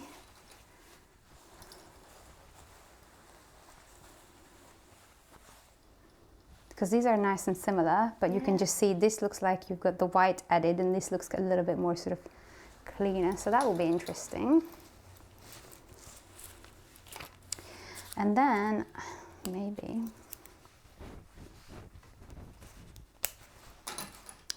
let me get that. And okay, so that's 1, 2, 3, 4 sets. Let's see what else could be useful.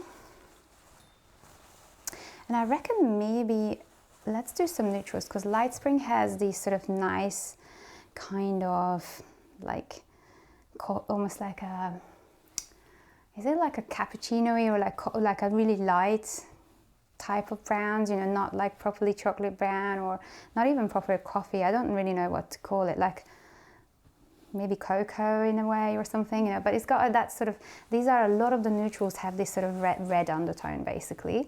Whereas I would say that Bright Spring has some of those, but it just has a lot more grays, you know, a lot more sort of like desaturated kind of tone. So I'm just going to try it on with this Compare brown to this gray.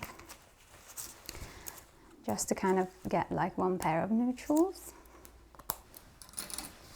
Okay, and that with maybe this.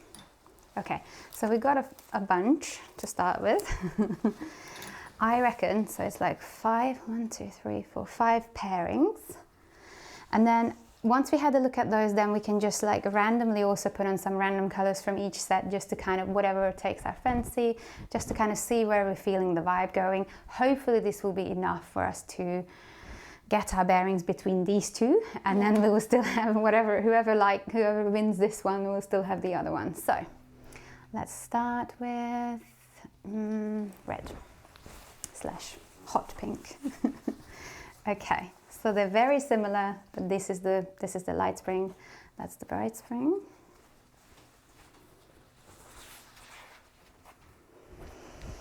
Okay, please show us. Talking to the colors. Okay, so they might fall off more than the other bunch because I normally tuck the rest behind the chair, and so we might get these falling off a bit more frequently, but that should be fine. Okay, so this is light spring. This is bright spring, and we're looking to see, is this too intense or is this too pale between the two? So I'm going to flip it a few times.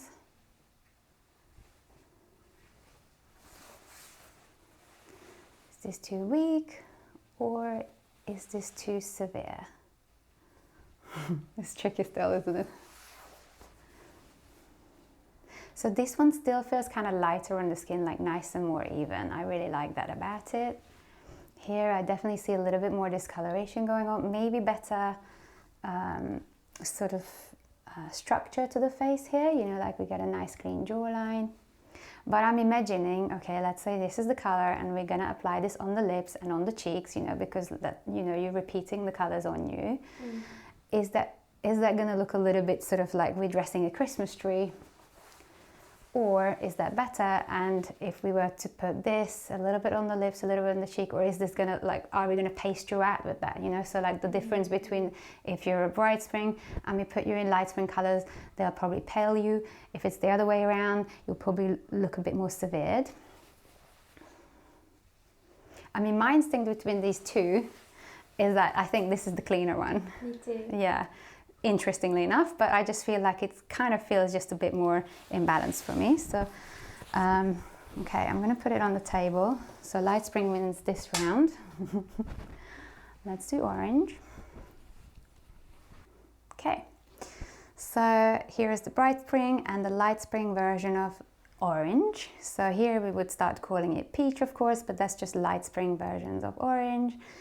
Of course, there are peachier oranges in bright spring and probably brighter oranges in the light spring, but this is basically how, you know, their differences, you know, in the lightness and the sort of contrast. So let's see if we're going to find the same thing as what we've seen with the hot pinks or not. Okay, so that's light spring.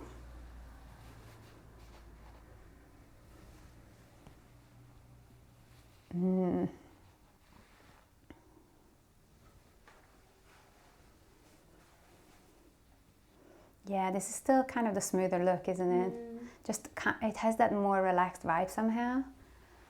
Here we get a little bit discoloration, not much, a little bit, and just as an impression, it feels like the color wants to push forward a bit, you know, it just wants to say like, get out of my way and come forward, you know, like walk into the room before you. Whereas I don't have that feeling here, and I'm thinking, but are you overpowering the color? And it doesn't look like you're overpowering it much, to me anyway. So I'm thinking, okay, that feels relatively comfortable. Yeah, this feels a little intense, maybe tinting you a little bit. Can you see? Okay, that's just another win for light spring. It's doing well. It's doing well, yeah. What did I know? I mean, what did I know either? Right. Yeah, and I was thinking, oh, light spring is probably the weakest one out of all of the springs, because I haven't seen it up against the other springs. It was, you know, the springs were always against something else. yeah, so that was just a guess, an extrapolation from stuff that I've seen, but clearly not a good one. Yeah.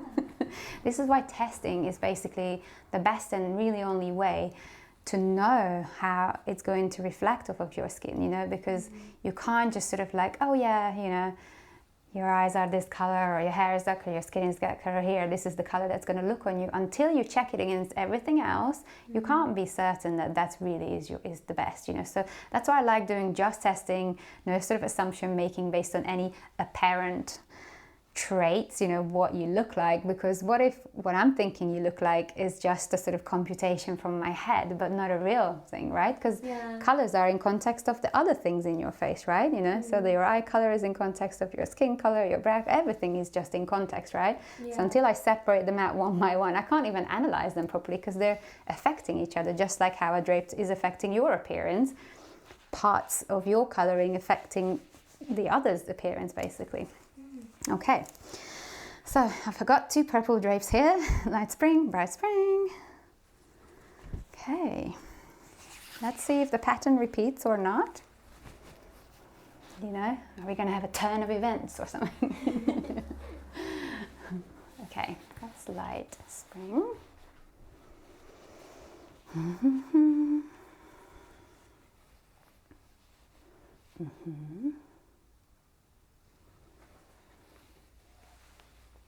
No, this is still a cleaner look, isn't it? Because that gets a little red here, can you see? Also a bit sort of grey under the eyes, like a little bit under eye circle possibly. Plus it still has that sort of heavy look that it wants to push in front of you. Like you can't match its vibrancy, can you see? Like you're trying, but you're saying, oh, just wait up a minute, you know? Whereas here, I don't see that sort of fight. You know, they're walking at the same pace, you know, they're like talking at the same pace, you know, they're just kind of in more harmony, a similar frequency of vibration going on here. Whereas I can see a disjointedness between like, you know, keep up, hang on, keep up, you know, like it's got that kind of feeling where it wants you to be a little bit more than you can offer it basically. Whereas here it's like, yeah, I'm happy with your offering, yeah, so am I, la la la. Okay, turn your face slightly. Let me just see like what happens from the side. Yeah, and kind of like some graying as well. I feel like because winter is influencing this drape a little bit, that graying sort of comes out a little bit more. This just feels cleaner and fresher and more lifted. Can you see it's the same way from there? Yeah, definitely. Okay, wow. Now my mind is going, shouldn't have been guessing ahead. That's fine. This is all part of the learning for everyone, isn't it?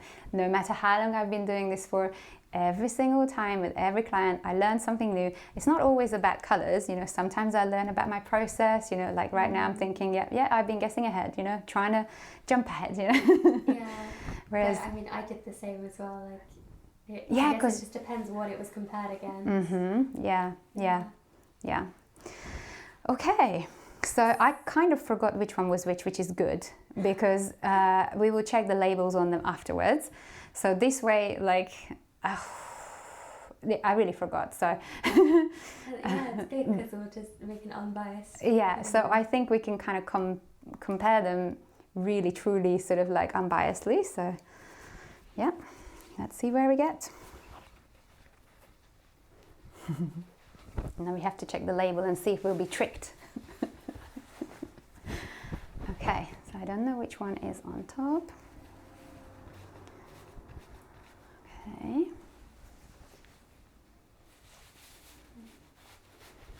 Okay, I'll flip it a few times, but I feel like this is the one that's pulling the redness to the surface. Can you see?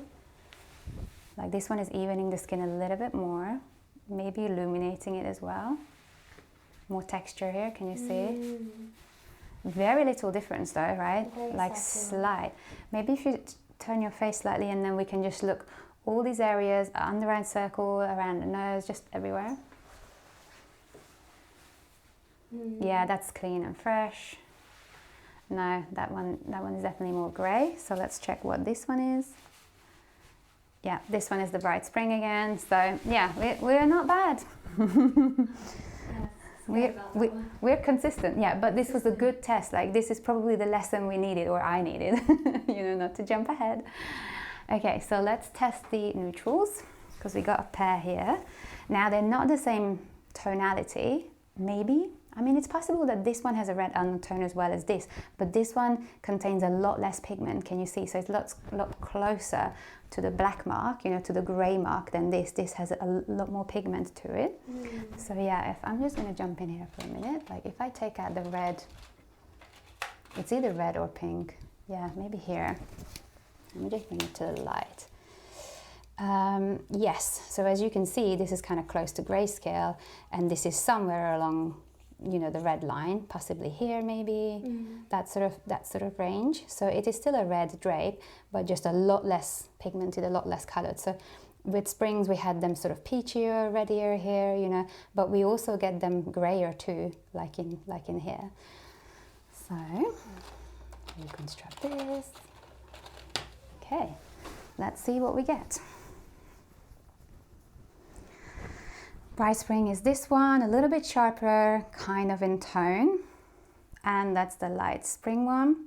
So you can kind of see, even though the Light Spring will have grayish colors like this and Bright Spring will probably have brownish colors like this, still in terms of quality, this has that heathery, feathery lightweightness to it from summer, whereas this one has that sort of slightly sharp looking undertone from winter, because that's the different categories that influence these two springs.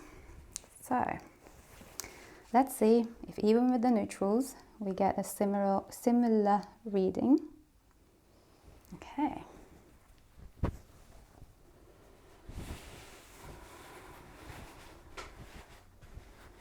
Okay, this is the Light Spring one.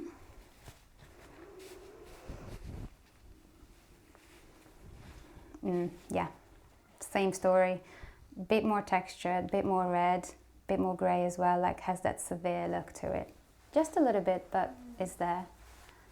This one sort of cleans it up a bit. Turn your face slightly. Yeah, more tired under the eyes, bit more red on the nose. Oh, sorry. Do it again.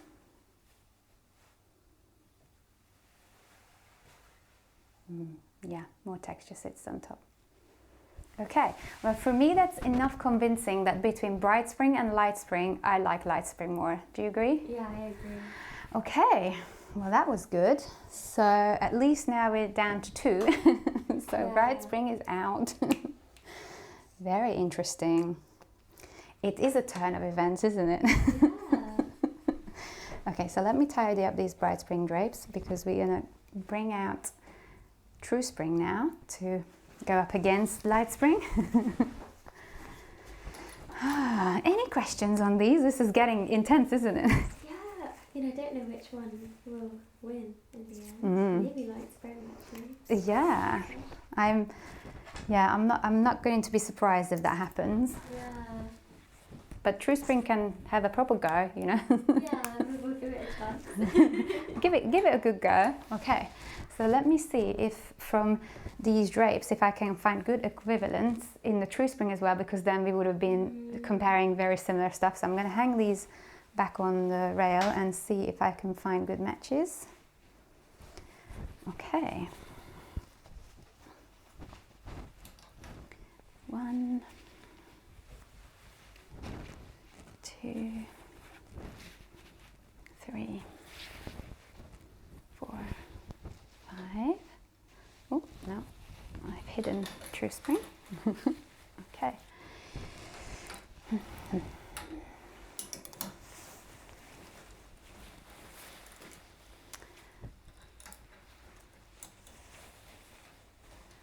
Okay.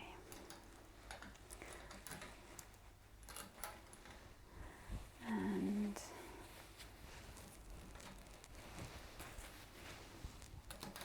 okay, then so let's see. That's damn similar, right? So similar. Yeah, I wonder if I should get like a slightly more, just because otherwise we're probably making the job like super hard. Okay, that's also similar to this. but I wonder, no, that's too big a jump. Now let's keep it close. I like that because of course True Spring is more medium, you know, so the contrast difference will be lower. So, you know, we are now reducing that contrast. So hopefully that will still give us the chance to see the best temperature between the two.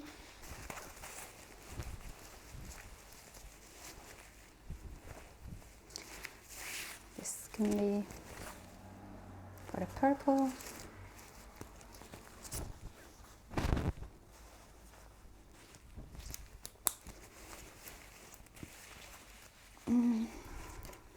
For the teal, I'm probably going to use this test one.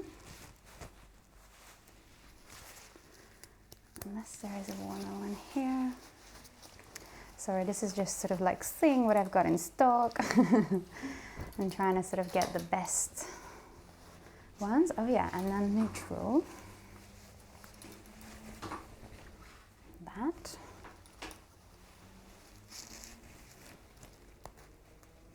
Okay. And then we just wanted a pink. I mean, this is super similar, but I'm gonna see if there's a... No, we'll probably just have to use that one. Okay. Okay.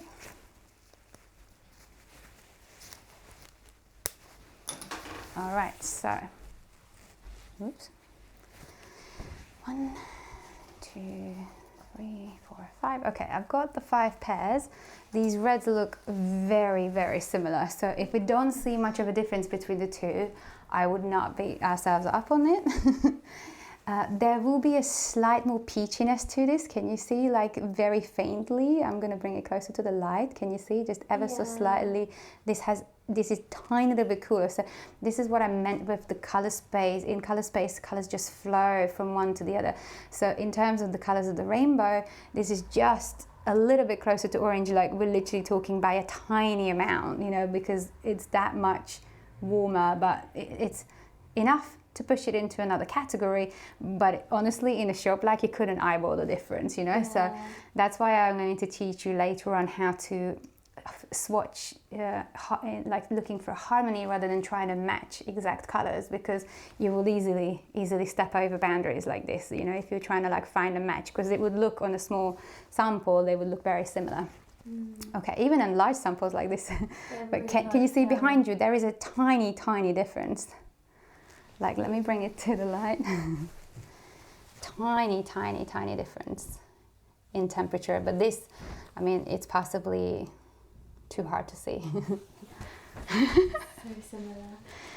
Anyways, if we don't see enough with these two, then I would not worry, because they look so similar that we might be making the job like super difficult. Okay, so I'm not sure which one is on top, which is a good job. Okay.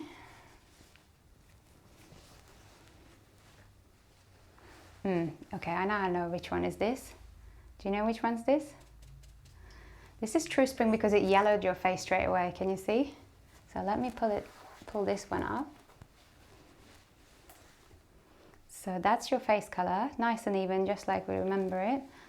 And then look to the tint. Can you see it? It's like, I can see if I stare at my face. Yeah, like very slight. Okay, turn your face slightly, because we'll probably see the same effects happening again. So that looks like a nice clean looking skin tone. Can you see just a nice clean one? And then ever so slightly more like that kind of oily look. But I mean, they're so close that we wouldn't know. So I'm just gonna double check. Yeah, that is the True Spring Drape. But I could only know it because it doesn't look like, oh yeah, you know, this is so different. But you could still create a different effect. Yeah, when it's against the face. Very subtly different. So I'm gonna flip it a few more times. But that evens the skin better, and it keeps your skin tone more natural looking, you know, not sort of tinted in this way or another. Yeah. That one just looks ever so slightly yellowed, ever so slightly. So cool. Very, very. But like if this was at the beginning of our session or something, I probably wouldn't have picked up on that subtlety. But now that we're basically down to like a magnifying glass, you know, this is how I'm kind of able to just see that slight little detail. Okay. Peaches / oranges. Okay.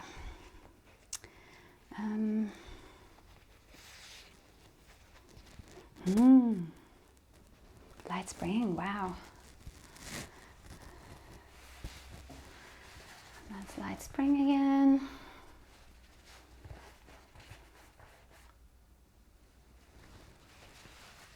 That yellowing again straight away, that tint. Wow. Yeah. Such little differences, like so subtle. Okay. Purple. Yeah, so if it keeps repeating with every color, then we can assume that it's the same for the rest of the space, but it just gives us more confidence now that we're seeing a wider range from the palette, you know, that we are, okay, yeah, that's what it is. Yeah. It's that kind of reassurance, isn't it? That, yeah, they can see.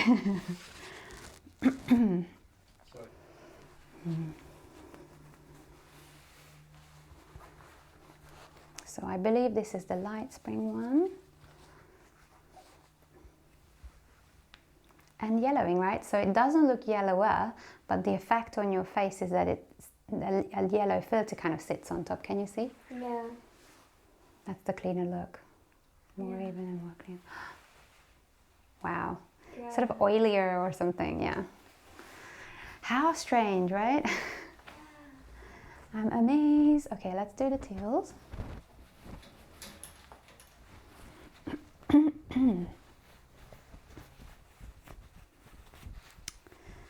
Okay.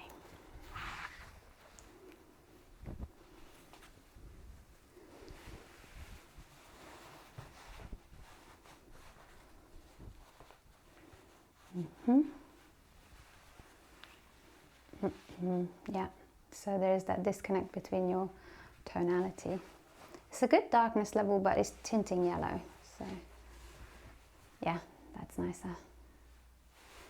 Wow. Are you surprised? Yeah, I think it's quite ironic because I have a lot of the true spring and bright spring colours in my wardrobe, but I can't really think of any light springs that I own.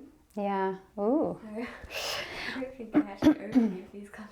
Wow, that's interesting, but I think it's not uncommon because oftentimes what people do, normally your best colors like really even you, really sort of like make you radiant, but people didn't used to be comfortable with that, you know, like looking so open and radiant and glowing, you know, that's the sort of like, oh, I'm all out there, you know.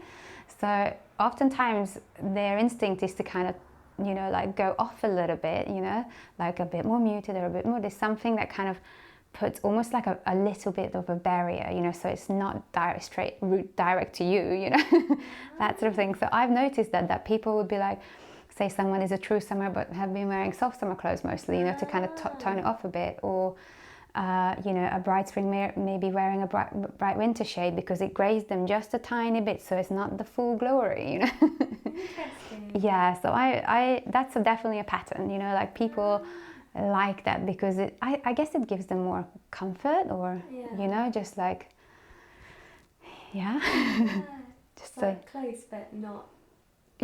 Almost like a barrier, you know, just like I don't want you to I don't want you to have a direct access directly to me kind of thing, you know.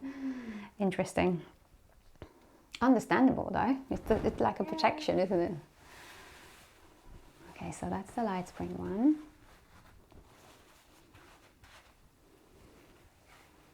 That's the true spring, and again that yellowing effect.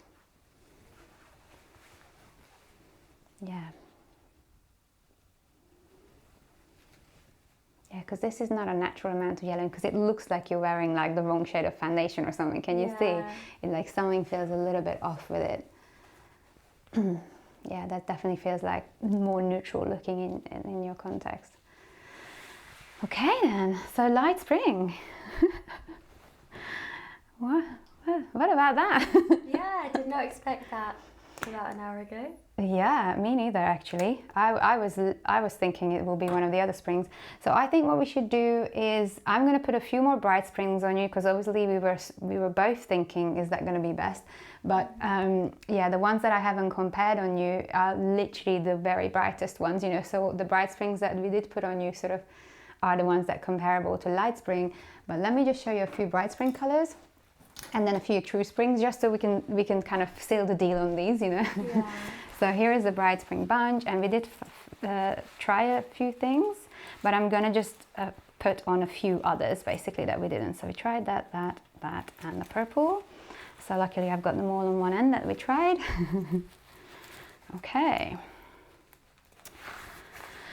Because when I start piling them on, we will really start to see if they overpower you like so much that you can't keep up with them basically. Okay.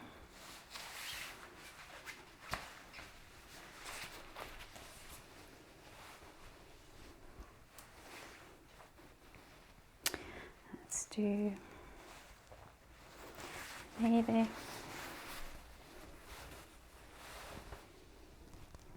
Yeah, so they're good, but they look very strong in your context, like they don't feel effortless and natural, you know, they're quite sort of stark and rigid, isn't it?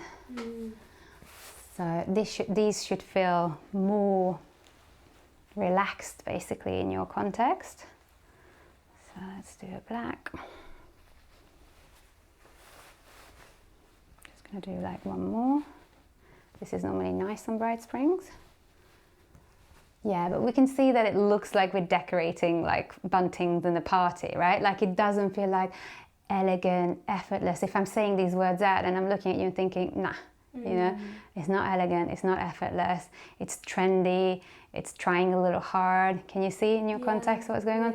And they sort of swaddle you a little bit. Can you see they're like, ah, you know, they're trying to push you like, be more, be more, be more, you know? Be like us, be like us. Separate between the face and body. Yeah, so yeah, not bright spring.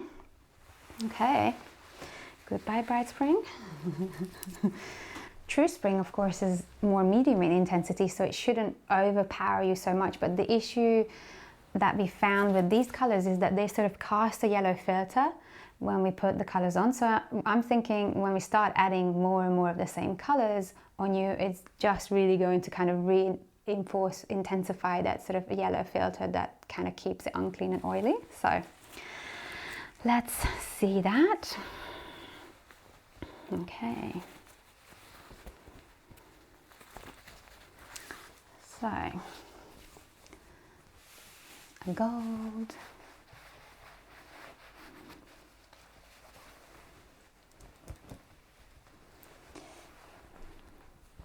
A white.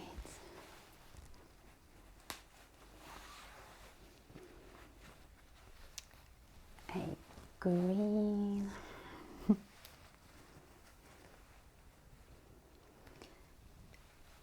Pink. I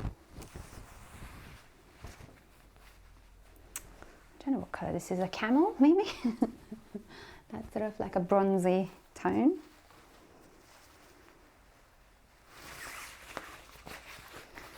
Another purple. But yeah, we can see that yellow filter just sitting on top, isn't it? Let's do a nice light. So the intensity is not overpowering as much, so it's an easier cheat season or cheat category, because yes, it will yellow you a little bit, but especially in the summer that might just come across as a tan, you know. So that's like a less of a problem than it being loud. You know, there can be some loud colors in the true spring as well, so but there are certainly some less loud colors, like these sort of the ones that are kind of want to lean towards almost autumn, you know, so that's possibly the better end. Like canary yellows also reside here. But yeah, we can just see that there is this kind of yellow texture to the skin, and you're pulling this palette together better than you did with the bright spring. but they're still not unified enough looking. Can you see? There's still a little bit, almost like vintage clothes on you. Can you see? Almost like that sort of, like a costume rather than, oh yeah, that's so her. Yeah. So let's see light spring, shall we? When we pile it on, that's where we should think, oh yeah, these are adding up to something good. So if we did everything well, then that's exactly what we should find now. Okay. Here are the light spring colors, the ice creams. We were joking about that in the beginning, didn't we? And now you're getting the ice cream palette. Okay, so let's do a peachy tone.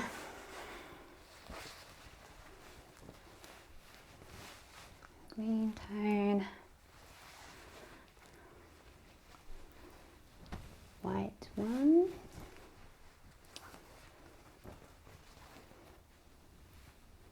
Okay.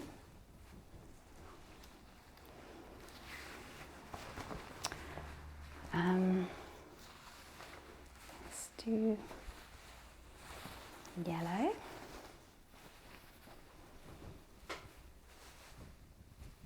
But you can see that you're pulling them together, the palette together, much nicer already. Can you see? Yeah. That you're unifying it, yeah. So that's a good sign, because that's normally what happens, that the colors just look comfortable with each other in your context.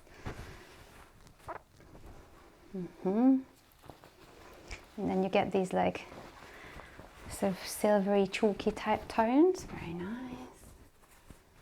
So they're like an off-white, not so creamy like this, which is like a yellow undertone. This is a little bit cooler.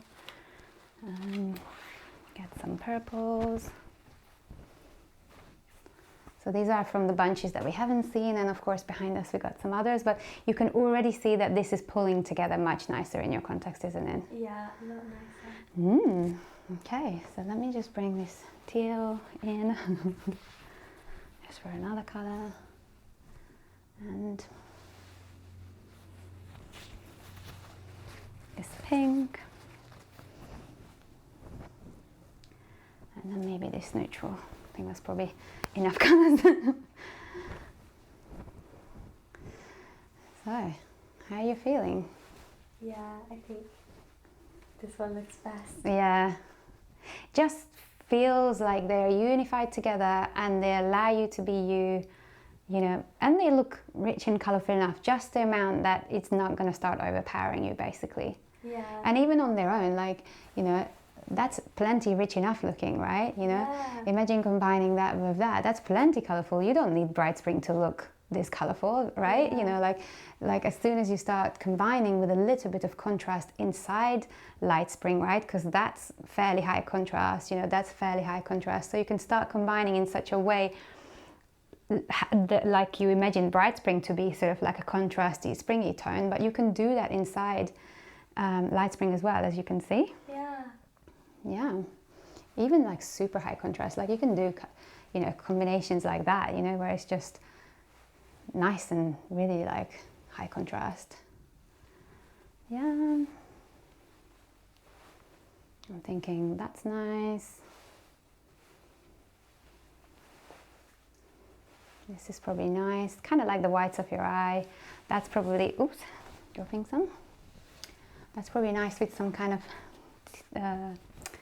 these sort of tones, like a bluey,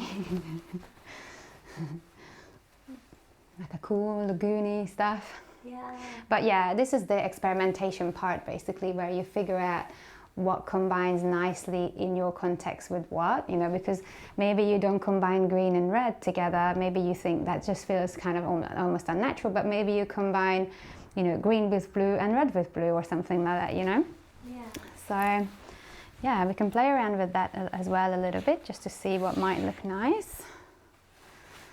So how could you combine like blues? Yeah, that's interesting. Yeah, that's interesting too, but kind of like 80s-y a little bit. I wonder if something like purple. That's quite nice. So in your context, this is a nice combination. That's good. What about also, you know, going a little bit more sort of nature themed, like that's probably a nice combo as well, isn't it? You know, so yeah, greens and blues together. Yeah, that's pretty nice. This green as well, where it is there. With the blue, that's probably nice as well. So I reckon sort of nearby tones are probably nice next to each other. So that will probably mean that things like red and yellow will probably work nice together. So let me remove this. And then,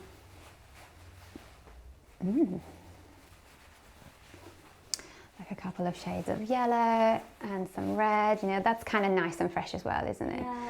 And if you want it to be like more elegant, then of course you've reduced the number of color variations. So then you just go something like that, you know, just a bit more fashion neutrally, you know, you don't necessarily have to, especially if for your work you have to wear, you know, tone down colors or something like that, then this is how you can do it easily, you know, where you just tone it down, you know, just have, or just like that, you know, like something where you're just kind of stopping at the number of colors that you combine together.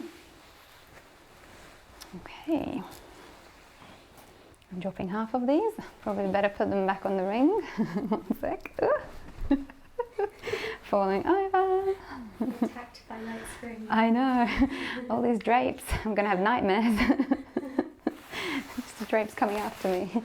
You didn't think the beaver is good enough? Yeah. Sorry. I definitely thought wrong. But now I think right, so. See, it's easy to correct. Okay. And then these can go back. Yeah.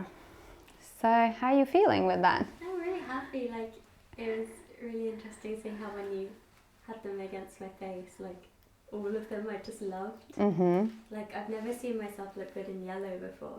Mm. Yellow, like, would look good. What about this kind of stuff, right? Yeah, like I never wear this kind of colour. But yeah. Yeah, I can imagine like that sort of thing working, you know, like imagine like a t-shirt or something with that kind of a colour on it, or you know what I mean, like that looks so casual in your context. Sorry, I'm trying to drape this on, but it's escaping. Yeah. You know, it's just kind of such a fresh feel together, isn't it? Yeah, yeah. Yeah. Your cape is like a summer tone, so that's why I was trying to put a warmer tone, because you can see when I put it on, it has a slightly more warmth to it than that. So I just wanted to make sure you don't get greyed out by that too much. Okay. So that's probably everything that we need to do on the draping part. And then, yeah, the next thing we're going to do is I'm going to show you our color fan. So let me grab you a light spring fan so you can look at the colors. Light spring. Let me find one. Bright, bright, light, light. Okay.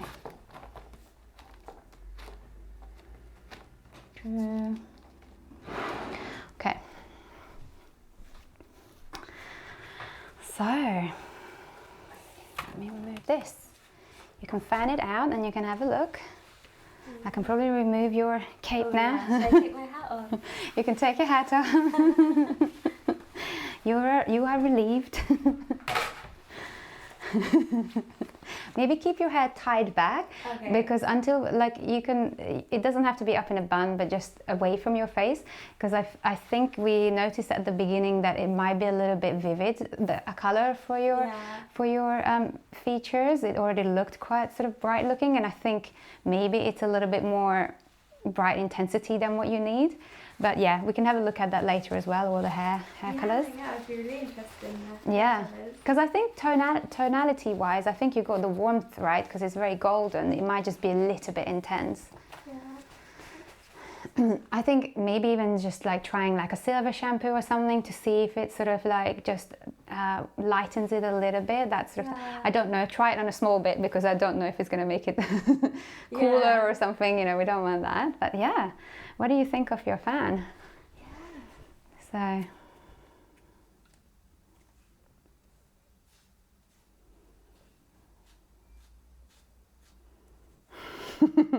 are there any surprising colours in there?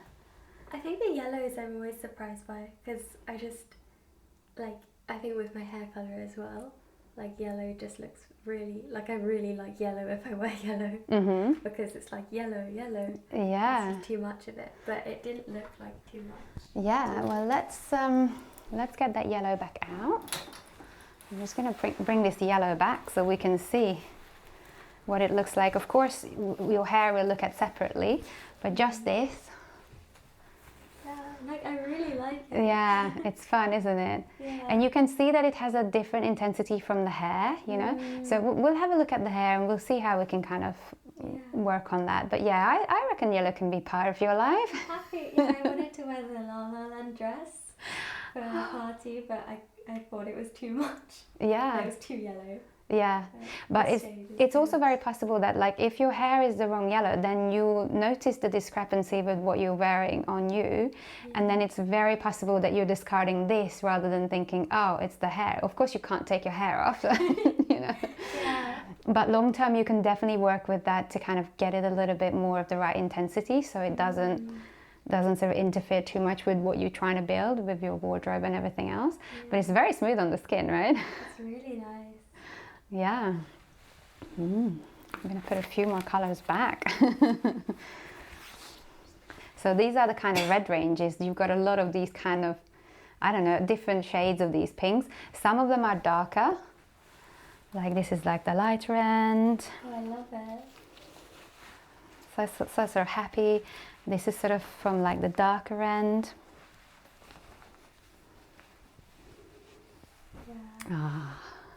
Really So you could easily combine like same tone, like low contrast on you doesn't matter. You probably have a naturally sort of low to medium contrast because your skin tone, your hair color, I mean your brow color, your eye color, you know, they don't contrast as high. So I think you can probably get away with this.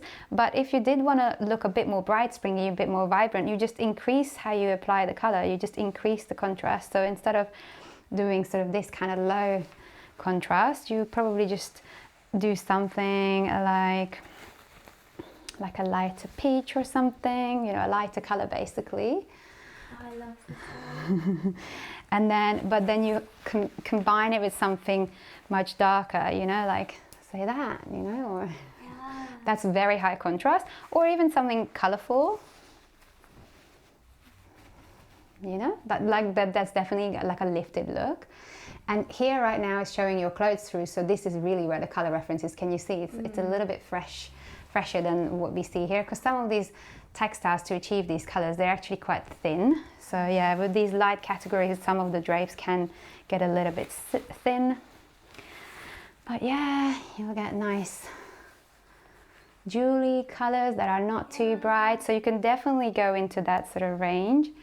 And then it's got a warmer end, and you get a cooler end that's sort of touching on going near light summer without going into light summer. That probably sits nice and comfortable as well.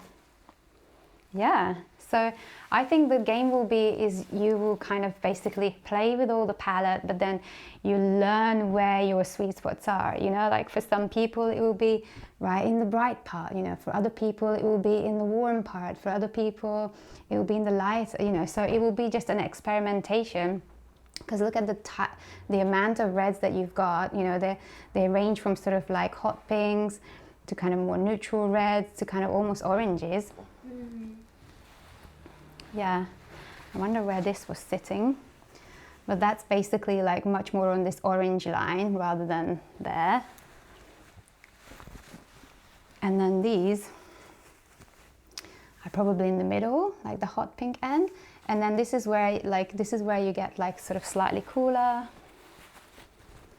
I'm thinking this is possibly already, yeah, this is probably already on the sort of cool strip.